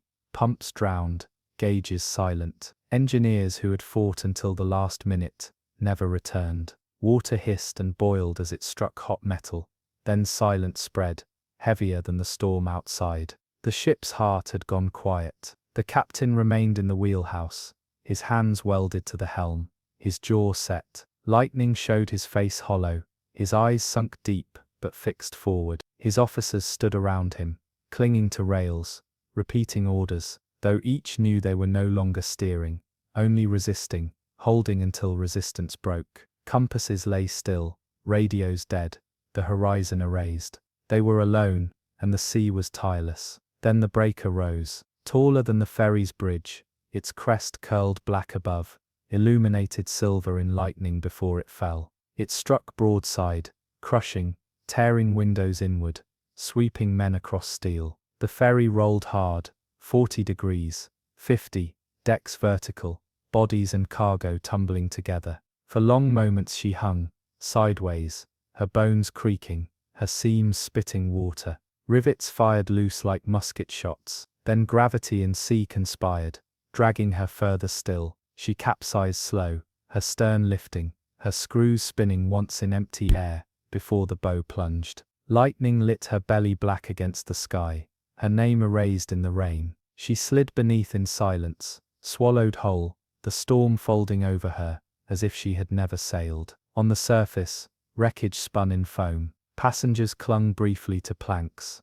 their eyes wide, their hands trembling. Voices rose thin, desperate, then thinned further, one by one, until only the storm remained. By dawn the sea smoothed itself, as though nothing had happened. But along the coast, families would count the hours, waiting for fragments that told them what the storm already knew.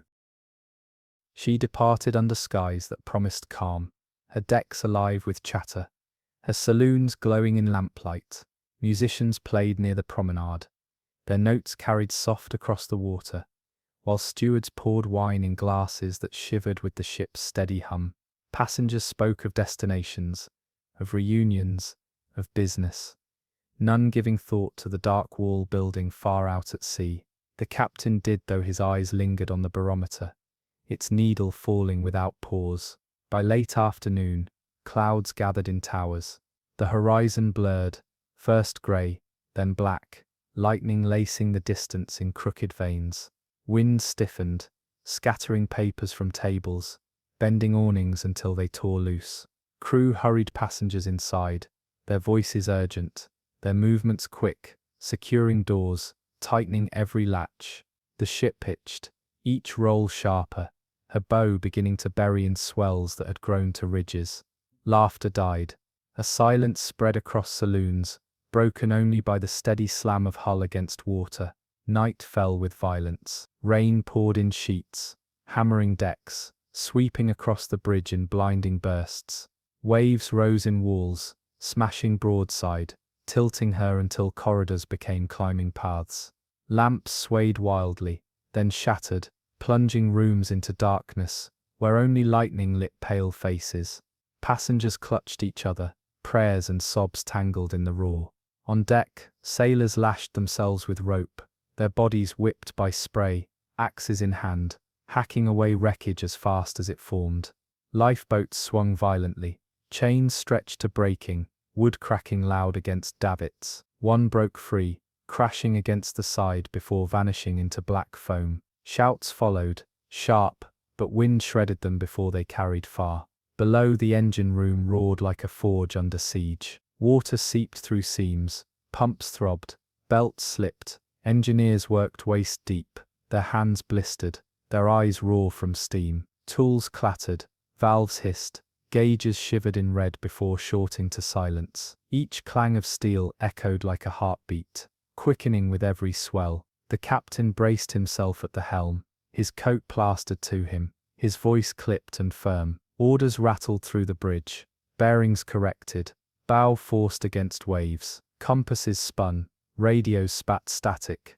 No reply answered their calls. They were alone, wrapped in darkness, with only the rhythm of the storm to guide them. Then came the blow. A wave taller than the funnel rose ahead, its crest curling white, its body black. It struck bow on, smashing glass, sweeping men from the wheelhouse. The ship groaned as though her bones cracked. She buried deep, her stern lifting high, her screws thrashing empty before crashing back. Passengers screamed, water pouring through stairwells, dragging them down, and still, more waves followed, lined in endless ranks.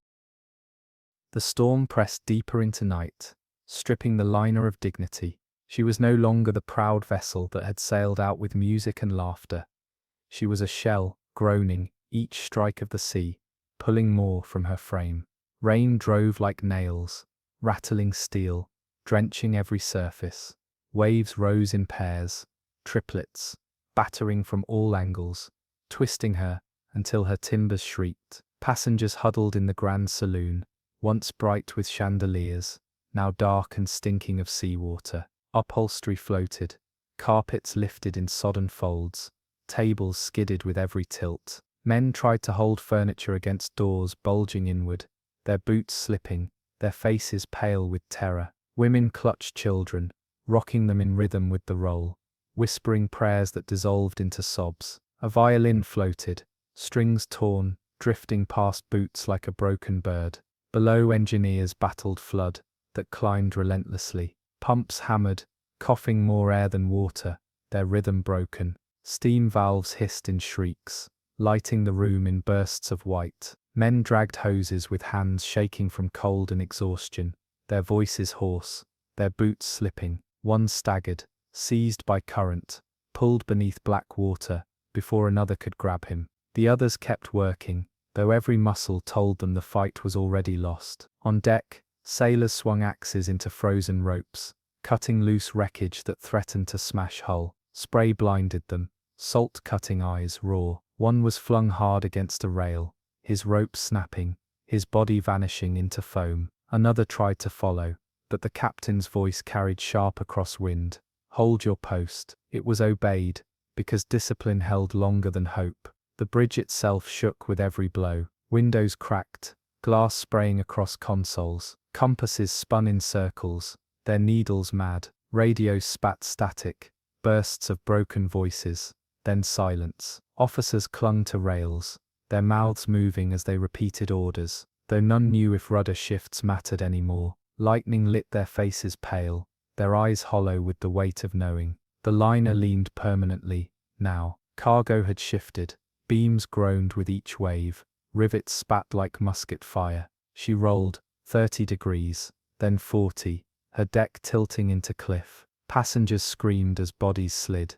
Tables smashed, lamps burst, water poured down stairwells, filling them like wells. Those trapped below were swallowed in seconds, their cries vanishing beneath green torrents. Then another breaker rose, higher still, curling broadside. It struck with weight that twisted the ship, tearing fittings from steel, splitting doors from hinges. The liner staggered, her recovery slower, her roll sharper, her spine bent further under weight. She clawed upright, but only halfway, slanted, wounded, groaning. The storm lined up behind her, endless ranks of black walls ready to finish what they had begun. By midnight, the storm had stripped the liner of her grandeur.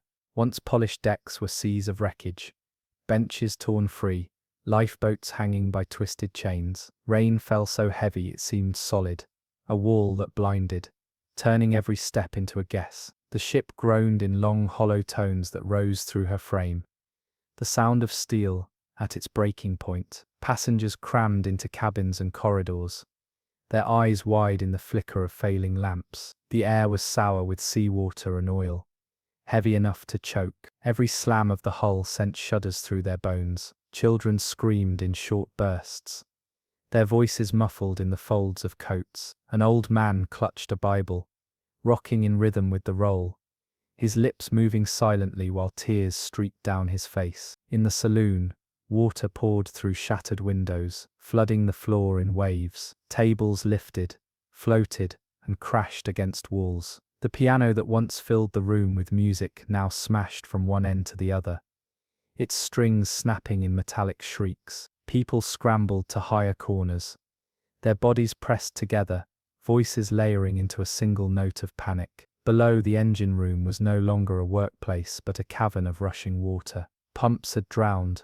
boilers hissed their last, and engineers climbed ladders with flood licking at their boots. Steam clouds swallowed their cries. One man slipped, vanishing into darkness, his cap floating a moment before it too disappeared. Those who reached higher levels looked back only once, their faces lit by the red glow of gauges, drowning one by one. On deck, sailors staggered under the weight of ropes stiff with ice, their bodies whipped by spray. They swung axes blindly, hacking at wreckage, their breath tearing from their lungs in hoarse bursts. Lightning lit them briefly, faces hollow, eyes wide, movements automatic. One man lost his footing, a wave sweeping him clear over the side. No shout followed. The sea claimed him without ceremony. The captain stood at the helm, soaked through, his voice steady but quieter now. His eyes followed the rhythm of waves, bow angled into black ridges. Officers repeated his commands, though their lips trembled. The compass needle spun useless, radios hissed static. They were blind, yet they steered, because steering was the only thing left. Then the storm struck its hardest blow yet. A wall of water rose broadside, taller than the bridge, curling white at its crest. It crashed with violence that tore steel from bolts, splitting doors from hinges. The ship rolled beyond 40 degrees, her deck becoming a vertical plane. Passengers and cargo alike tumbled together, screams snapping into silence as stairwells filled with rushing torrents. Rivets fired, beams snapped. For a moment she clawed back halfway upright, groaning like a wounded beast. But her list held, sharper, heavier, more final. The sea was not done, but the liner's strength was nearly gone. The storm's grip had turned absolute. The liner no longer moved like a ship, but like a carcass, dragged by every surge, her bones bending with each strike. Lightning revealed her silhouette hunched low, decks swamped, funnels spewing smoke that was torn away before it rose. She was not sailing anymore. She was waiting for the moment the sea decided to end her. Inside, panic had become chaos. Water surged through stairwells, rushing like rivers, dragging furniture and bodies into dark. Passengers fought to climb higher, their hands slipping on slick rails, their cries drowned in thunder. Doors bulged and then burst, walls splitting as water poured with the force of a dam breaking. A child's toy floated past, caught in the rush, its colors dulled by salt. Screams rose sharper, frantic, until they thinned into sobs, and then silence. In the saloon, the grand room that once held chandeliers was now a pit. Water crashed through broken windows, filling space knee-deep, then waist-deep, dragging chairs and tables into heaps. Passengers clung to remnants of furniture, their faces pale in the flicker of failing lights. A piano lay overturned, its strings twanging one last broken chord. Lamps swung wildly, then burst, plunging all into black. Below, the engine room vanished entirely. Water reached the ceiling, extinguishing fire, steam, and sound. Engineers who had fought until the last were gone with their machines, the roar of the sea filling the void where engines had once thundered. Steel hissed as it cooled, then silence heavier than the storm settled there. On deck, sailors swung axes without aim, cutting loose wreckage that no longer mattered. Their bodies lashed to rails, they moved through instinct alone. One clung to a davit, his eyes hollow, his lips moving without sound. Another collapsed to knees, unable to rise again, spray plastering him to the planks, until a wave swept him into nothingness. The captain remained in the wheelhouse, soaked and hollow-eyed, his hands welded to the helm. Lightning showed his face etched deep, his jaw locked tight. He gave orders still, bow steady, ballast over, keep her alive. But his voice cracked at last, the sound of a man speaking against inevitability. His officers repeated, though they knew. Then the breaker came. It rose broadside, taller than her funnel, its crest curling silver before it fell. It struck with force that wrenched the liner sideways, splitting windows, tearing open steel. She rolled 40, 50, 60 degrees. Passengers slid screaming into walls, stairwells filled instantly, water roaring faster than breath could escape. Cargo surged in her belly, beams buckled, rivets snapped. She hung there, sideways, her groan long and final. Then gravity finished what the storm had begun. Stern lifted high, screws spinning in empty air, bow dragged under. Lightning lit her belly black against sky. The liner plunged bow first, stern last, vanishing whole. The sea closed flat, leaving wreckage scattered. A door, a crate, a lifebelt. Survivors clung briefly, their voices weak, their eyes wide. One by one, hands loosened, and silence claimed them. By dawn the ocean was calm again, as if nothing had ever sailed there at all. She cleared the harbour at dawn, her holds crammed with stone and timber, her decks lined with crates lashed tight against steel. The air was warm, salt hanging heavy, gulls circling above in lazy arcs. Crew worked quickly, boots thudding across planks, their voices carrying through the stillness. The captain leaned over the bridge rail, his eyes on the horizon, where a dark seam had already begun to build. The barometer confirmed it, falling steady, no hesitation. By afternoon, the wind pressed harder. Swells rose beneath her bow, lifting and dropping her with weight that rattled the bolts in their sockets. Spray swept the rails, soaking men who bent double to lash ropes tighter. Crates shifted, chains groaned, the sound low and unbroken. Passengers, few, mostly workers, glanced nervously from portholes as the horizon dissolved into haze. Lightning began to scratch across the blackening sky.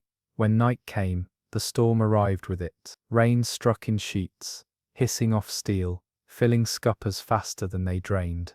The freighter rolled deep, her cargo pressing against bulkheads in dull booming shifts. Axes rang on deck, as sailors cut away debris torn loose by waves, their faces pale in the white slash of lightning. One man swung until the head of his axe snapped off, the handle useless in his hand. Another stumbled, struck hard against a rail, blood washed clean before anyone reached him.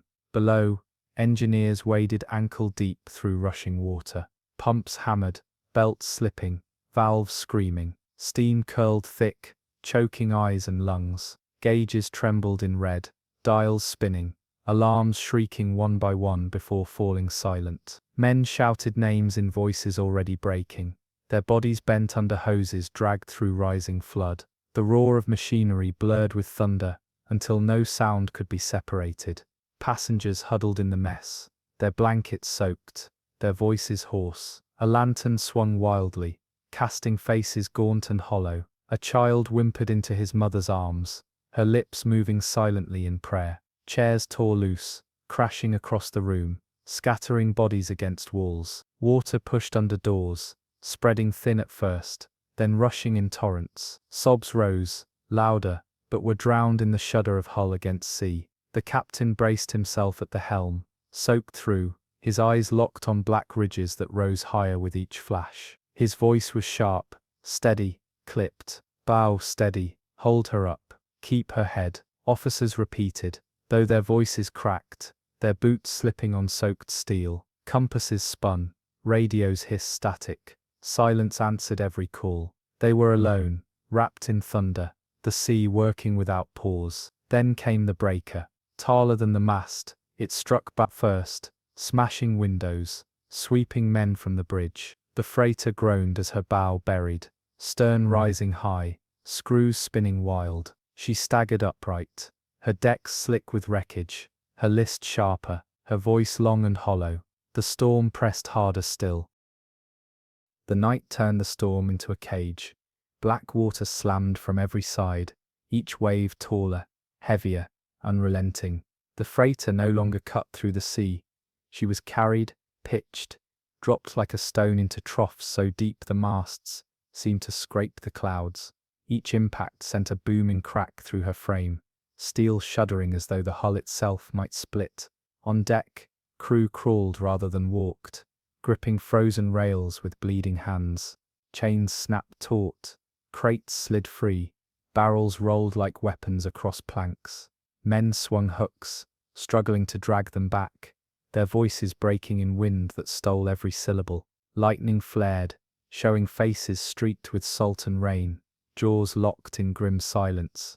One sailor lunged for a sliding crate, only to vanish over the rail with it, his rope jerking taut before it tore. The sea did not return him. Inside, panic swelled. Passengers pressed against walls, their breaths fast, shallow, the air heavy with diesel fumes and fear. The mess hall tilted, benches ripped free, crockery smashing into shards that skittered across the floor. A child's cry pierced, shrill and endless, until drowned by the crash of water smashing through broken windows. Mothers pulled children higher, their arms trembling. Fathers braced against doors that bowed inward, wood splintering under pressure. Below, the engine room drowned in steam and shadow. Water poured through seams, climbing shin deep, then waist, rising faster than pumps could fight. Engineers hauled hoses, their shoulders burning, their shouts muffled in fog. One slipped beneath, hands thrashing once before silence swallowed him.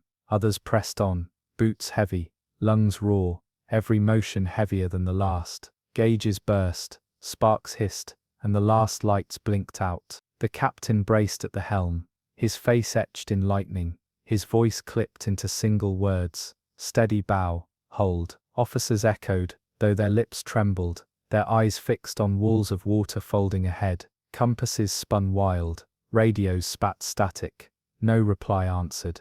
They steered not with instruments, but with instinct, trusting rhythm alone to hold the bow into the storm. The freighter rolled again, 30 degrees, then 40. The deck became a slope, passengers sliding in heaps, screams rising raw. Crates below shifted, grinding steel, slamming bulkheads with each tilt. The ship groaned like a beast in pain, beams bending under pressure. She fought back upright, but slower, weaker, her balance cut in half. Another breaker loomed, taller, sharper, curling broadside. It struck with a violence that tore steel from bolts, ripped doors from hinges, and flung men like driftwood. The freighter heeled over, her butt buried, her stern lifted high, screws thrashing in air. For a moment she hung, then sagged upright again, but slanted, wounded, her list permanent. The storm pressed harder still, each wave closing the gap between resistance and surrender. The storm did not relent with passing hours. It thickened, layers of black cloud, folding over one another, until the night seemed endless. The freighter no longer rose cleanly. She staggered, her bow slamming into troughs with cracks that echoed through her holds. Cargo inside shifted again, timber and stone grinding against bulkheads in booming roars that made every man on board wince. On deck, crew fought in blind rhythm. Ropes snapped, ends whipping like blades, cutting through hands and faces. Chains dragged across steel, sparks flashing in lightning. Men hacked with axes until the heads split, their arms trembling from cold and exhaustion. A barrel lashed loose rolled the length of deck, smashing a sailor against the rail with a crack louder than thunder. His cry was brief, lost in spray, and when the next wave swept over, he was gone. Passengers were driven higher, corridors filling with water that poured through seams like veins cut open. The mess tilted so steep that benches became walls, bodies sliding together in heaps. Sobs turned into screams as stairwells filled, green torrents rushing downward, swallowing shoes, coats, voices. Lamps burst, plunging all into darkness, where only lightning revealed pale faces pressed to walls. Below, the engine room surrendered. Pumps drowned, valves spat steam that hissed louder than thunder before going still. Engineers clawed their way up ladders, water chasing at their boots, the roar of flood filling every breath. One man looked back once, saw gauges frozen, sparks flashing brief red, then vanished into shadow. When the last of them reached higher decks, the room below was silent, filled entirely with water. The captain clung to the helm, his face drawn tight, his coat plastered to his frame. His eyes never left the sea, watching swells in the blink of lightning, steering bow first though every instrument had failed. His officers repeated orders out of instinct, their voices hoarse, their hands shaking. They knew the truth, compasses spun mad, radios dead. The freighter alone in an ocean that would not release her. Another breaker loomed, its wall curling black against the sky. It struck broadside, smashing windows, tearing doors from hinges, flooding corridors in seconds. The ship rolled, 40 degrees, then 50, her deck a cliff, her crew crawling, her passengers tumbling into water that carried them screaming. Rivets fired like gunshots, beams groaned, bulkheads bent. She clawed back upright, but sluggish, crippled, her list permanent. The storm lined its ranks again, more waves forming in endless sequence. The freighter groaned like a body with bones broken, waiting for the final blow. The storm raged through the night, without easing, and by dawn the freighter was barely afloat. Her list had become permanent. Decks tilted so steep that crew crawled on all fours to move. Waves struck broadside, filling her scuppers until water cascaded endlessly down stairwells. The sound of shifting cargo boomed through her belly, timber and stone slamming steel bulkheads with every roll, each impact threatening to tear her in two. Passengers crowded in the upper saloons, their eyes wide in the flicker of failing lamps. Some sobbed openly, others sat silent, their mouths moving in prayer. Mothers clutched children who whimpered into soaked coats.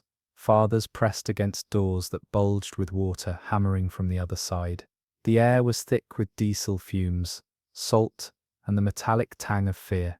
Every tilt sent bodies sliding, benches splintering, belongings crushed beneath desperate hands.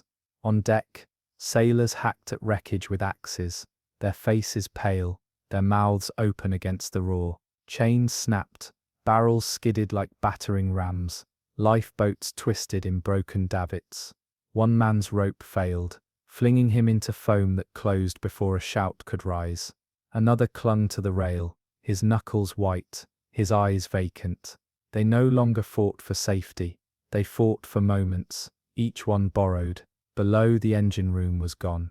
Water filled it to the ceiling, extinguishing flame, drowning pumps, silencing every machine.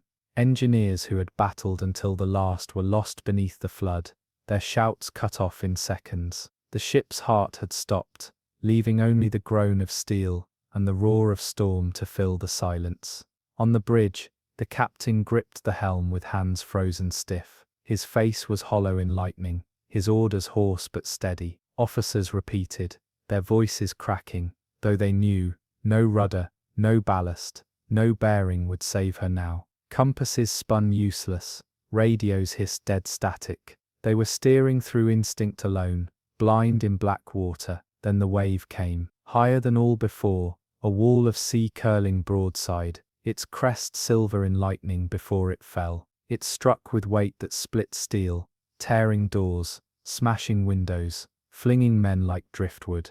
The freighter rolled, 40, 50, 60 degrees, her deck a cliff, bodies and cargo tumbling together in screams and splintering wood. Rivets fired, beams bent, seams tore wide. For long seconds she hung sideways, her voice long and hollow. Gravity finished what the sea had begun. Stern lifted, screws thrashing in air, bow dragged under. Lightning lit her belly black against the sky. Then she plunged, swallowed whole, her name vanishing into darkness. On the surface, wreckage spun, timbers chains, splintered boats. Survivors clung to planks, their eyes wide, their hands trembling. Voices rose thin, desperate, until the cold pried them loose one by one. By dawn only debris remained, drifting outward, carried silent across the Mediterranean's grey horizon. The sea remembers in silence. Every ship that vanished, every cry cut short, every beam that bent until it broke. These live as pages in water's endless archive. Storms rise, storms fade, and horizons clear. But beneath that calm lie bones of steel, and voices sealed in pressure. For those who wait on shore, fragments return, a lifebelt, a plank, a torn coat, but never the whole. The ocean keeps what it takes. Now let these stories settle like silt, slow and weightless. Each wreck reminds us that nothing made by hand is beyond the reach of weather. Waves fold over names, storms erase, triumphs. Silence replaces sound. Close your eyes to the rhythm of water, breathe with it, let it carry you, rest easy. The ships are gone, but their echoes remain, carried forever in the breath of the tide. And when the next storm gathers, return, another voyage waits, another watch begins.